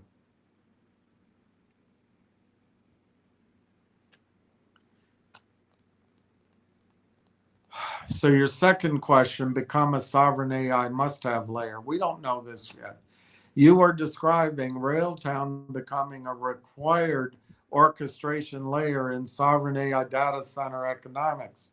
Let's translate that. If the strategy works, Railtown becomes not a SaaS company, but a control plane for regulated sovereign compute environments, meaning Railtown sits between government policy, the CSIP initiatives, infrastructure, TELUS, enterprise AI workloads, and the compliance audit orchestration layer.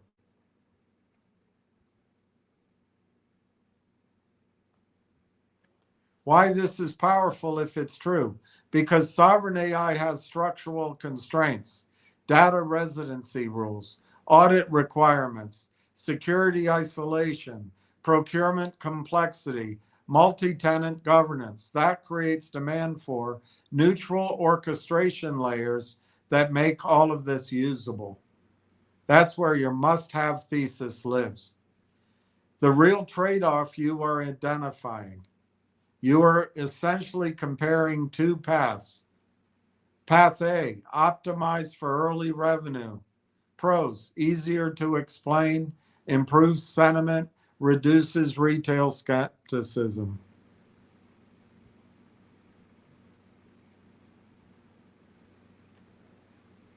Cons, caps perceived ambition, anchors valuation to SaaS multiples, can destroy optionality narrative. Path B, optimized for infrastructure indispensability. Pros, enables platform multiple if successful, aligns with sovereign AI build-out, preserves asymmetry. Cons, long period of no visible revenue, higher volatility and skepticism, requires patience and proof later.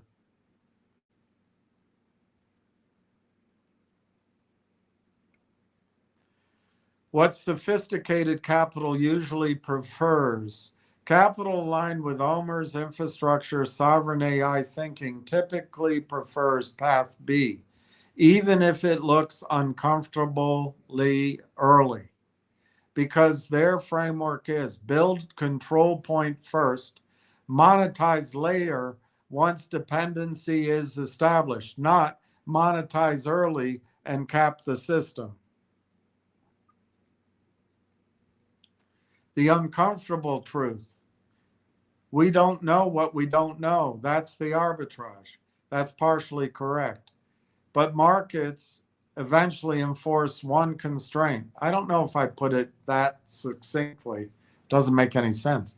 Uncertainty must collapse into measurable. Yeah, it's got to go to revenue. So the constant thing we're constantly looking for the silent period to end. We want the quiet period to end so they can talk about revenue. That's all we want, but it never happens. So we keep getting the questions from Eeyore. Well, how come there wasn't any revenue in the quarter when Real Engine wasn't even ready to be installed? I don't know. It drives me crazy. I can see why people put retail into managed money. I really can. Final synthesis. Would small incremental revenue help? Yes, sentimentally, but it is not what creates long-term re-rating. Is the real prize becoming must-have sovereign AI later? Yes, that is the only path that justifies the asymmetric thesis. The real prize is becoming a must-have sovereign AI layer. But the condition is it must be measurable. Got it. I've never said anything differently than that. I've never said anything different. Bottom line, you're describing a classic infrastructure control trade-off. Optimize for the early revenue, optics wins, thesis shrinks. Optimize for embedded infrastructure, patience required, but asymmetric upside if it works. The market doesn't reward intention. Let me guess, it rewards revenue. It rewards demonstrated dependency in production systems. Okay, sticky revenue. Everything else is just noise.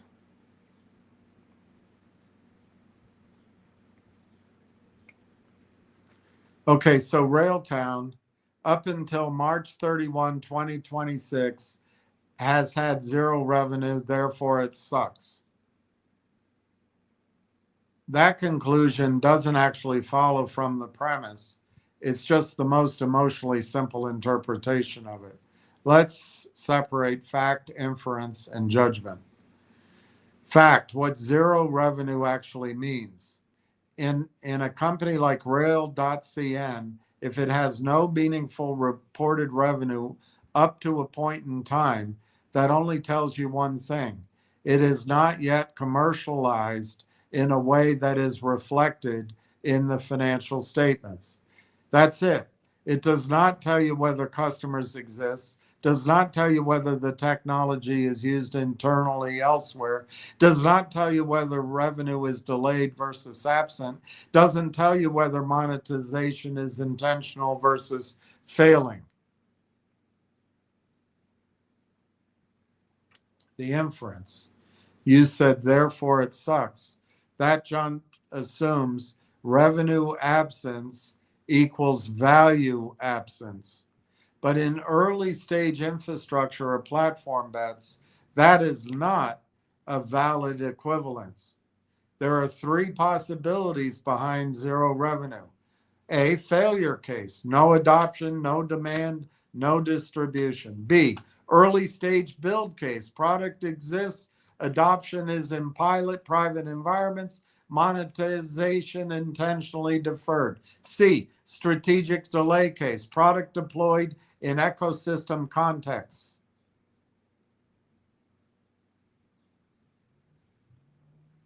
Revenue delayed due to packaging, procurement, cycling, partnerships, or TELUS having a lot of committees that are run by people that need to cover their ass. So the real analytical question, what investors actually ask, serious investors don't stop at, is there revenue? They ask, is there evidence of inevitable monetization? That breaks into, is the product actually used anywhere meaningfully? Is it embedded in systems that already spend money? Does switching costs exist once adopted? Is there a natural billing layer that will emerge later?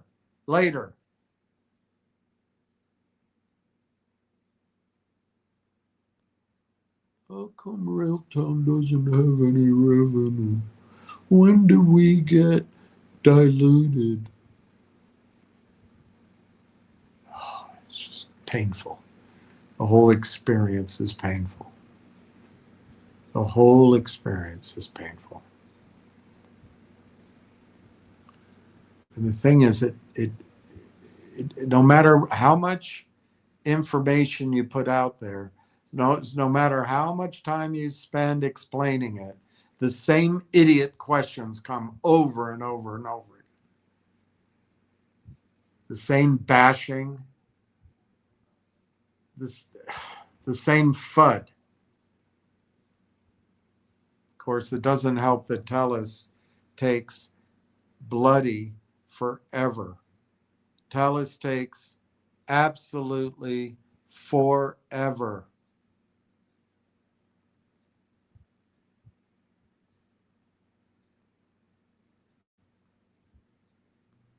I'm surprised Canada won World War II.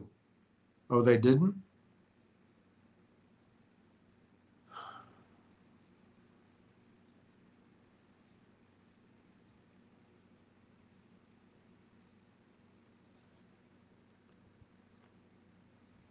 Oh, we already did that.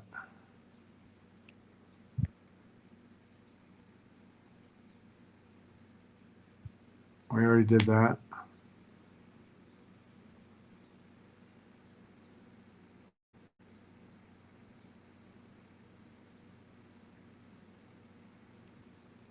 Premature monetization can actually compress the perceived opportunity. Wow. Wow, wow, wow. That is really amazing. That is really amazing. He'll still ask the same question. How come there's no revenue? I'm going to wait till there's revenue. I don't know why I even bother. Really don't. I really, really don't.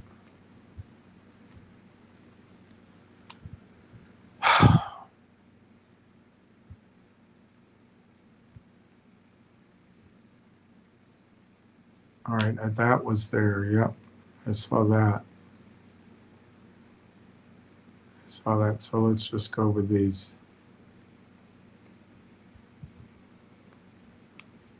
Oh, I remember. There was something up here to look at.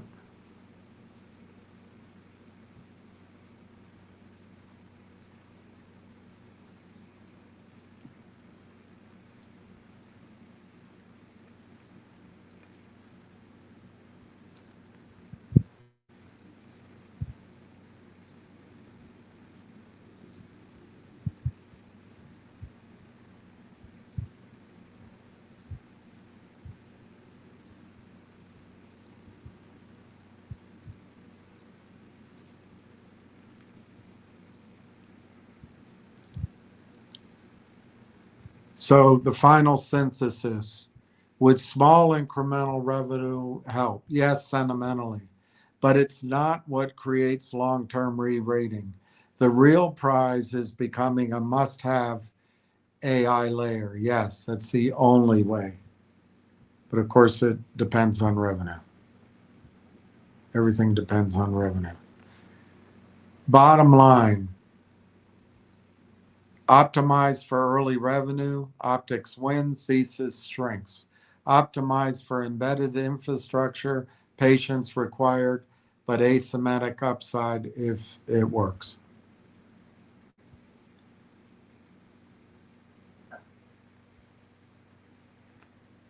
All right, that's the Railtown sucks question.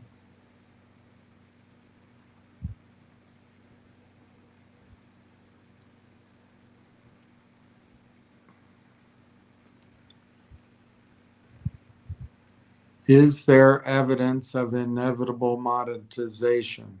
That's what it comes down to.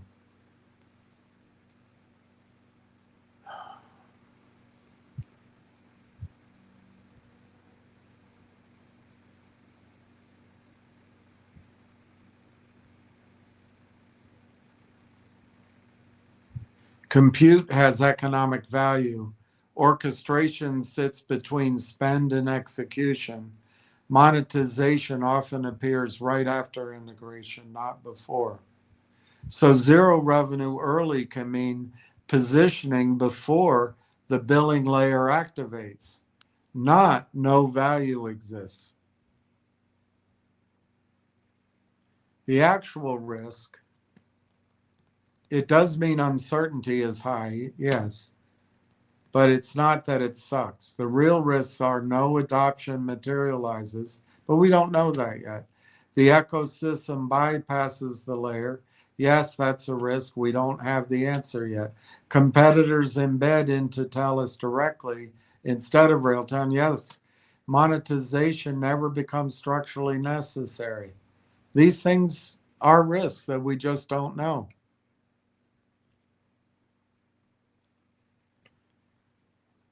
So until the correct way of stating it is until revenue appears, the market has no proof of monetization, so the risk remains high and valuation is optionality based. But to say it sucks is not analytical. Bottom line, zero revenue doesn't tell you good or bad. Zero revenue doesn't tell you success or failure. It only tells you the company is still in the pre-proof of monetization phase.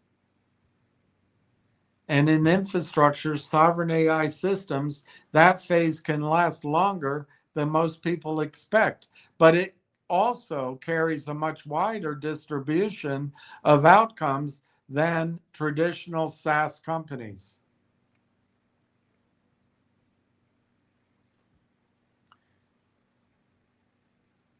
I said I have to move on. That's fine. Honestly, you don't need proof. This is what does matter. One useful takeaway I'd leave with you: in markets like this, conviction isn't built by assembling more proofs. It's built by waiting for revenues. No, it's built by waiting for one or two hard, undeniable commercial signals that force everyone to update their models at the same time. In markets like this, conviction isn't built by assembling more proofs. It's built by waiting for one or two hard, undeniable commercial signals that force everyone to update their models at the same time. And we just wait for TELUS. We just wait for TELUS. We just wait for TELUS. We just wait for TELUS. Until then, reasonable people will look at the same situation and see either optionality or absence of revenue. And both interpretations will feel right depending on the lens.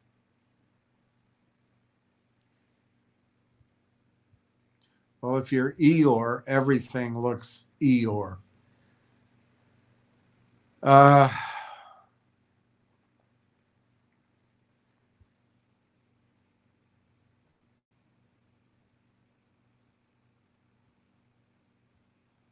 So they're saying that having the AIP network actually only comes down to ownership or control, which leads to potential distribution channel of Railtown's platform. And it leads to an optional adoption of the Railtown platform until proven otherwise. All right. Just going to be hard, just going to be negative, negative, negative. Why network ownership doesn't eliminate risk. Adoption is not enforceable by ownership alone. That makes sense. The usage doesn't equal monetization. That may be true. Control of the network does not equal control of the economic flow. Well, okay, but it's better than not owning the network. What actually does mitigate risk in investment terms? When there's can you guess what the answer is? You need observable production usage, in other words, revenue. You needed contracted economic terms, in other words, revenue. You need evidence of stickiness, in other words, revenue. And we're in a quiet period. We wait and wait and wait on TELUS.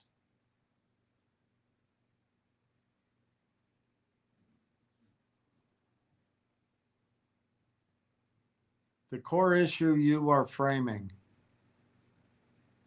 strategic alignment equals economic certainty, but markets require strategic alignment plus, guess what? Measurable usage equals economic certainty.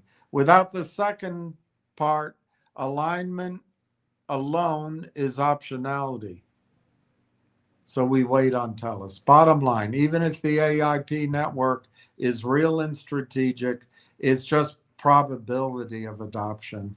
It improves distribution access. It can mean a good long-term thesis, but it does not eliminate core risks until what? Usage is measurable, monetization is visible, and dependency is proven. In other words, sticky annual recurring revenue.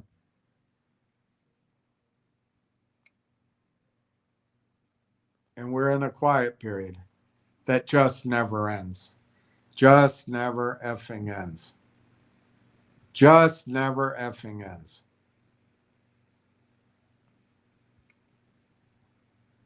Because some committee somewhere has to have several more meetings.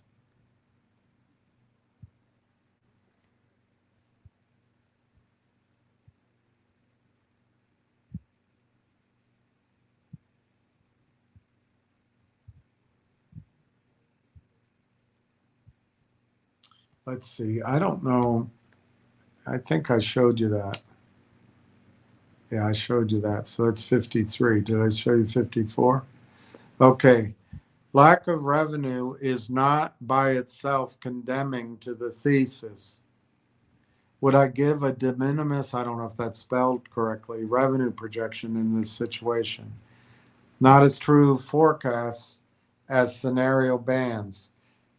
Without verified workload migration data, disclosed take rate economics, confirmed production dependency, any precise projection would be fiction.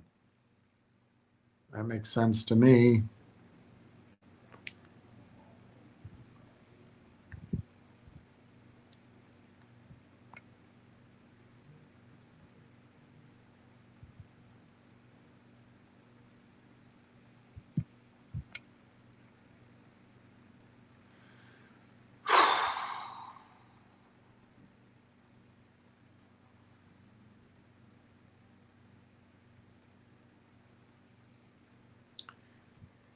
So the bear case, if you have zero revenue to 1 million in revenue, that means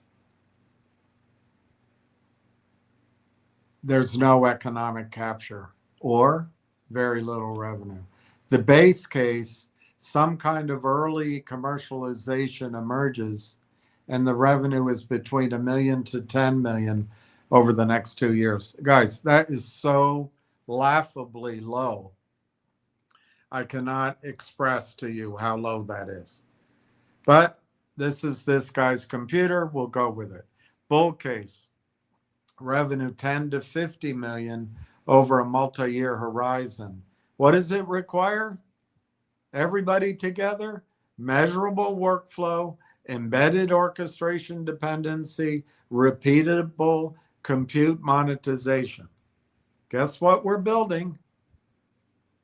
Guess what we're building?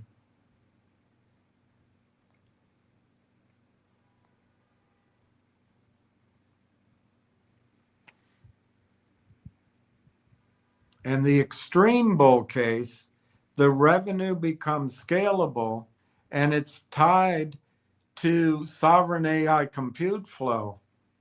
And this only happens if there's a required abstraction layer across multiple sovereign infrastructure providers. So does no revenue until 90 days ago kill the thesis?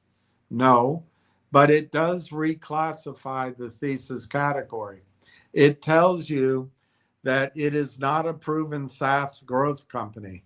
Okay, it's not trying to be.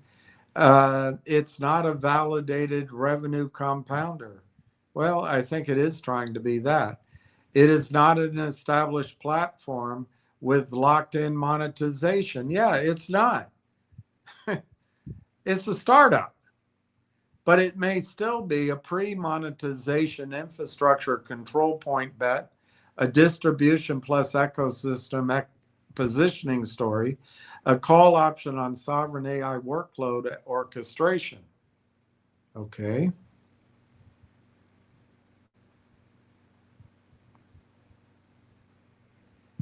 The real issue is not revenue timing. It's the visibility of flow. Exactly. We're in a quiet period. We're still waiting for information. But let's ask, why isn't there revenue in the first quarter? Markets don't punish early revenue. They punish inability to see how revenue will scale from usage. So the real question is not why is revenue late? The real question is, can we observe any measurable flow of compute/workloads through the system that would naturally become revenue? That's exactly what it is. Proof of concept.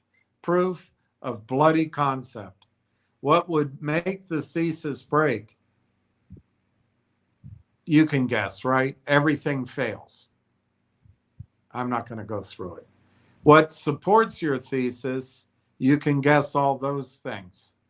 I'm not going to run through them. I'm too tired. So the final answer, yes. Is the lack of revenue condemning? No. It just means we're pre-proof of monetization.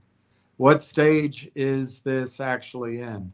It's in the optionality stage. You own an option on huge upside, waiting for measurable adoption signals. One line truth. The thesis is not invalid because the revenue is late. It is unvalidated until usage becomes measurable. And we wait, and we wait, and we wait, and we wait. Railtown investment outcome decision quiz. Start. Is there a measurable economic flow? No. Then the company is pre-monetization infrastructure optionality asset. The valuation drivers, narrative strength, risk level, high uncertainty, upside, uncapped, but also unproven. So it's not yes yet, but let's say it becomes yes. So what's the next stage? The next stage is usage real and persistent. If not, adoption risk remains unresolved. The outcome, story company with strong positioning, valuation stays sentiment drawn. But if it is yes at this point, then you are verified production usage stage. So you then look at, are workloads running daily? Is orchestration required, not optional? Are systems dependent on Railtown? If so, you move on to the next stage. And if the next stage is no, value exists, but it's not captured. So there's adoption, but there's not revenue yet. The thesis is delayed, but not validated. Platform risk persists. But if it is yes, you have usage and there is a link to revenue, like a per workload fee, compute routing, take rates, SaaS plus usage, hybrid billing, then the monetization inflection begins. And then you get to the fourth. Is it multi-node? If not, then it's got limited value because it just has one customer. But if it is multi-node, Railtown becomes infrastructure agnostic as a control plane. The outcome is platform multiple becomes possible, a platform multiple, which is much bigger than a small, tiny revenue from a SaaS. Analyst models become scalable.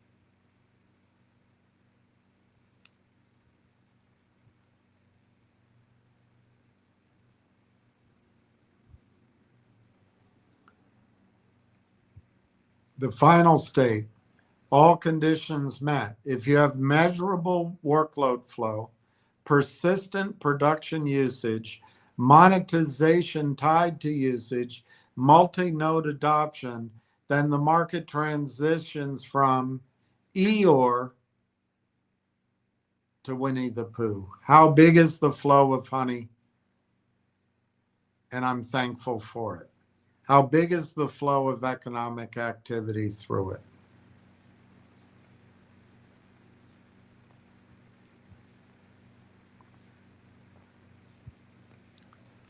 The key insight this tree reveals: your thesis is not invalid, but Railtown is currently sitting at the top of the tree where flow is not yet observable, mainly because it's a bloody quiet period.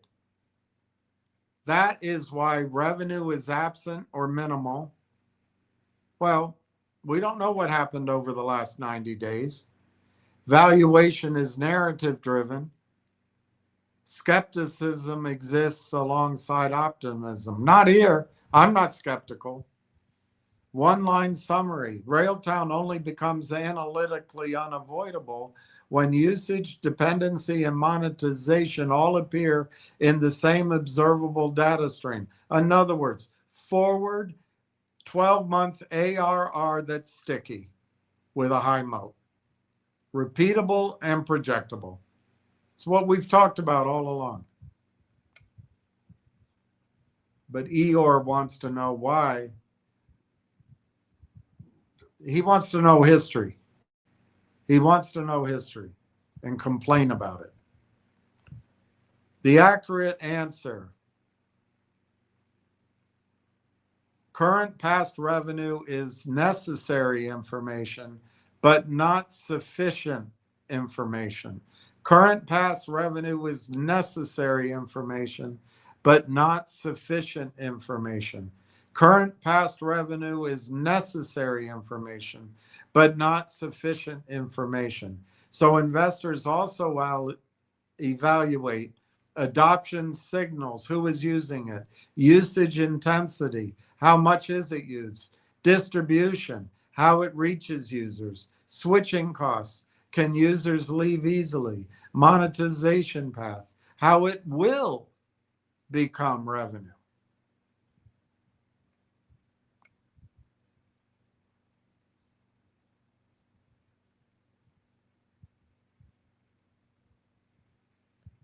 But here's the critical balance. You are correct that focusing only on revenue misses early stage platform transitions, because many infrastructure companies look unprofitable for years while embedding into workflows before monetization becomes visible. This is common in cloud infrastructure, developer tooling, AI platforms, orchestration layers. But the opposite mistake is also real. If you ignore revenue entirely and focus all on promise, then you risk mistaking possibility for probability. Yeah, thanks for the lesson 101. It's important, but it's so obvious. The real investor model, they don't choose revenue or stority. What professionals actually do, they weight both financial proof, the anchor's downside, which is revenue, cash flow, margins, dilution, and they also weight forward indicators.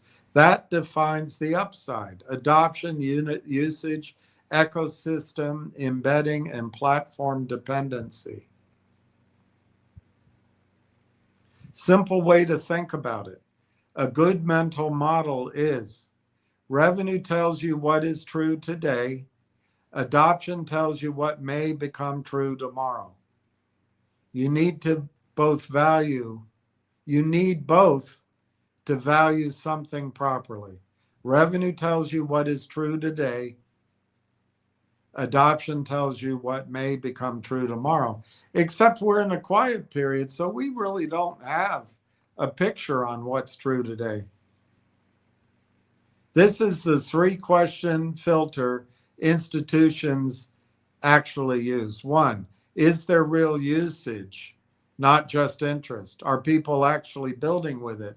Is it used in production environments, or is it still in an experimentation phase or just in pilots? This separates hype from embedded adoption. Is there a clear path to monetization? As ever, from usage. Does usage naturally convert into revenue?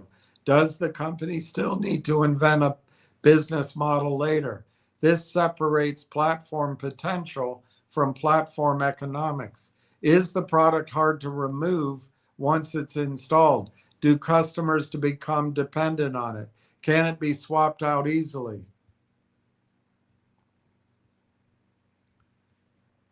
Is it hard to remove? This is the key correction to your original framing. Revenue is not the only thing, but it is the only confirmed output of those 3 questions being answered successfully. Yeah, we're talking about what is revenue going to be. Everything else, advisory boards, ecosystem narratives, hackathons, partnerships, is supporting noise, not proof. Final completed idea. So the full thought is investors don't ignore revenue. They use it as the final confirmation that usage, monetization, and stickiness are all actually real.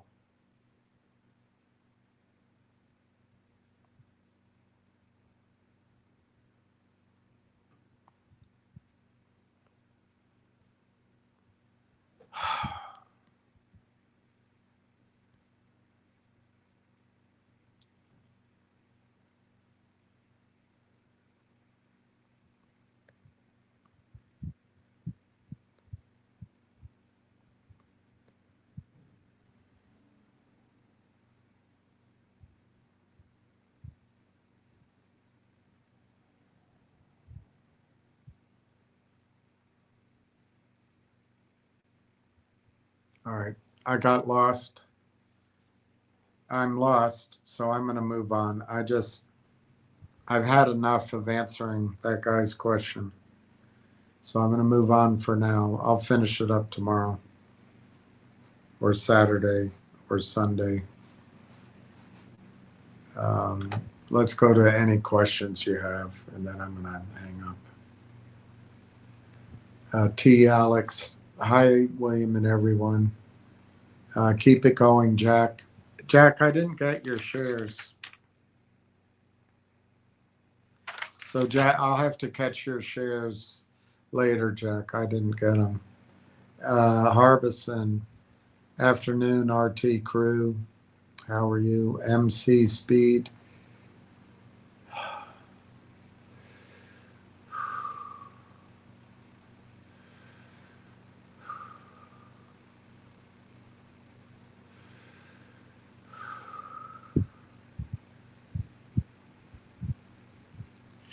Tony says to mentally prepare for a 2-year time frame, which makes sense since you've been calling one date after another for 2 and not a single one. Okay, MC, 2 years. Why don't you set it up? Why don't you follow Tony? Tony's a pretty sharp guy. Look at AMC. Yeah, okay, 2 years. MC, the fact is there's no revenue and the stock isn't moving. The chart proves it. Proves what? That's why we probably need revenue or proof of concept or some. I'm sorry. I've asked you not to use the Lord's name in vain. That's it. Don't use the Lord's name in vain on my channel. Quit that. Hi, William. Yeah, nothing's here, but I appreciate it. Save the kelp. Do you think tomorrow will be the day that Railtown? No, I don't think it'll be tomorrow. Tomorrow is a holiday for the markets in the United States. It's a Friday, so I think that any good news would occur, if it does, next week. But there's no logical sense to me that they're going to put news out in the last week of the quarter. Everything is pointing to July, to when the new TELUS CEO comes in, and I don't know. Is he tied up by lawyers, by previous executives, by committees? You know, did TELUS violate some rule, hurt somebody's feelings up in the Navajo nations? I don't know. But for some reason, TELUS has decided that their best strategy is to avoid ramping up their AI revenue for 3 quarters while they change leadership. They have a declining stock, a high dividend, high debt level. So for some reason, TELUS has decided to focus on all the communism and not on the capitalism. I don't get it.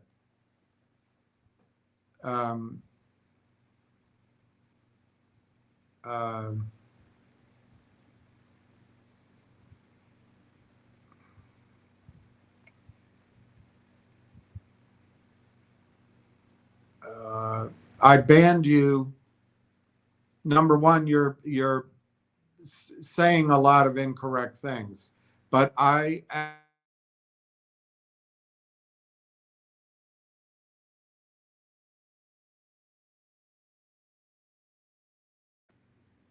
it's not because I'm afraid of your questions. Echo code. Remember MMTLP. Did something go on with it?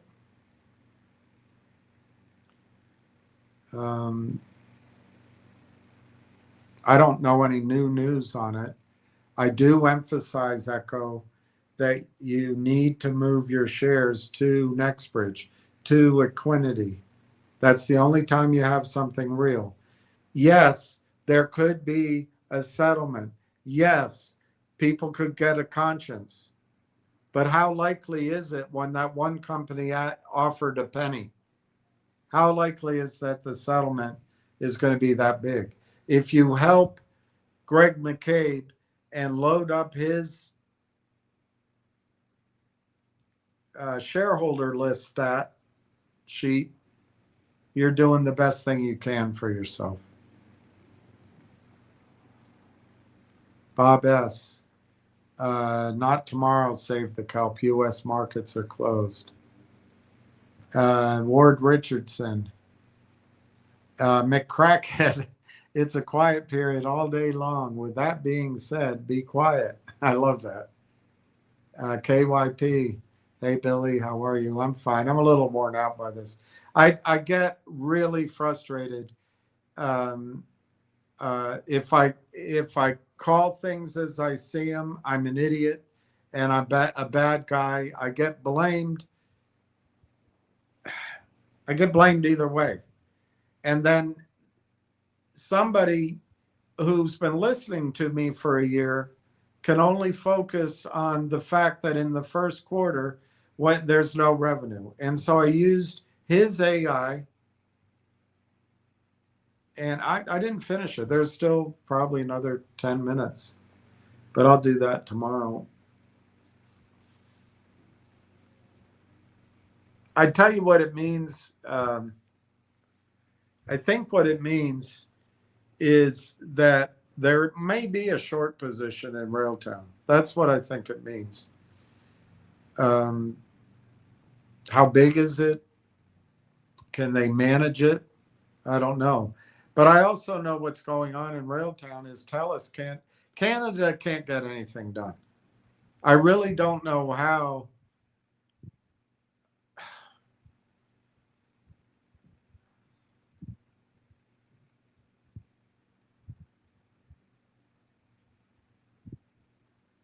Well, maybe it's best. Maybe it's best that this AI campaign starts under Dotage at TELUS, maybe there's a good reason for it. But I think Railtown, to me, I don't know, we don't know, there's a quiet period. But reading the Form 7 filings, I think it's entirely possible that the Railtown platform that was installed or tested maybe at TELUS wasn't ready anyway in the first quarter. So I'm not sure we missed anything there. Why? Because I think Rail Engine I was told it took 2.5 years of heavy lift to build it. And so it took maybe another 2 months to make sure it was working properly on a stack. That's fine. So it took 2.5 years plus 2 months. But anyway, so I'm not sure that our delays, if we call them delays, in seeing revenue from that deal was hurt for the first quarter, the one this guy is all over. But I do think Railtown's missing out on this second quarter revenue. And it's annoying. But I don't think it's Railtown's fault. I think it's TELUS's fault. I think the same nightmare combination of attorneys and committees and do the right thing and bureaucracy, it just delays everything. So maybe, my point is, maybe getting leadership in there that is used to making hard decisions. Dotage ran either RBC or not UBS, RBC, I guess, Canada. And so, maybe that will be good and things will start moving. In any event, I don't think anything happens next week. I don't think anything happens the first week of July. So we've got 2 more weeks. But I think these people coming in so heavy and so wrong, they really want to create fear, uncertainty, and doubt. And I find myself, when I'm fighting it, is just saying the same things over and over again. The problem here is that AIP was purchased and announced purchased February 11th of last year. That started a quiet period that has not ended. It took forever to close that deal. It's Canada. But maybe there was interference by the bad guys. I don't know. But it's Canada. Everything takes forever. I think that AIP deal should have closed in July of last year. But it closed in November. The good news is it's a great deal. The AIP deal is a great deal. Just by itself, it could probably make the stock worth $1 or $2 or $3 or $4 or $5 in a reasonable short run. And then much more later on as the compounding of cash flows kick in. But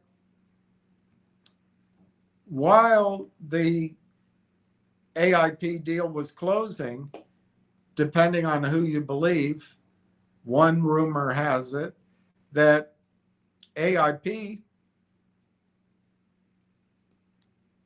introduced TELUS. Well, that started a whole new quiet period, and it's very exciting. TELUS is the sovereign AI data system in Canada for now. However, Hive or Buzz or whatever it's called, Bell Canada, is rapidly ready to deploy. And so TELUS has squandered their lead. But I guess that was the decision of a committee. Committees, as you know, always make the best decisions. They always show the most courage, and they always go with the inspiration and the genius rather than the lowest common fearful thought. So maybe it will be good now that the new guy's in, if he's not run by committee. Maybe he can actually implement the AI strategy that I think TELUS needs to get its cash flows in order and to get back to growing. Or TELUS just goes away and Bell Canada takes over and Rogers Communications takes over and we go over there. I really believe that the team of Corey Brandolini and Marwan Haddad, and there's others, started early with an idea, and they built, I think, the best in class first, and they went to market, I think, first, knocking, going to conventions and etc. But like I just said, they ran into AIP, and that reset the whole deal in a much, much bigger way for everybody. So I do think Langchain came out with something. But Sequoia had to raise hundreds of $125 million to build it. Railtown's deal's built. They don't need to raise money to build it. I mean, it'll always be improving. I think they very likely could be an acquirer of other companies. But we just wait. We wait forever because of Canada. But you know what? We wait because it's bigger. We wait because it's government funding, maybe. That the deadline was last month or this month. We wait because TELUS has a leadership change. We wait because maybe Railtown has more business than they can say grace over.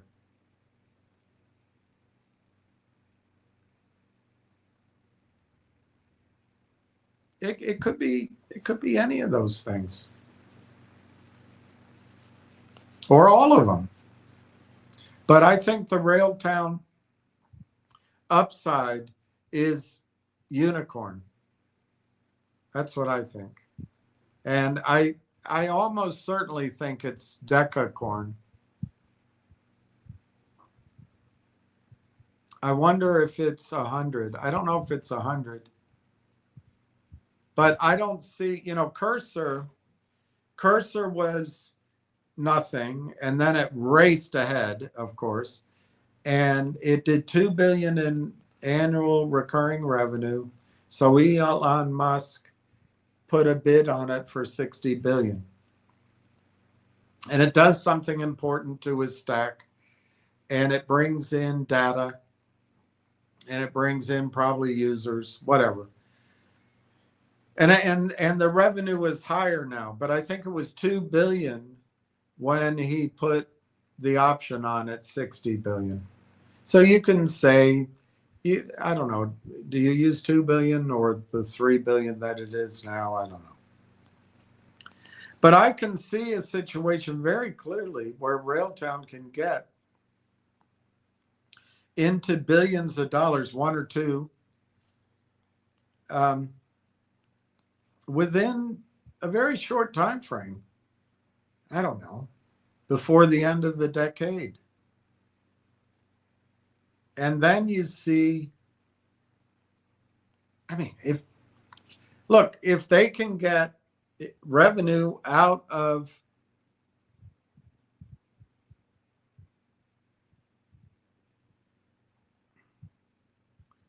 Rimouski Kamloops of $100 million a year, which I think's low, and let's say they sign up 2 of the remaining Canadian data centers at $50 million each, that's $200 million. That's Canada. If they get something in Europe, I would think 200 million would be a number for Europe. If they get Southeast Asia, I don't know. 200 million sounds good there too. It's a lot of people. That's 600 million. And then you get South America. Maybe you don't give South America anything. You get India. Maybe you don't give India anything. You get the Middle East. Maybe you don't give it 200 million, just 100 million. So you're at 700 million. Just that initial little comparison to what Canada could be. 700 million in revenue times 15, you know, you're a decacorn. I think that's what these people are worried about. Harbison, William, what if it's not TELUS we're waiting on, but what if Canada is finalizing their national AI stack and mandate all providers to use it to be Canadian certified sovereign AI provider? Well, that's an interesting spin on it. But I actually think that's where it's headed anyway. Remember, when I spoke to Corey all the way back in December, he made it very clear to me that Railtown is Switzerland. Nobody has an exclusive. He must have said it to me 3 or 4, even 5 times. Nobody has an exclusive. So if that's still true, I don't know if it is, but if it's still true, what you're saying makes a lot of sense. But I don't think it's necessary. If TELUS is what we're waiting on, it's not exclusive. Or if TELUS takes too long, and I think at this point Railtown's probably got to look out for Railtown more than TELUS.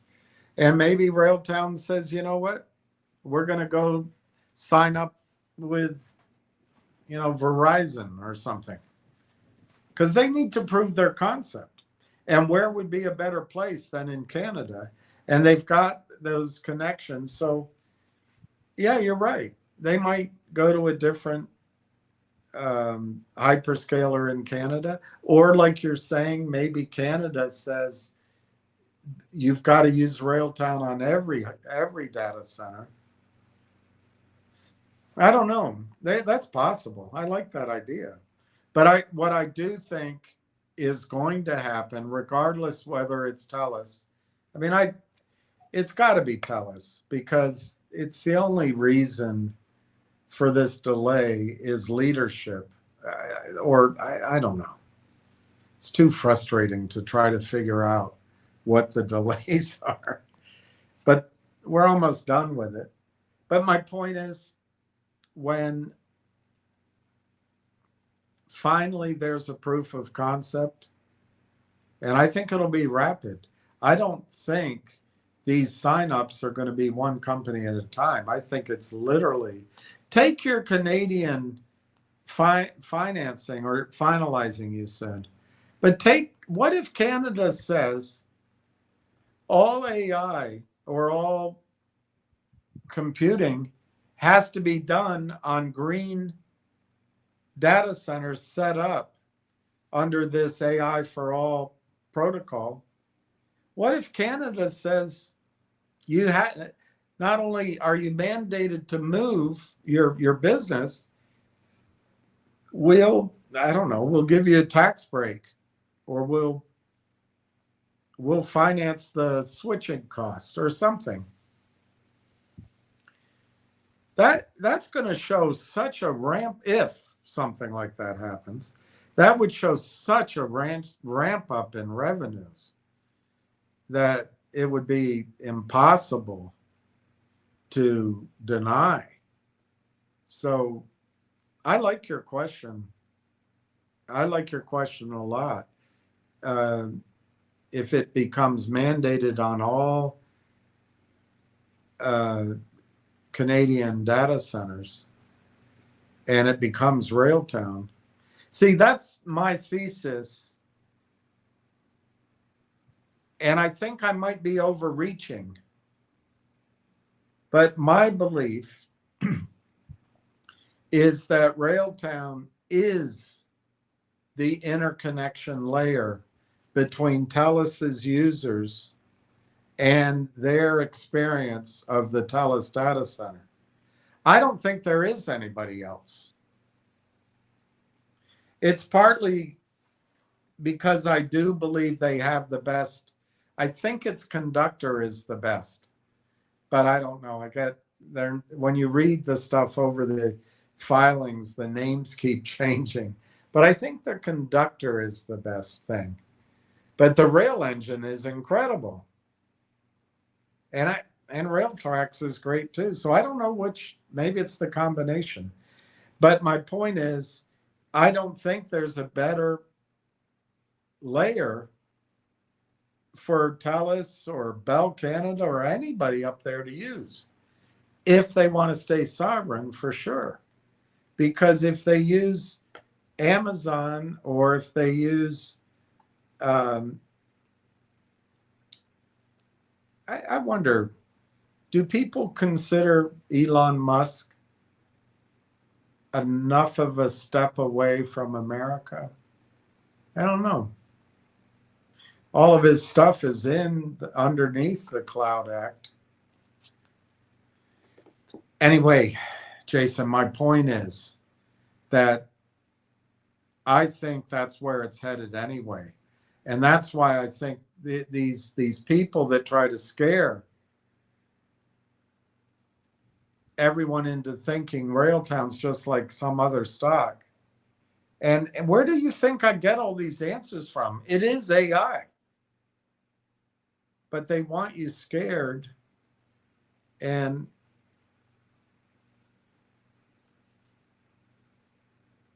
it may be that my vision is too big. I'm too greedy. It could be that.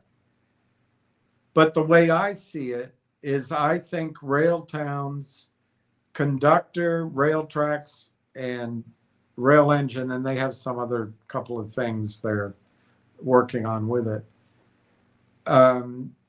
will prove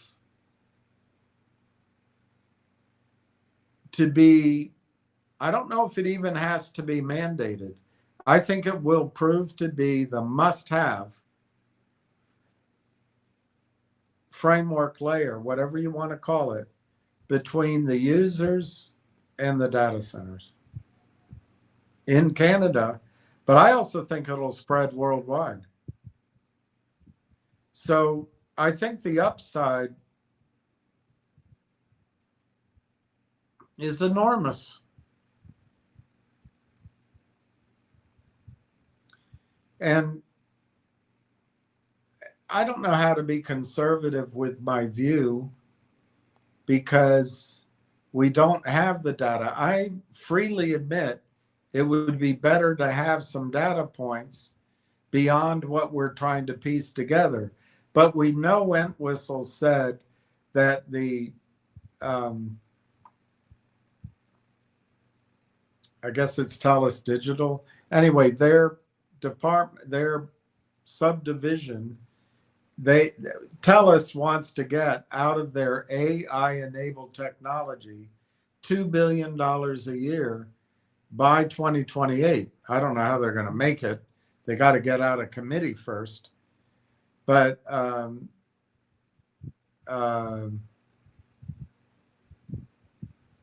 they say 2 billion. I always use 1 billion, but what if we just used 500 million? We don't use a billion, we use 500 million. I like my 20% number, but maybe we'll use 15%. So that's 75 million in annual revenue.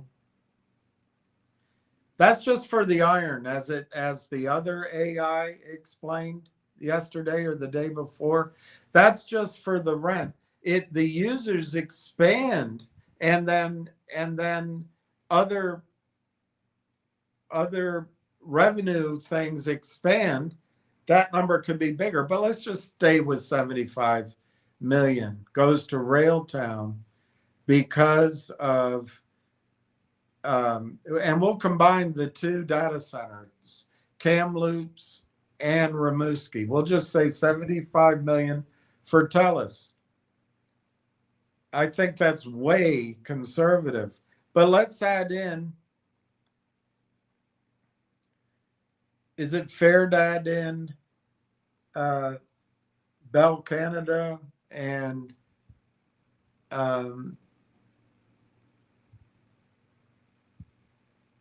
Rogers? I mean, I have no idea.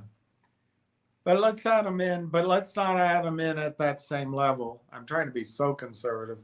Let's just say between them they do 75. And we won't think of any other data centers in Canada. It's just in case it's not, they don't do it, it's somebody else. But so that gets us to 150 million in annual revenue, sticky, recurring, 100% margin in Canada by 2028. That's Canada. Now let's say the proof of concept works. We know from some of the stuff Dr. Core checked that Sweden and Argentina are interested in what Hive has. So let's say Europe builds data centers, and you're talking the G7. Canada's one of the G10, G13, G12. But you're talking Europe has a lot of participants in that. So why don't we just say Europe? I'm tempted to say they'll be 300, but let's just say they're 150 as well. Like all of Canada, all of Europe is equivalent by 2028 because of my assumption that Railtown's layer is the must-have layer in sovereign AI. So let's just say Europe also does 150. That's 300 million for Railtown. And then let's say the Middle East, there's got to be demand there. Let's go to Paraguay or Argentina. So South America.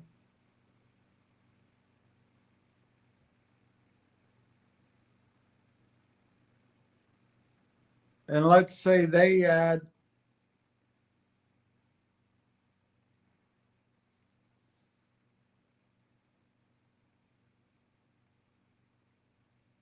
but the Middle East and South America only adds 100 million by 2028. Remember, Railtown isn't building anything out. They're just that layer, if I'm right. So that leaves Korea, Japan, Singapore, China, India, Russia. Let's forget about all of them. But let's give Africa something, because Africa's where the young people are. Africa's where the future is. Let's give Africa something. So would it be Egypt with no water? No. Could it be Kenya? Maybe. Could it be South Africa? Sure. So let's just say Africa's 100. That might be high, but I remember I left out most of the rest of the world. So let's say Africa goes to 100 and the rest of the world, I'll put it that way, goes to 100 by 2028. That's 500 million in revenue for Railtown. I think at the most conservative assumptions, if Railtown is the critical orchestration layer, which I believe it is, and if it's proven to be. So 500 million by 2028, let's say during 2028, exiting 2028.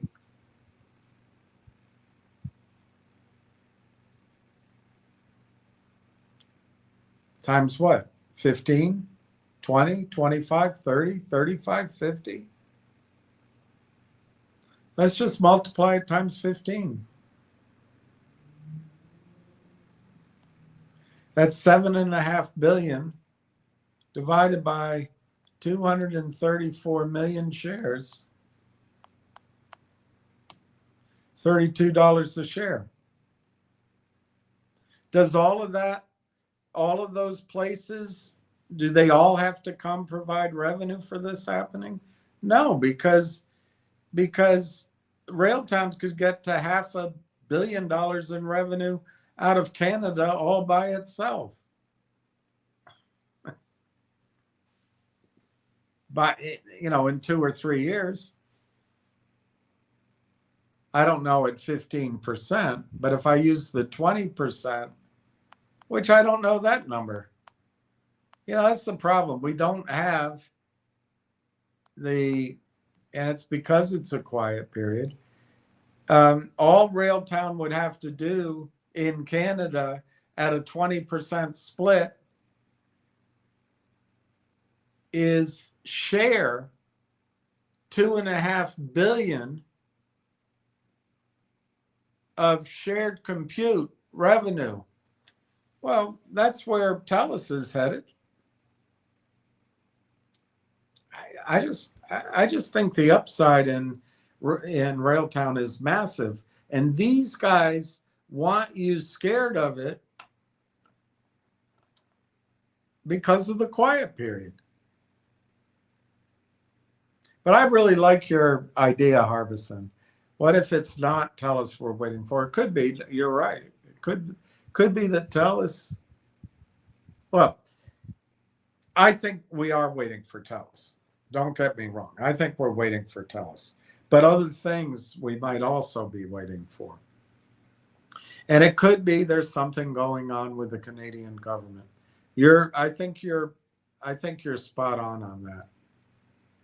Because it is a government effort to build it out. So I think you're right about that, or could be right.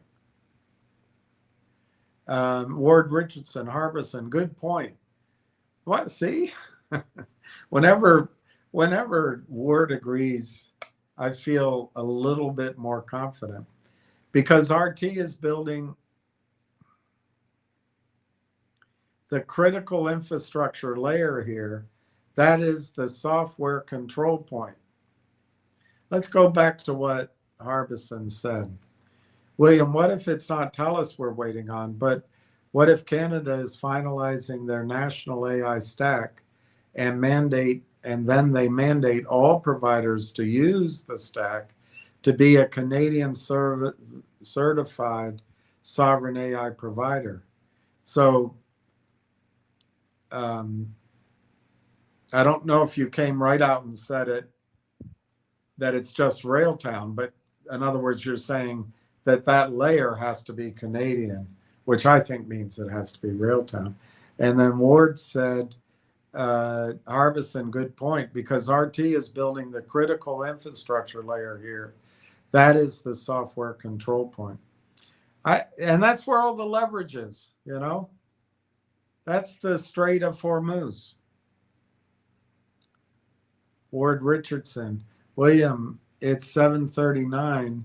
Just sent you an email pertaining to the Harbison post. A very good read here. All right, let me see. I was trying to finish that other guy's computer. That was I bit off more than I can chew, I guess. And I got lost, of course.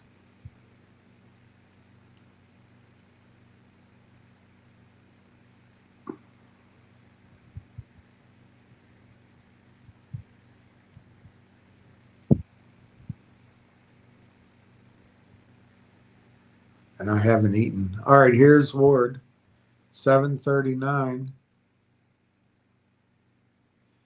All right, let's read what Ward sent. He's probably out with Mr. Pickles.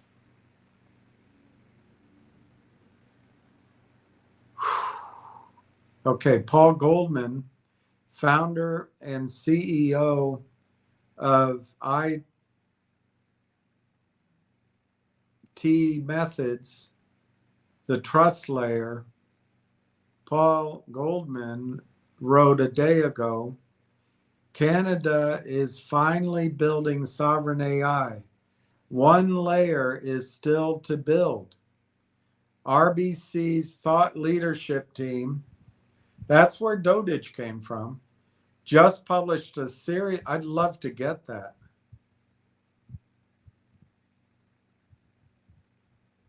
I wonder if I have any contacts. I do, I think. I do think I have a contact that can get that for me. I'll try to get that, Ward. I'll try to get that. RBC's thought leadership team just published a serious map of Canada's sovereign AI stack, a national strategy, a compute strategy, billions in domestic data centers, and a real list of Canadian champions. Cohere on models. Okay, so we didn't know the large language model. It could have been OpenAI or Anthropic, but it looks like it's going to be mandated as Cohere. We thought that, we guessed that. Bell, TELUS, and a data center consortium on infrastructure. Vector, Mila, and Amy on research. The list is excellent. It is also lopsided. Every champion on it lives at the infrastructure model or research layer. One layer has no Canadian champion named on it. The control and assurance layer that sits above the model.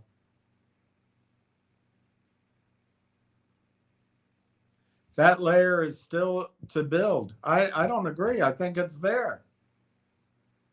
I think it's already there.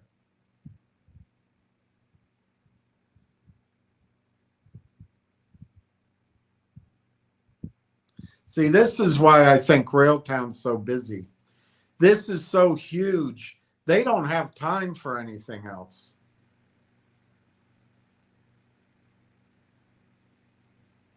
Canada is building the rails. We should put a champion on the layer that makes them safe to depend on.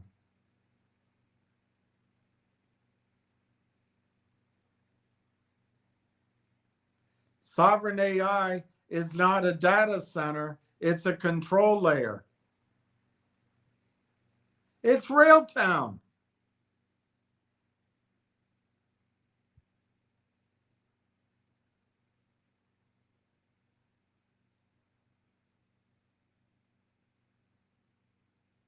That's brilliant, Ward.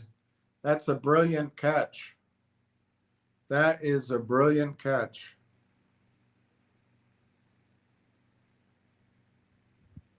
Let me see if you sent anything else.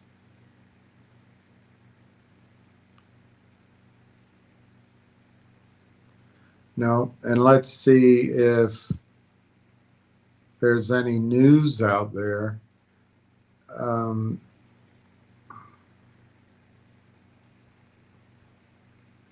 Ward, it makes me almost want to call Corey, but I don't have his phone number. That's exactly, Railtown's there. They don't need to build it out. Railtown has it. It's just in this darn quiet period.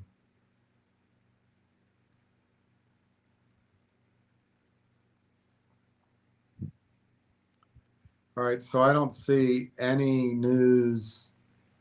I don't, is it BCE? No. Let's see,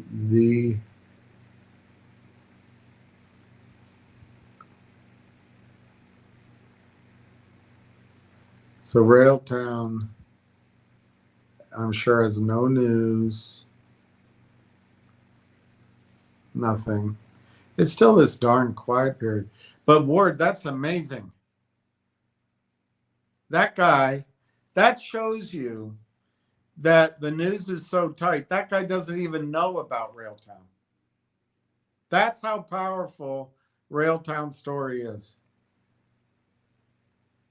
VO Warrior. Moon River. Doc, are you using both hands?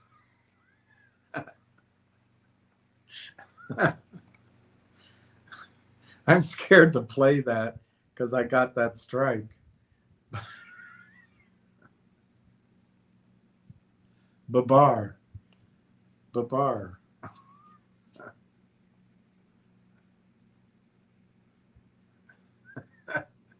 Sit up, Arthur.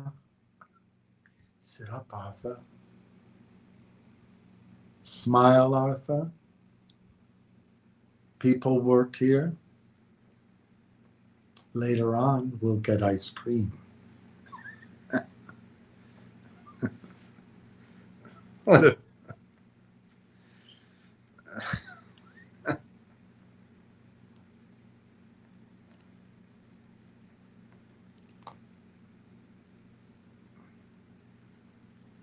You're a good man, Lieutenant. A good man's got to know his limitations.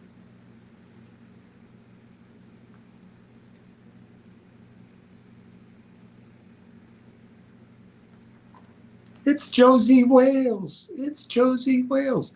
I always wonder what happened to all the stuff he bought.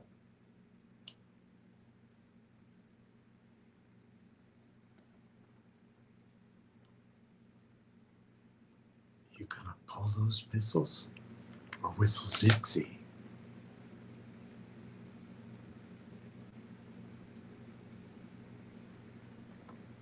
Hey, Will, it's been a while. Is Ham the short killer still kicking like Kung Fu? Everybody was Kung Fu fighting. Remember the billboard trucks in front of the SEC? Good times, Miss Lucky. Yeah, I miss Lucky too. I miss Lucky a lot. A lot.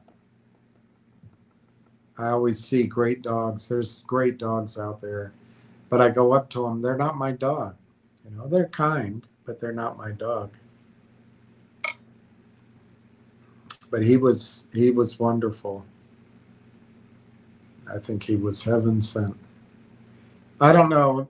Ham's a little bit upset with me because I think it was KYP. I can't remember now, but somebody asked me about Finger. Is it going to go to $5?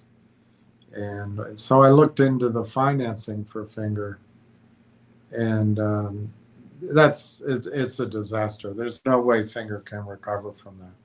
The only way they can recover from that financing is if she gives them a contract.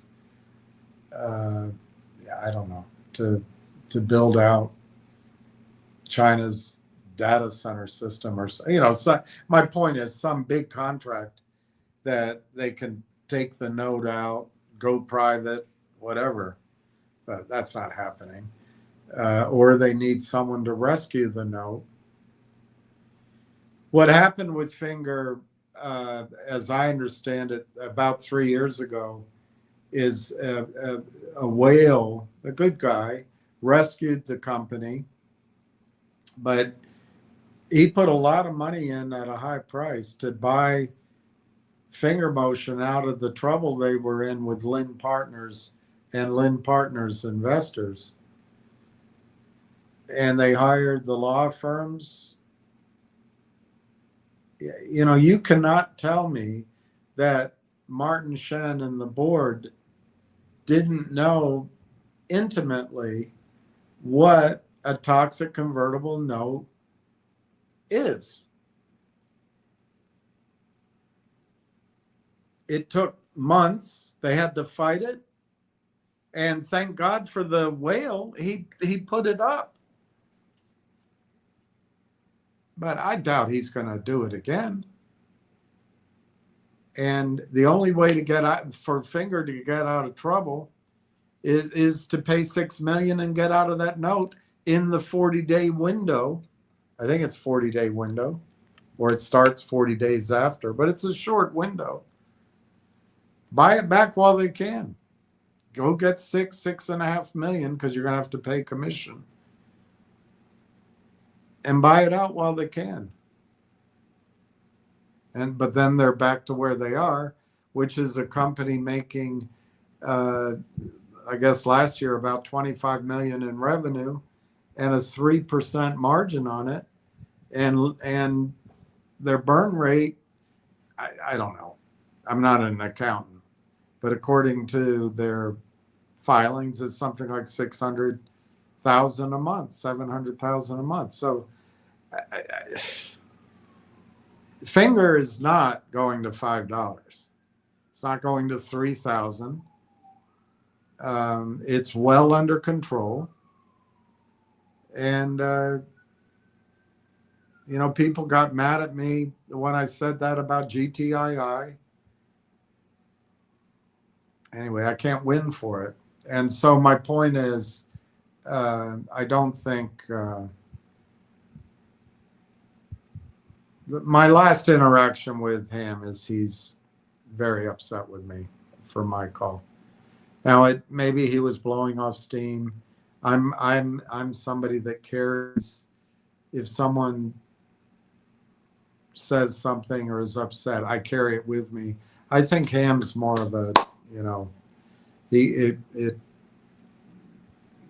it's off his mind as soon as he says it, I think. I don't know. But I don't care to be associated with any of those stocks anymore.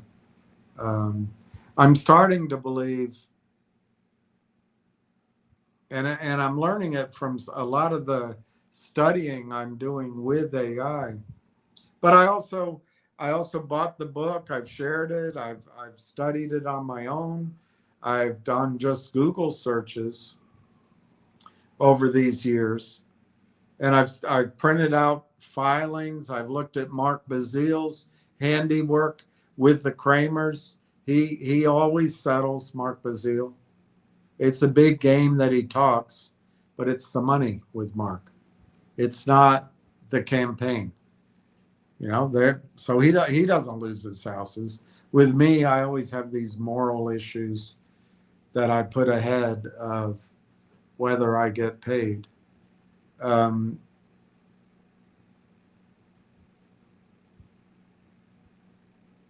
But no, yeah, I remember all of that. But I think that I was wrong I know I was wrong in assuming that that there was some sort of rule that compliance would come in and buy these shares. I wasn't wrong intentionally. I just been away from the market so long. In 1994, Bill Clinton, every Democrat loves Bill Clinton, but Bill Clinton made it legal for Wall Street to give you a security entitlement instead of a stock certificate. And he said it's okay not to regulate derivatives. There you go. There you go. He's also the guy that made it legal for drug companies to spend and advertise their drugs on television and radio and anywhere else. That was Bill Clinton. And, you know, they blast you with these names you're not going to remember. You never buy those. When do you see an ad like that you go and you say, hey, Doc, I saw this ad. It had a beautiful girl and a puppy dog and a car in it. And it says it's going to help me with my something or other. I want to get it. And they all end with, and watch out for the side effects. It can be blindness. It can lead to fragile bones or death. They're not putting those, you know, they're not spending that money so you remember some screwball drug name. They're spending it to buy the news. They're spending it to buy the news and to buy Congress. I think VO Warrior, my opinion now is, and it's the last bit of my opinion, I've just shifted to over the last few weeks as I've been working on describing what's happening with Railtown. But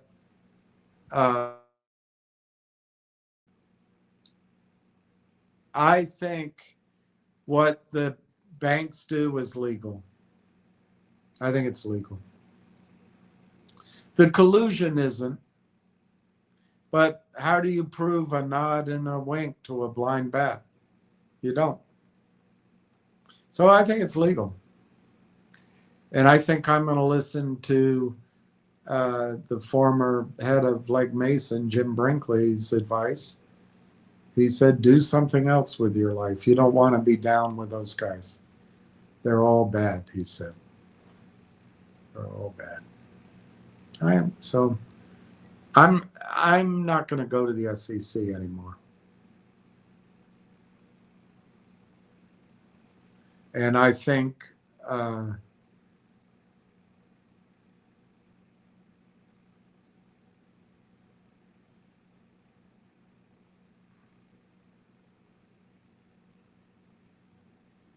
MMTLP was a gross violation of U.S. securities laws. But I don't think there's anybody in Europe that wants to do anything about it.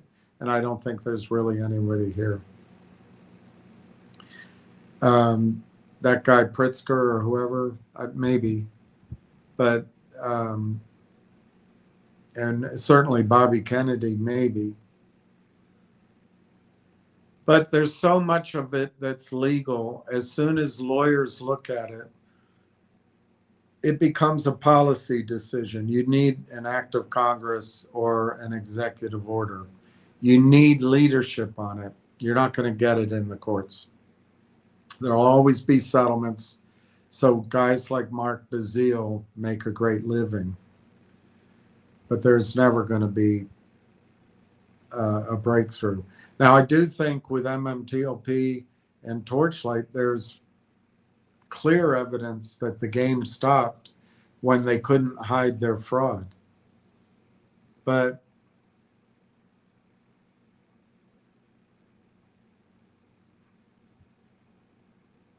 I guess I still believe that they'll go to settlement and before any of that information gets out. I don't know. The U.S. stock market is so large and so important to the world that I just don't think they want the world to know how leveraged it is. It's in the precious metals markets. It's in the bond markets. It's in the ETFs are structured as a perfect place to allow it to happen. And the greed is beyond compare. Now that Elon Musk is a trillionaire, do you think Ken Griffin's going to stop where he is? Or Stevie Cohen? Or Goldman Sachs? They've got more purloining to do, and I think they will. VO Warrior, KYP, is there anyone else left from the GTII and Finger Lives? Well, there's Richard Hoffman. He does a lot. Still, he works very hard on GTII. VO Warrior, remember Avid. I do remember Avid. I had forgotten his name for a while, but I do remember him. I don't know what he does. A very day tradering. So I'm not a big day trader. I like charts enough, but I think day trading is a waste of a life. On the other hand, people make a living at it. VO Warrior, remember Lou in the dark pools? Yeah, I think Lou was very well intentioned, and he had a real following. He could make people invest and move money. I think his audience dispersed, but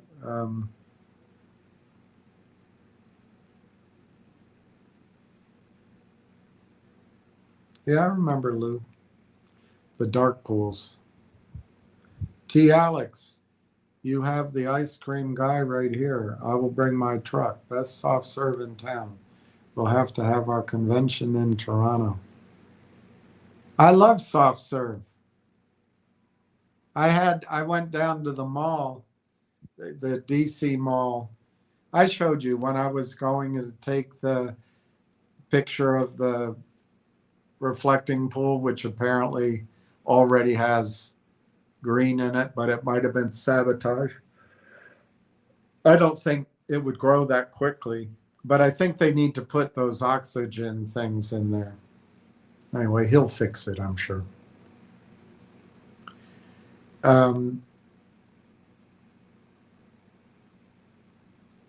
Anyway, I got one of those softy cones where they dip it. I hadn't had one of those since I was a kid. It was messy. I got the cherry. I probably should have gotten butterscotch, but I like soft serve. I'll come up Toronto. I was up in Toronto for a gold conference. I don't know, maybe 4 or 5 years ago. I liked Toronto. Toronto Dominion Bank is laying off a crap load of workers. I guess they are just the start for the Canadian banks. Sovereign AI taking over. I think they used to say financials never have layoffs. Well, I think AI is going to take a lot of roles in software. And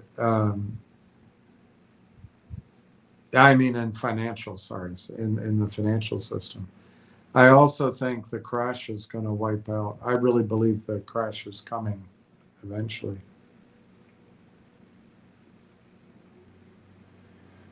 Ord Richardson, yes, William, let's call Corey and have a jolly good chin wag. I don't know if he wants to talk with me. I didn't see, you texted me, Ward, you said,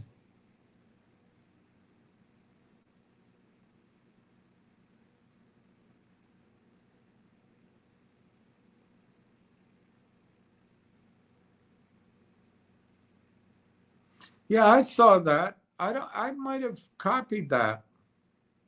Let me look for it.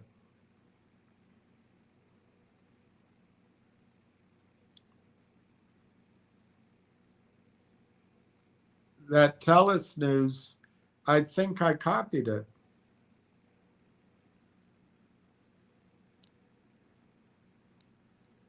Oh, you're talking Arcus weaves AI inference fabric for proof of concept? I don't know what Arcus is. But I think there was some news that I put up about TELUS that did seem Or was it Hive? That did seem proof of concept. Arcus announces proof of concept with TELUS to accelerate secure AI using Arcus inference. Is that a competition to Railtown? Why is it so slow to get something out from TELUS about Railtown?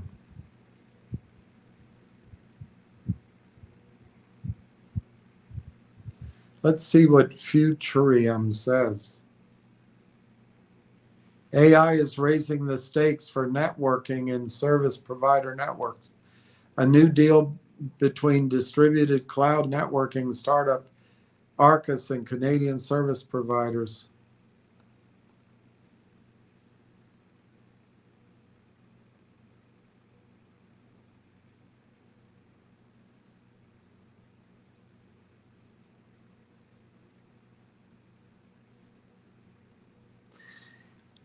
Ward, that thing you sent me where that guy Goldberg or Goldman, darn it. Now I don't have it up here.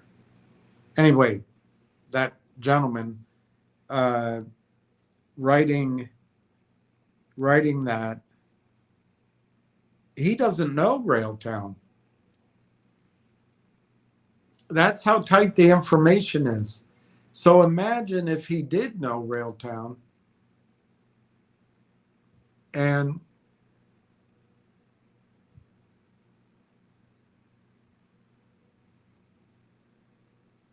the buying that would come in. Just imagine. All right, let me see if I can finish this without getting upset. It's not too much more.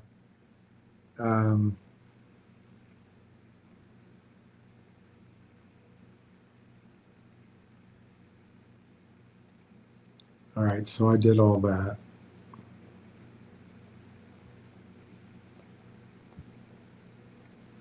I'll try to get up to what was related to Railtown. I did want to talk about TTTMF, but I think I'll just finish this one thread of thought.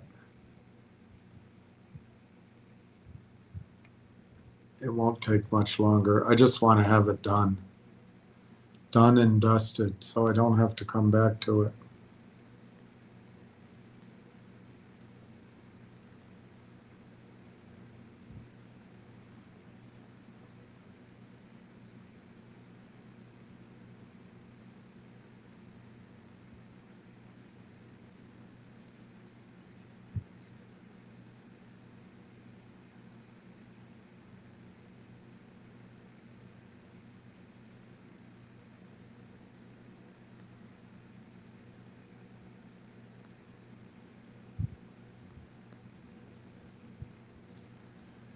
Of course, it'll be the wrong numbers.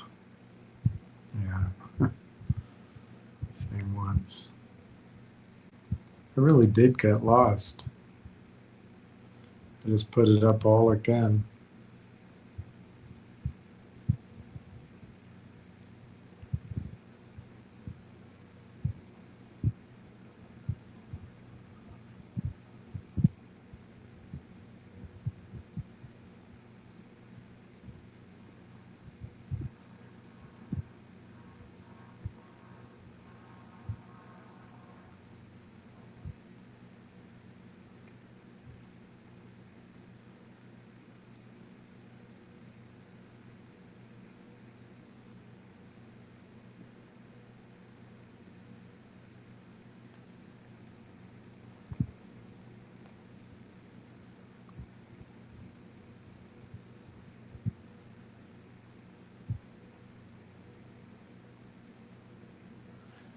All right, let's see. Nope, that's not it.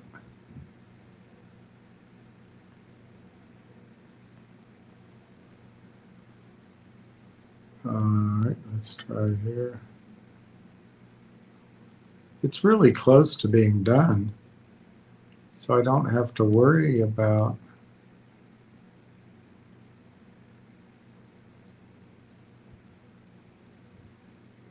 course, I may have skipped too far.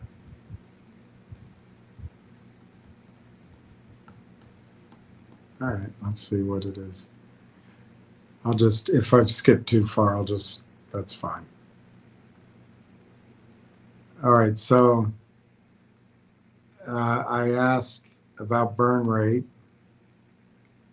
for Railtown.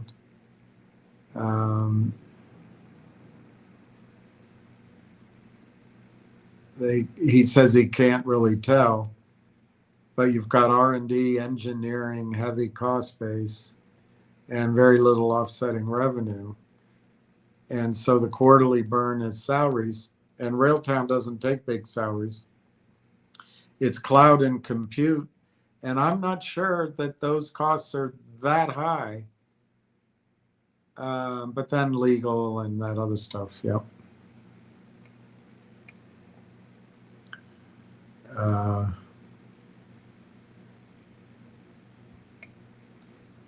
So cash burn exists, but it's development stage burn, not scaling burn.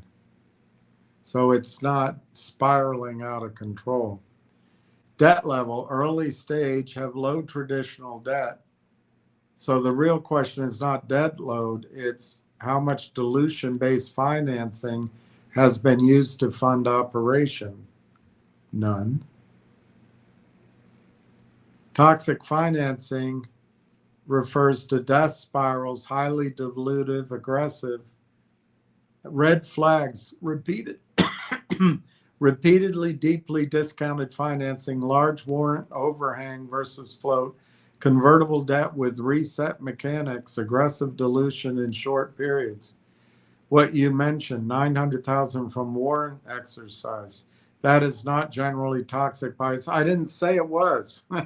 Actually cleaner than convertible debt, particularly since it's short dated.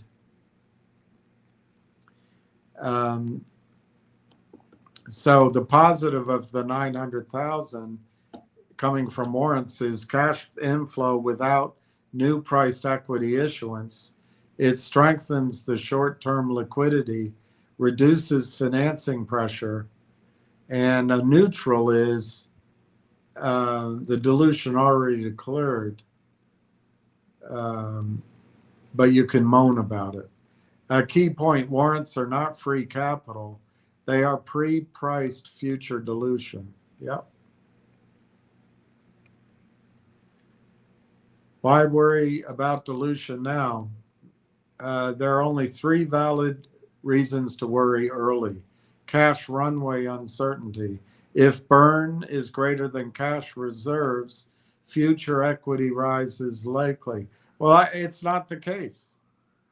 I mean, they do spend money, but I think they have enough cash to make it to revenue. But that's not in the public information. It's not in there. It's not that I have any private information, but the computer's not going to believe me. That's all. My assumption's the computer's not going to believe. No meaningful revenue offset yet means dilution remains primary funding mechanism. 3, warrants, convertibles, overhang. Future dilution is already embedded in the structure. All right, this is not very useful information.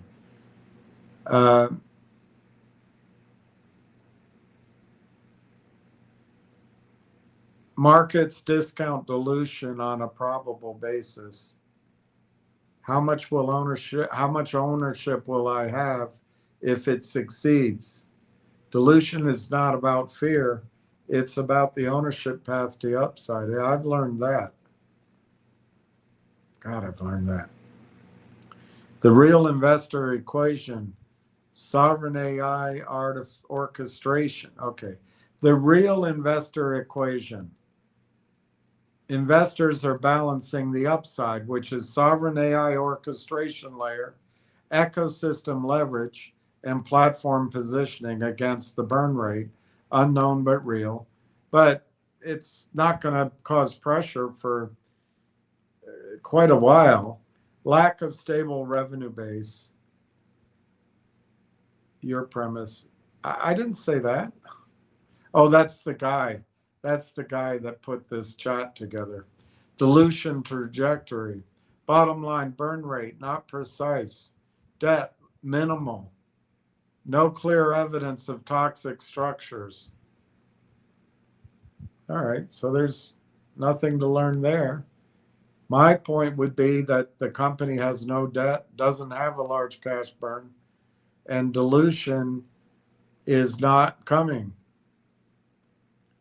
Final truth, early stage AI infrastructure companies are rarely dangerous because of debt. They are sensitive because of time to monetization versus dilution timing. The core equation, runway equals cash divided by burn. Thanks for the basics. How long till cash runs out? Well, I don't think it's going to run out.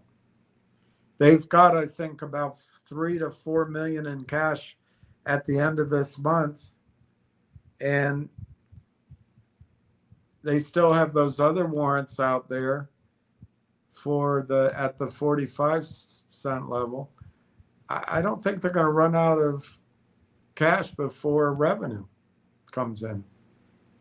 Can't prove it. All right, moderate burn. I'm going to skip all this boring.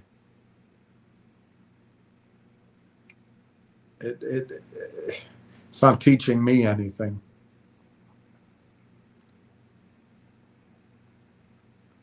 Is dilution a real threat before monetization arrives? It depends on timing. If revenue arrives early, dilution becomes irrelevant faster. If revenue is delayed, dilution compounds before value is proven. Yeah, that's the problem. The key insight, companies like Railtown, dilution is not inherently bad or good. It is a timing mismatch between capital needs and monetization timing. So the only real variable that matters is, does monetization begin before financing cycles dominate the structure? So the final grounded answer, burn rate, likely ongoing development stage burn, which is not unusual for this category. Debt, likely minimal structural debt risk. Warrants, real cash inflow, but embedded dilution. Well, that's fine. Dilution risk entirely depends on time to revenue. Yeah, and I think revenue is coming soon, July or August. One line truth. Dilution is only dangerous when capital needs arrive faster than monetization signals.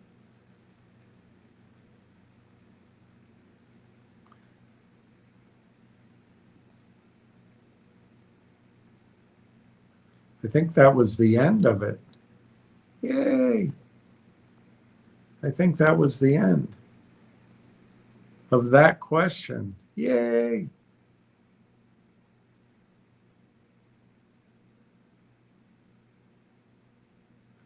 Oh, I'm not going to stretch your minds tonight, but I'll show you.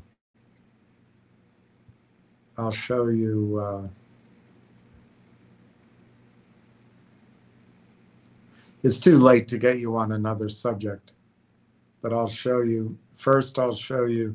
This is what it was sent to me. Here's what ChatGPT has to say about Railtown's revenue, prospects, and share price. Check this out. So I went through it with you. This guy asked the question, why isn't there any revenue in Railtown? When is there going to be dilution? How about tell us how come there's no revenue? So he got negative questions. He got a negative answer. I went through, I showed you the negatives as well as the positives, but I let this very same ChatGPT flesh out the real situation at Railtown. So this guy did himself a big disservice. So I said, got it. If you insist on viewing AIP at its lowest revenue iteration, you will miss the bigger investment thesis. But good on you. You were able to see the tree. Just thought you'd be interested in seeing what AI is saying. Hopefully the TELUS project gets going soon. Guys, these kind of people are just trying to befriend you, sound reasonable, and then get you out so your money is still hot money they can play with. That's my opinion. All right. The critical entry point for Railtown. All right. I think I put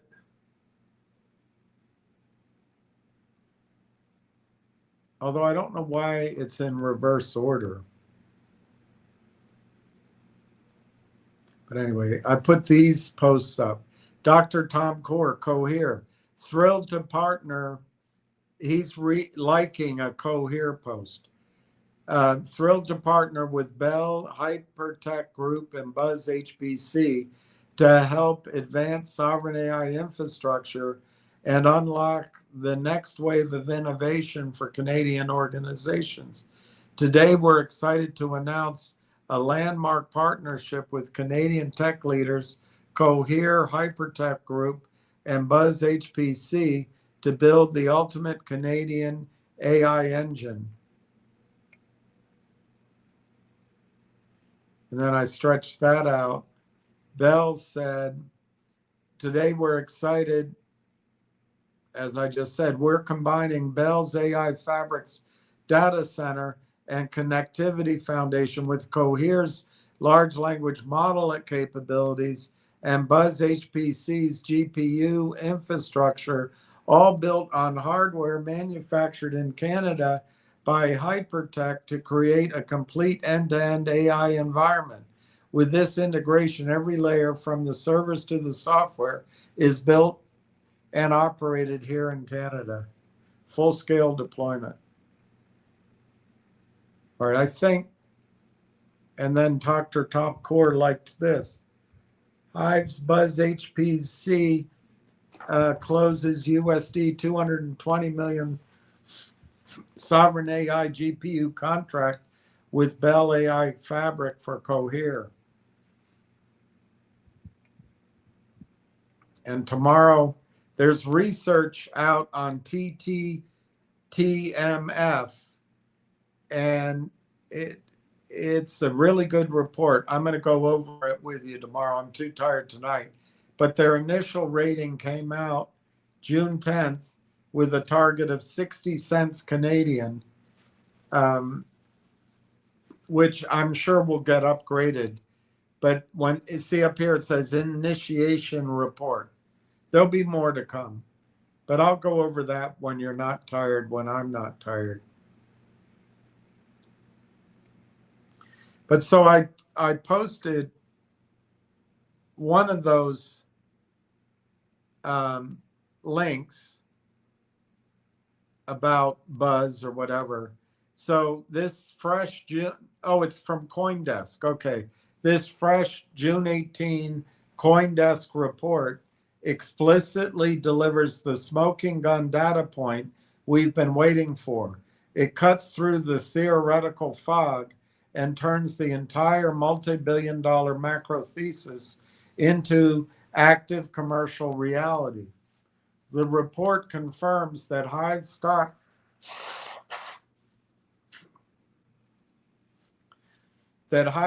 surged after announcing a massive 220 million three-year GPU cloud contract with Bell Canada and Cohere. This directly ties into your thesis and validates the exact mechanics of sovereign AI footprint. The validation of the infrastructure run rate. A single 3-year contract worth 220 million proves that the hardware rental revenue run rate we modeled isn't a long-term projection. The multi-million-dollar billing cycles are happening right now. major telecoms like Bell Canada and top tier foundational LLM builders like Cohere are actively locking down Canadian compute nodes, the critical entry point for Railtown. Look closely at the entities involved. You have a massive hardware provider, Hive, a massive telecom carrier, Bell, and a premier enterprise AI model developer, Cohere. When an enterprise customer deploys Cohere's models onto Hive's GPU cloud clusters, they face the exact interface control bottleneck we analyze. The enterprise requires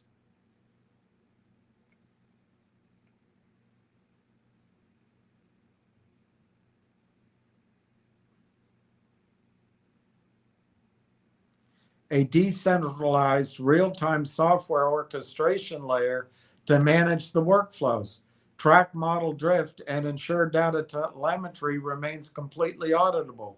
Railtown's architecture is engineered to fulfill that role. The imminent value re-rating. The market is currently reacting to the bare metal hardware leasing revenue, driving a fast double-digit jump in the infrastructure stocks. But as the public market begins to realize that these data centers are running hundreds of millions of dollars in active workloads, the institutional focus will violently shift to the software toll booths that manage the connections. This contract phase proves the fuse has been lit. The data centers are no longer empty factories. The data centers are loaded with multi-$100 million sovereignty contracts. The microcap software layer sitting quietly next to this ecosystem is a classic temporal arbitrage window. That's Railtown, my friends. That's Railtown. I don't think you have much more time.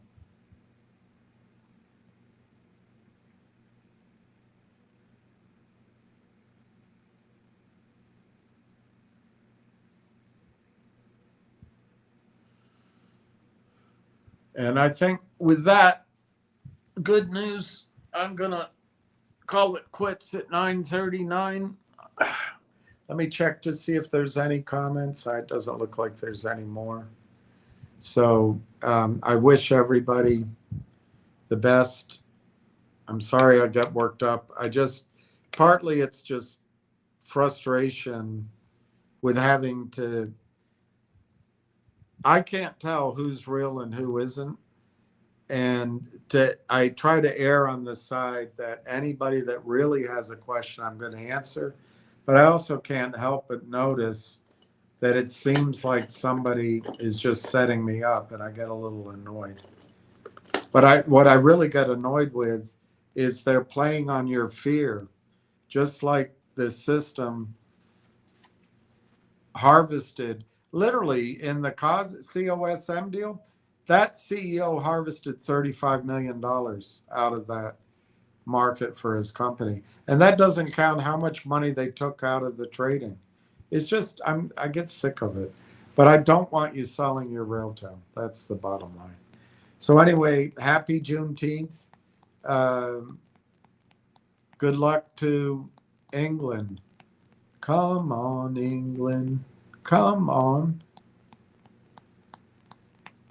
And well, I don't know if I'll come alive tomorrow. I might take the day off. But I'm not saying I won't. So anyway, peace to everybody.